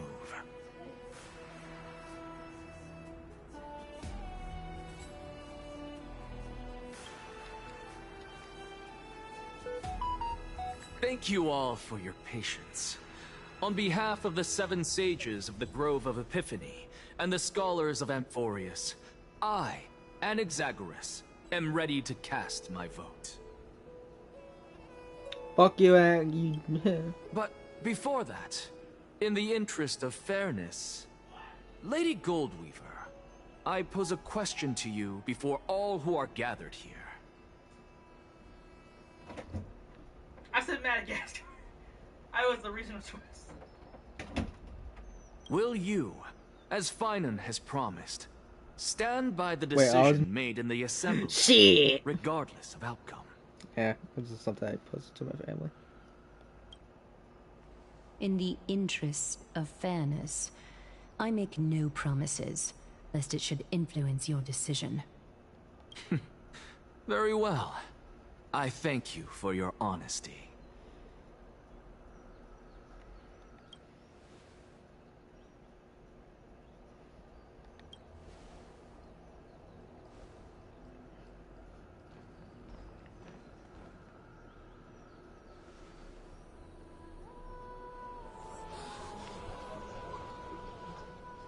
What's he doing? The stakes are high. Let's be patient.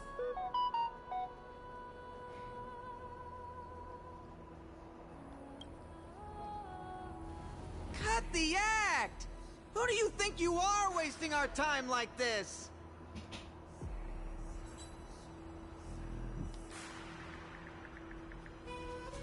Lord Anaxa, please do not forget that I... Rule number 1. Do not call me Anaxa. Rule number 2. Never interrupt me. Silence is golden.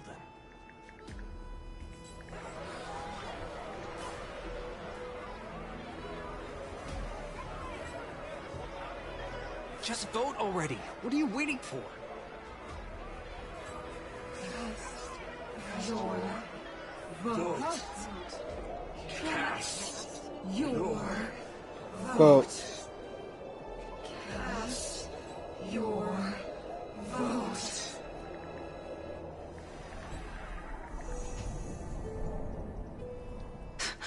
I cannot help but wonder, is every hardship in the world something you will exploit and use to your advantage?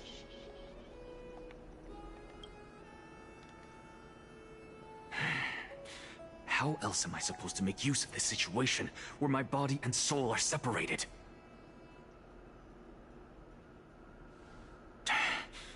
Oh, Circes. Or should I say Calypso? Accompany me on this final journey. Let us journey to the Netherrealm and see how she will substantiate the answer to your question and validate my decision. We need only to follow the sound of the tides.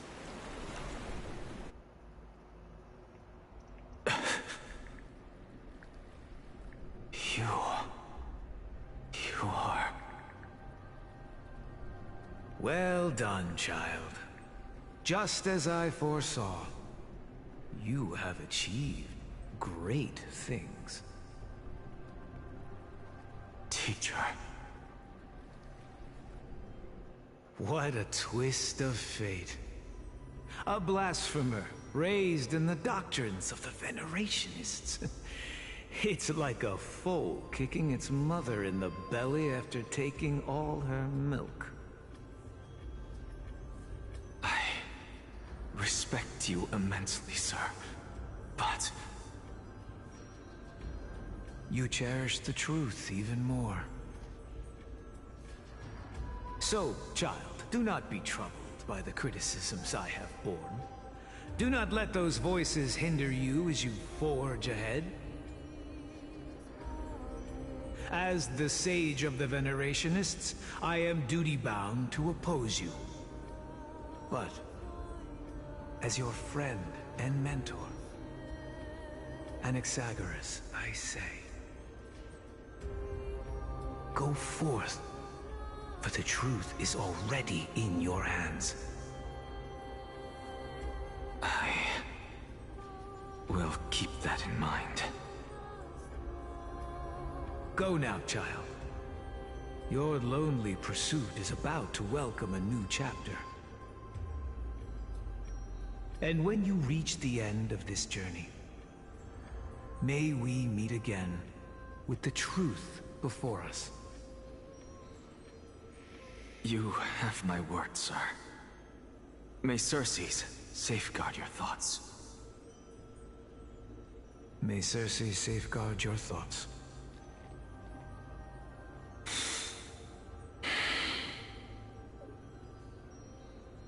You are right, Empedocles. My lonely pursuit is about to welcome a new chapter. I must be on my way now. May we meet again with the truth before us, Empedocles.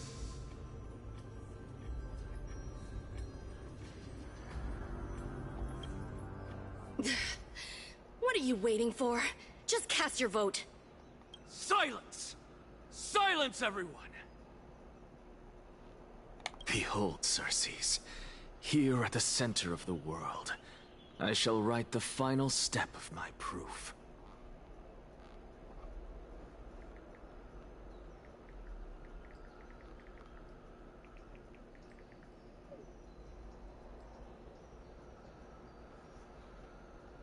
For this place is but one step away from the truth.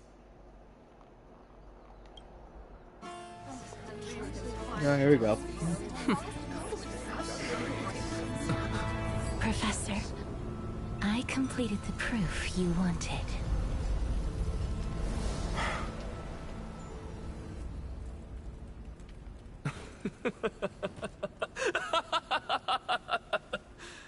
Thank you, Castorus. The answer is plain as day. My vote goes to the Flame Chase journey and nothing else! Elder Kindness, I have deciphered the truth of this world.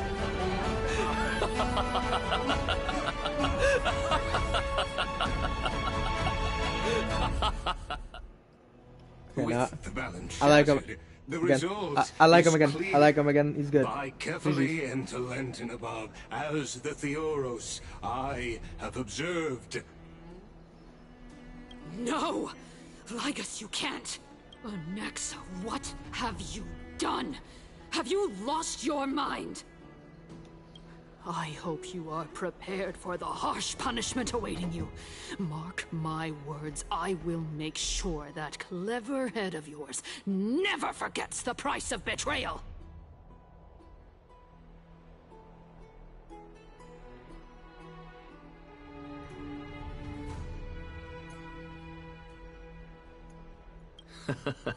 Have you forgotten? I told you that happens to be one of my rare talents. You put on such a grand performance, just to aid their preposterous flame chase journey? Because you dumb as shit. Performance? Never trust the green man with the eye patch. You are green hair quite man with the eye mistaken. patch. Yep. That's I a may scientist. be paranoid by nature, And teacher. but I've always been known for my honesty. If you really understood me, Lady Kindness, you'd realize that I never had any interest in your pathetic little game of politics. Factions, standpoints, they are jokes in my eyes. I have never once switched sides. Oh, he fan? Because I, and I alone, am the truth. Lady Kindness, with all the citizens here as witnesses, we should honor the spirit of democracy, and I have observed that Akama has chosen her destiny. This citizens' assembly has resolved to continue the flame chase journey. This resolution shall be put up on the Wall of Heroes, such that all citizens are aware of the city's way forward. You! It seems not everyone is ready for the assembly to end. Very well. Let me entertain you for a little longer. By your leave, Lord Lycus. Interesting.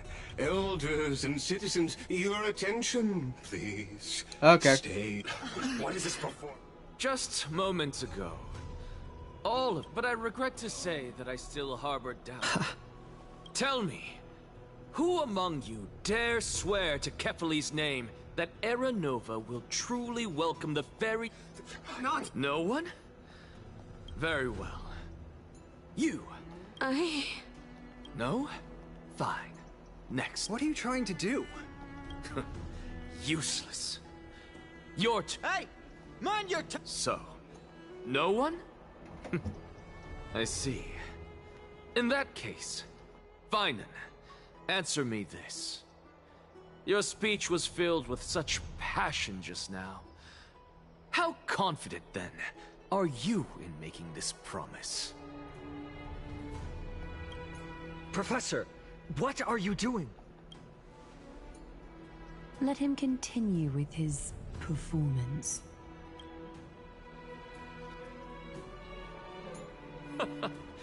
Will you look at that? Even Finan and Aglaya lack the... And what's even more absurd is that no one but I can promise you this new world. And yet, the Assembly passed the resolution anyway. But you needn't worry, because I knew better than to trust you good-for-nothings. That is precisely why I am here today. To give you one final lecture. Fuck. Now listen up and listen well. I, Anaxagoras of the Grove of Epiphany, hereby declare... Y'all are... terrible. Everything that the Flame Chase journey promises is true! Finan of Ides Elysiae, the prophesized demigod who shall succeed Kefali, will reforge each and every one of us in the new world with his complete, intact memories. What? The core flame-bearing titans were the Chrysos heirs of yesterday. And the Chrysos heirs who carry the core flames today will become the titans of tomorrow.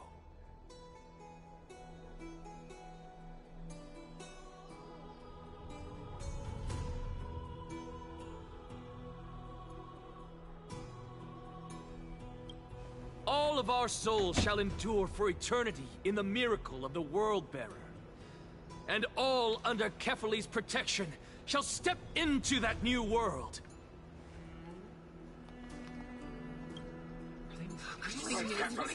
This is your blasphemy! It's impossible. What? Are you saying that we must bow down to you and worship you, even in our next lives? Enough, you blasphemous imbecile! How dare you try to deceive us with— I told you, don't interrupt me! But since you you might be a pole.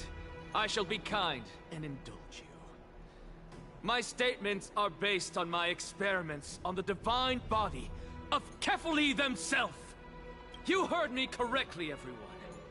With the tacit approval of Kindness and the Council of Elders, I fused my soul with a god through alchemy and learned the truth behind Era Nova. What is he talking about? Isn't that pure blasphemy? I, the vile, wretched blasphemer, deserve nothing less than death for my sins.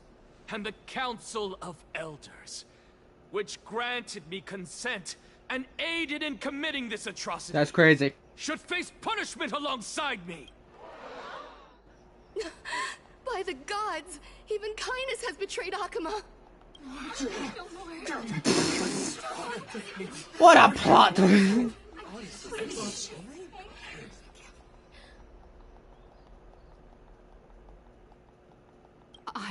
I had no knowledge of his transgressions. He did that on his own. Lord Lygus, as the esteemed Theoros, are you going to simply stand by and allow the Council of Elders to be dragged through the mud? Please.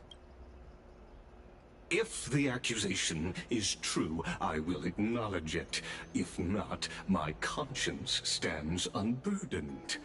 Lady Kindness, the reputation of the Council of Elders was not built. Repercussions await those who fool the people, and punishment must be meted out on those who abandon their vows. We should respect this beautiful city and her people. You are fighting a robot. You will not win.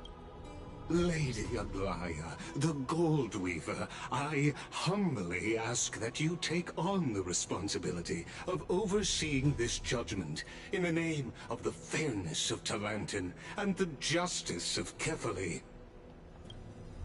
Considering the circumstances, and in accordance with Akima's codex, as the only demigod among us, you shall rightfully wield this authority. The honor is mine to bear. Elders and citizens, silence, if you please. Anaxagoras of the Grove of Epiphany has made his statement clear.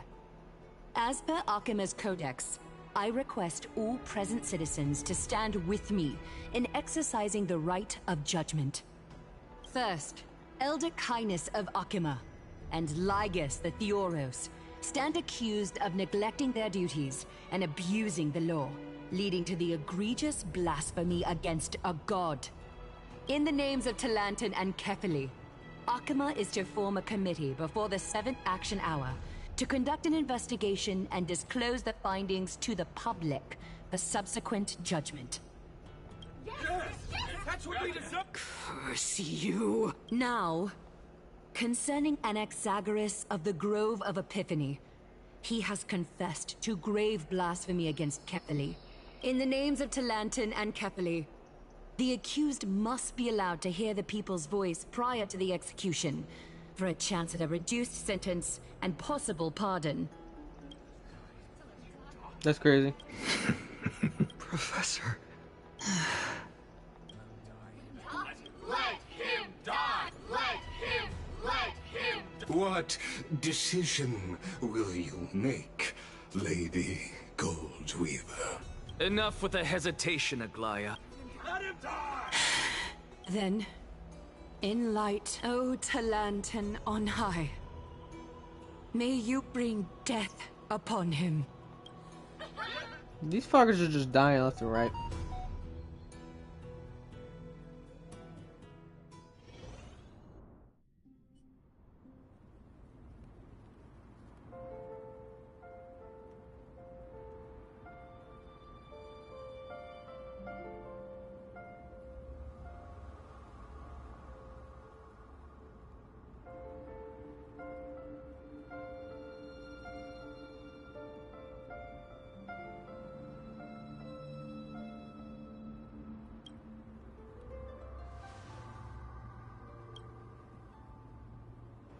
I'm done reading.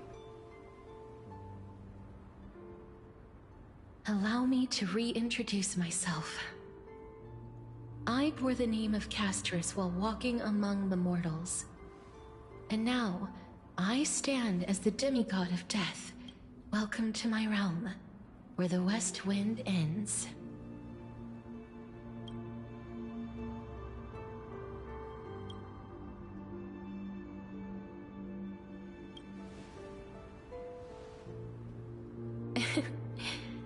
Every departed soul who has arrived here has expressed the same. Did you know? Every flower here was planted by Thanatos himself. These flowers were originally both lifeless and immortal, but in the first rain brought by the River of Souls, they were given new life, flourishing as the bearers of countless souls. And it is my duty as the Master of Death to tend to their well-being and foster their growth in this serene haven. Similar to the structured cycle of life and death in the mortal world, these flowers too shall wither and fade, returning to the earth and then ascending to the sky with mist and tides. Eventually, they will descend to the mortal land as gentle rain. Every soul undergoes the perpetual cycle of reincarnation, albeit in varied forms, until the world meets its end. Yet, sadly, there's no time left for Emporius to wait for when the flowers bloom again. Now, death is the power at my fingertips. It once led the souls of the deceased here, but I shall open the gate of the Netherworld and return you to the realm of the living. In exchange, please, take the core flame of death with you and complete the flame chase journey. Do not let our...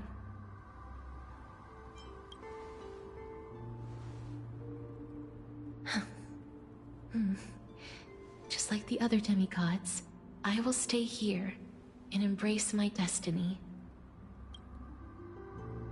That being said, it is not easy to guide a lost soul back to the mortal realm.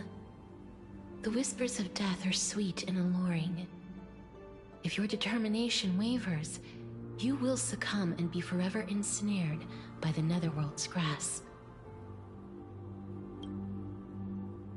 Please consider this a one-time exception. I will do everything in my power for the flame chase journey. And for your life, the only life I can save. I am glad to hear that. I forgive you. You fooled me. Not easy to be fooled. But you fooled me. This game fools me all the time. I'm lying.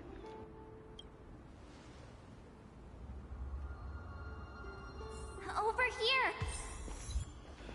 What the fuck? What? Huh? What? Yo, yo, yo, yo, yo, yo, yo, yo, yo, yo, yo, yo, yo, yo, what? I believe in you.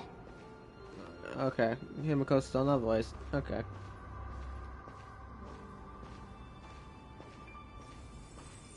Just forget about all the hardships of the mortal realm. Embrace away. Just forget about... Lift your chin up high and step forward with us toward... That's right. Keep your eyes on the dawn. Onward. Show me your courage. Partner, we shall become heroes together. Keep at it. Ha! My bad, think it's it.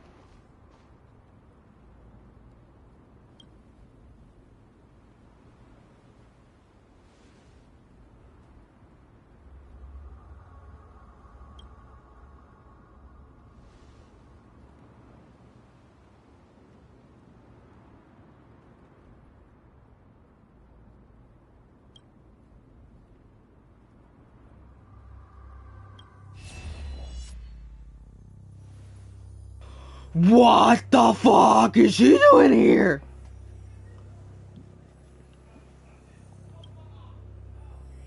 Do not look. Why is she here? Why is Raiden here? Raiden May, aka Acheron. Why is she here? So there's more to Acheron than that meets the eyes. She meets more. Acheron has a... Okay. All of this is proof that you once lived. Oh, okay, never mind. Your soul, I have your no clue who's talking. memories, the years you've journeyed through, and the path they revealed, leading you back home. Who is this? So, continue onward. Do not stop moving forward, and do not let her sacrifice and the support of all who have stood by you be in vain. Over here, friend! Oh, it's Mem. Take my hand. Let's go home.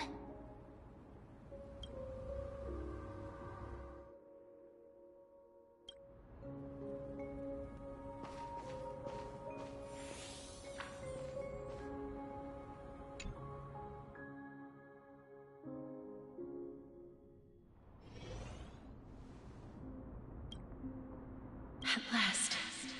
I knew you could do it. Your soul is still perfectly whole. As if some kind of force is trying its best to keep it together. Is it Ornyx's final blessing? Or is it a miracle of your own? It's truly incredible. Such a strange surge of familiarity. So hard to describe. Perhaps it is fate, once again fulfilling its own design.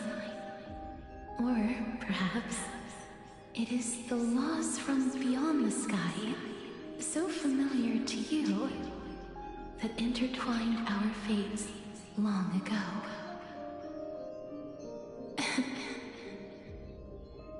It seems that this is the riddle which cannot be solved anytime soon.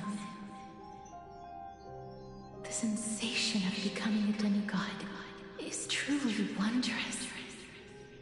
It's as if the river of souls is winding its way through the depths of my spirit, transforming with each breath into a fine rain that nourishes the world.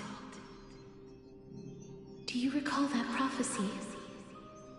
At the end of the sea of flowers, the souls of the living shall warm thy fingertips, and after an embrace, there shall be eternal separation. I promised you that I would do everything in my power to give it another meaning. Now, as I stand as a demigod, and destiny draws to a close, I can finally end it in a way that is as beautiful as it deserves. The wish I once sought, but could never grasp, is now within reach. In this brand new world, every blooming life will lift its arms in celebration and recount the profound meaning of this very instant. Every touch, every embrace we share will never again be an ice-cold loss.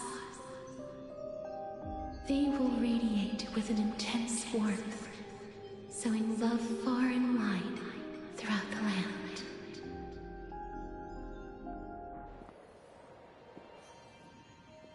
The other shore is very cold.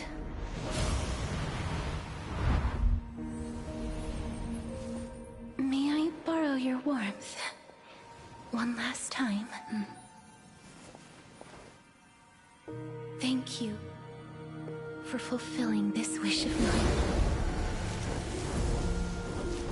The place I'll be going to is what humans call the Land of Sorrows.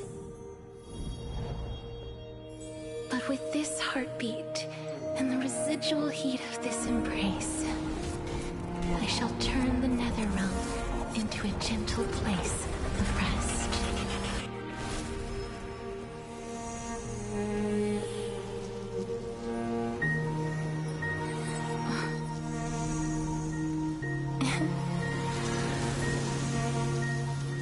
This embrace may be brief, but it's the proof that I once lived. Farewell, then. May we reunite in the new world.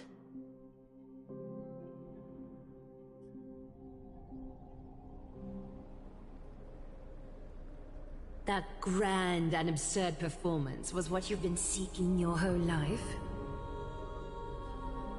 I gave up everything in search of truth, and it culminated in this very moment. You, on the other hand, performed as I expected.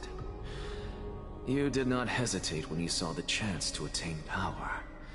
It's as if you... Crave power, like a fly craves rot. Those are your words, not mine. But what you said at the end, did you already know what I had planned for Thainan? I may have lost an eye, but my vision is clearer than anyone else. You've nearly exhausted your humanity. You're no different from my current state as a walking corpse. That's true.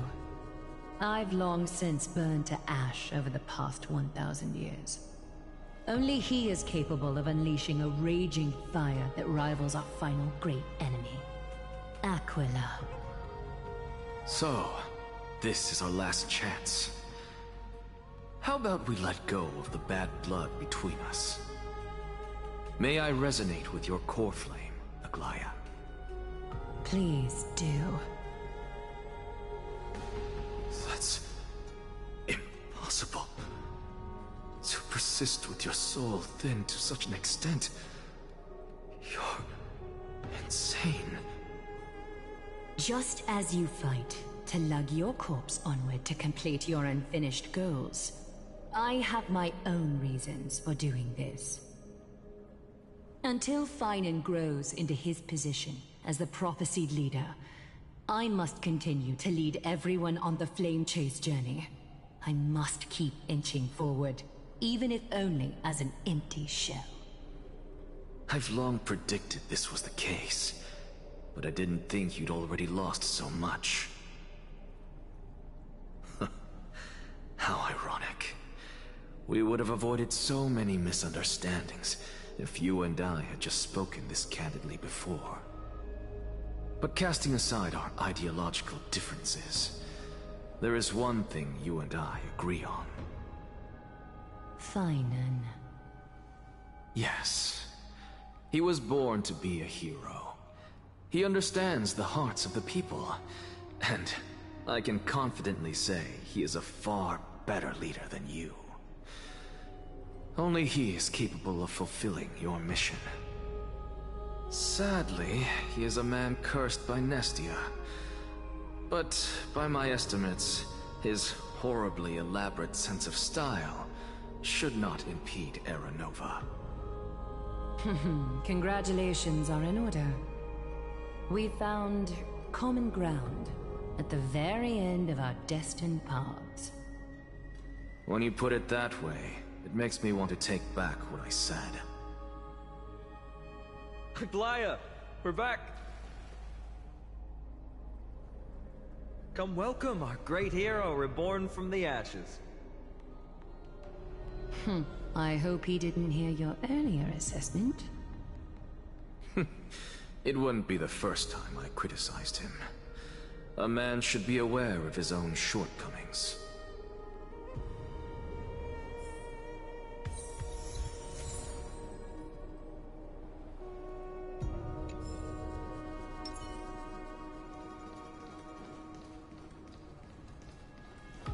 I'm gladdened.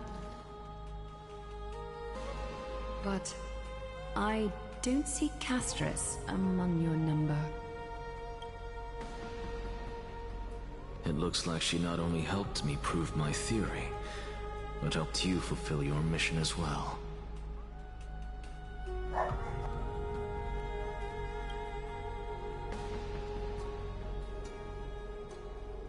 She might not have been able to change her fate, but she still wrote the final verse of her epic herself.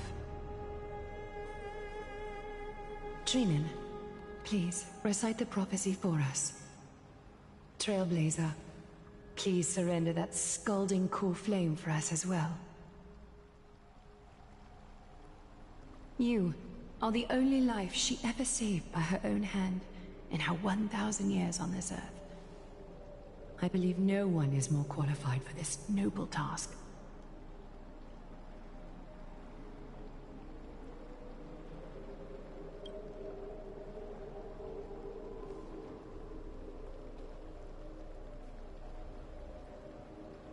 O gods who have returned, and gods who are still watching, today we bring you a soul laid bare. The Hand of Shadow, Thanatos, remembered their name from the past. From daylight they came, and to their fragrant dwelling they return, to walk now among your ranks. And there was one who joined hands with the Titan, a traveler risen from the dead, and reborn among mortal kind. She is the everlasting night, and shall now proclaim in her good name, O Majesty of the 12 Titans, pillars of the world. We seek your divinity to mend the rifts of the world. Fill our bodies with blood of gold, till we wither in willing service to the prophecy.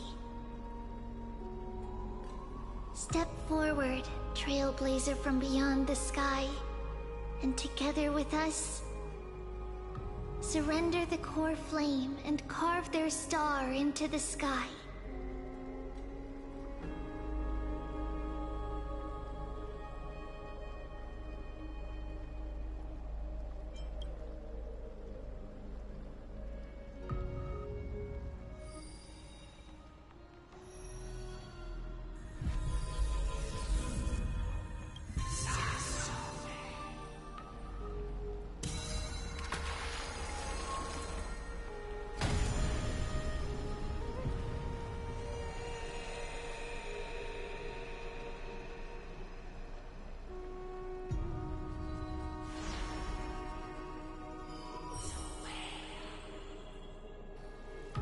Constellation for death.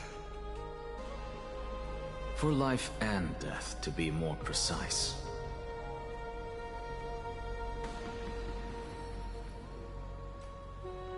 Look! It's...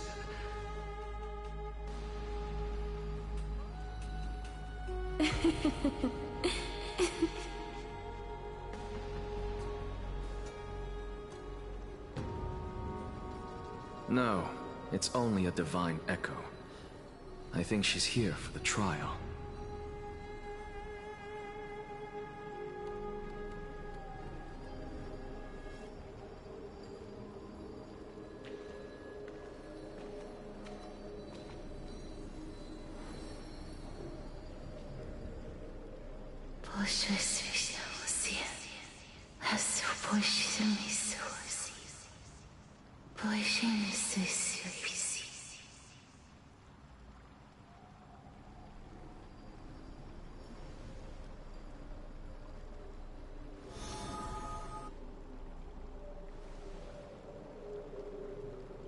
What did she say? That's the language of the Titans. Castorus... No. The Titan... They said... I have illuminated the cold shadow of death. Onwards. For your path to the future is bright and its flame eternal.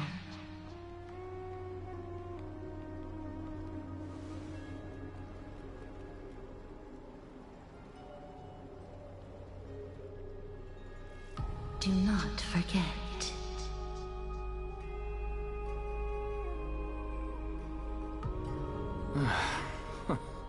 She made quite a scene. I suppose it's my turn now. I won't stop you. Professor, you... What's with that look? You were present. So, let's get this execution over with. We wouldn't want to bring shame to Akuma's divine laws or keep me from creating a new world. You never change, do you, Professor? I don't understand. If your theory is correct, you'll lose all memories of your past life once you become a Titan. So what's the point of becoming a god? Of course there's a point.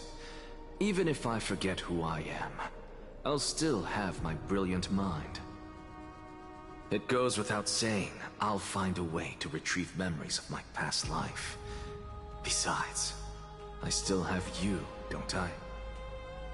I still don't really understand what you said during the assembly. Even if it were true, things reforged from memory could never be the same as the original anyway. Then allow me to tell you right now that you're wrong. What exactly are we? My answer is that the Chrysos heirs are the future Titans and vice versa. Of course, this answer only applies to us.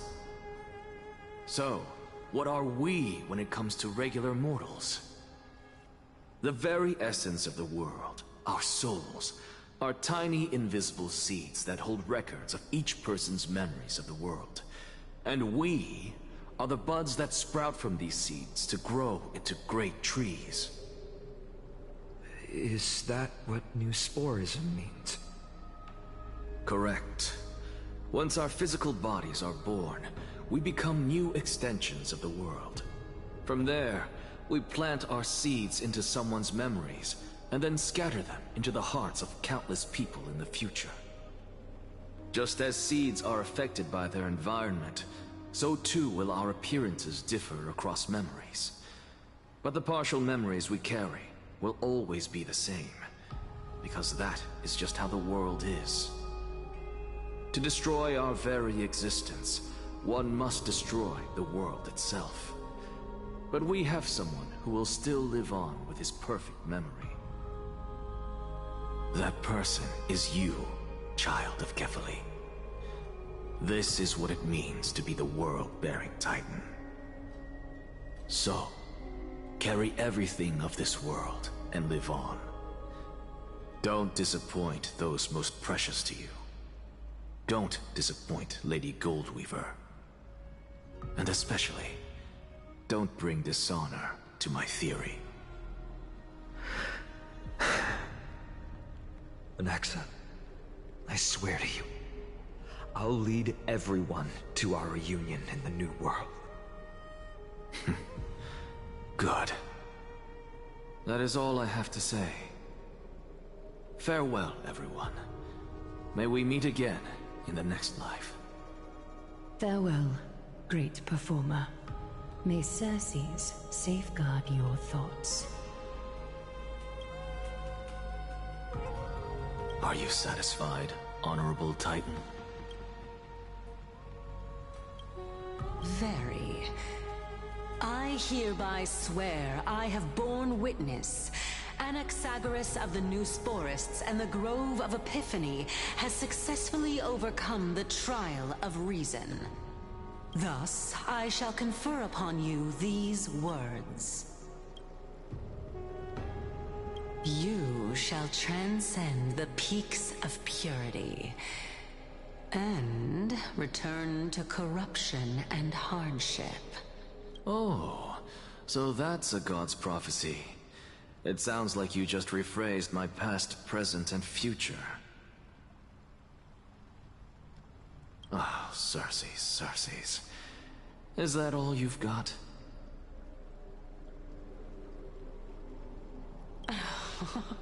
Well, you've already transcended the peaks of purity, and you were never the type to give me any leeway.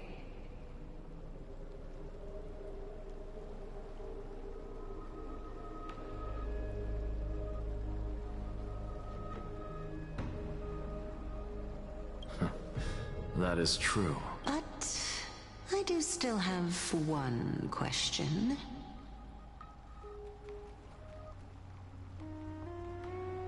I knew it.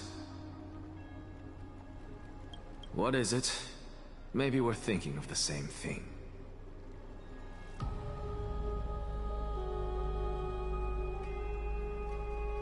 As you've so boldly stated, we and the world itself live on through the memories of others. If that is the case, whose memories did the very first new spore sprout from?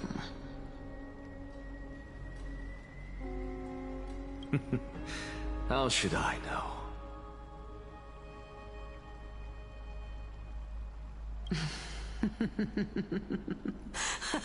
But since we are both equally curious,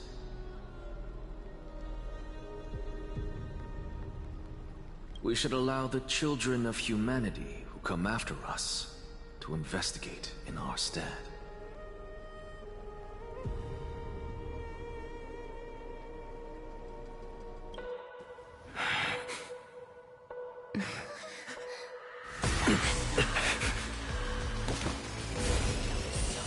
Rejoice, Circes.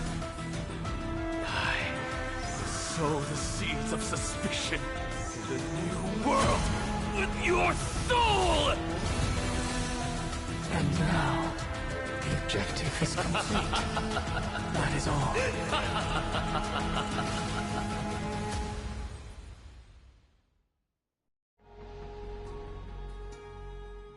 Thankfully, she's still alive. Fuck. Just kidding. Was March 7th I am also not in reading this Himiko. condition when she was first rescued by the Express?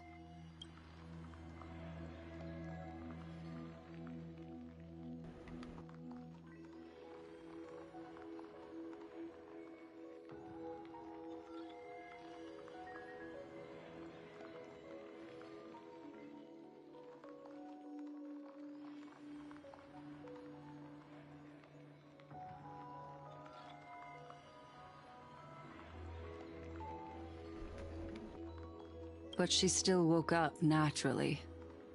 Looking on the bright side, that might happen this time as well.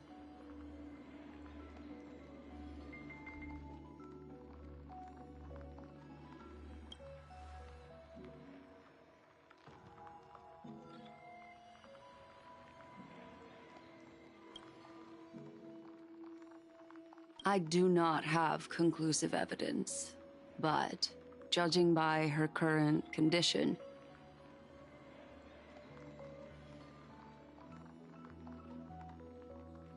perhaps March 7th's memories have been hijacked.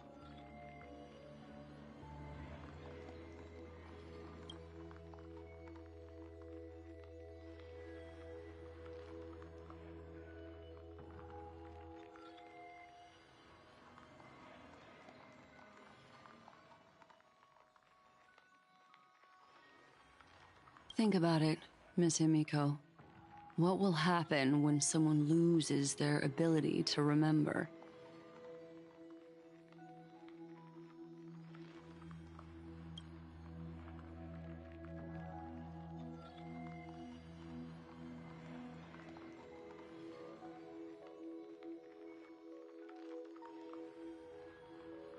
Unfortunately, short-term memory is an entirely different concept from the inability to remember. Perhaps it is difficult for you to imagine.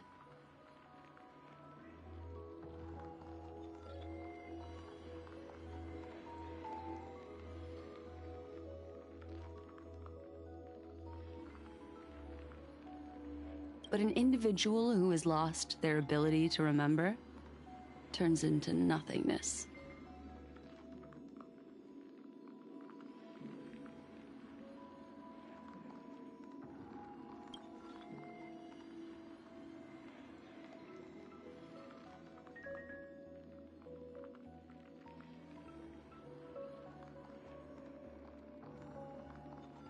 The belief of the Garden is that everything in this universe can be interpreted through memories. This is the driving force behind the continuance of this path.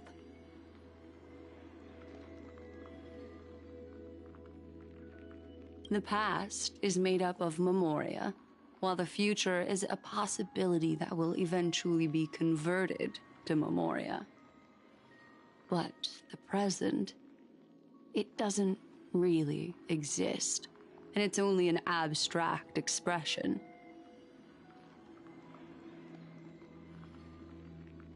Therefore, when a person is affected by the path and loses their ability to remember, their physical form will also be affected. These ice crystals are a manifestation of that.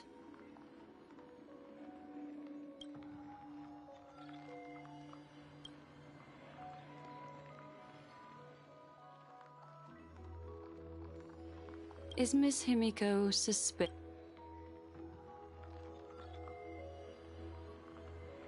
In other words, now that's not a problem. A world that can, they might unleash their... I chose to remain. You can be even bold. I cannot be certain. I am deeply... Miss Himiko. Let me take back a part of what... Although we indeed struck a deal, it seems like... It's fully... Their gaze has just swept across Emphorius. Is that good or bad? Oh, how interesting. I never expected a mere memo snatcher to be actually hiding so much inside her head. What's even more This lady seems to be a... It's, What are you two whispering about? Has it not occurred to you that I can hear everything clearly? Please pardon me, Madam Herta. Would you mind sharing with us what you've discovered? The ones who need help are the Astral Express. You will have to put up with my methods, even if they are rather unconventional. Let's get back to the topic. By using the fourth mirror, not only does this person know of Emphorius, but there are also... I searched through her consciousness and found the following terms. Since I'm not able to find any useful clues from the outside, why don't I personally visit this mysterious Emphorius? You're planning to... Yes, but not in the flesh like you all foolishly did. See these Herta mirrors? With them, I can project my... But of course, these corners of the cosmos. I see. Although that star's... Then, sit back. I'm intensely bored now. I just want to get this over with.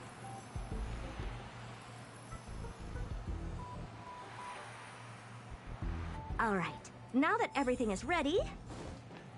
Mirrors? First mirror? As you cut the preparation. Second, this time... Oh, okay. Third mirror. Good forget it. Fourth mirror, it seems... Ah, next time. Preparation of the data thought refraction. Excellent. Have a safe trip, madam. May your journey yield... Coordinates input. Spatial warp activated. Oh! Second mirror. Can't you hurry? Yes, ma'am. I didn't expect it to be so turbulent. I should have asked... let's see. What's this? Oh. How esteemed. What's this? Oh, it moves? It's either a projection or a fake. My deepest apologies. Who's there? Your visit, although not part of my calculations... Are you not going to answer? I have many Lycurgus. All right, Lycus. But you can't... Regrettably, however, standards are... Now, please, kindly turn back. You seem to understand me very well. Your reaction is complete, but my answer remains Let's assume for a second that I'm not so... How do you plan to Within the scope of the ultimate agreement, there are 107. After filtering through them, I have determined that... Oh? First, for reasons that cannot be disclosed, Emphorius is a completely isolated celestial body. Apart from me, no one else will be able to help you enter. That's not a good argument. Second, if you're just like you, I have basked in the gaze of the... Oh, no wonder I couldn't find a back door. When I did a scan of our surroundings... I assume that you... Of course. What? Third, even you will surely give up once you understand the consequences of your actions. What? But since you put it that way... It concerns the third path, that is, the destruction. So, if you ignore my warnings Not and this shit again. persist in your ways, you will break the shackles of a Lord Ravager. Are we done? Are we done? Are we good? We're good? We're good? We're good? We're good? We're good? We done?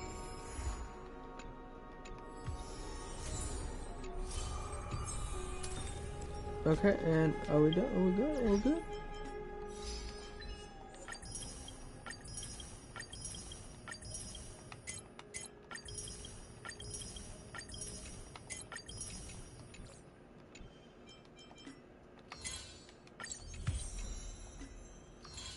And that will be all for today. Thank you. Well, this is for all till the next time. So you guys enjoy your day. And I'll see you in the next time. Bye.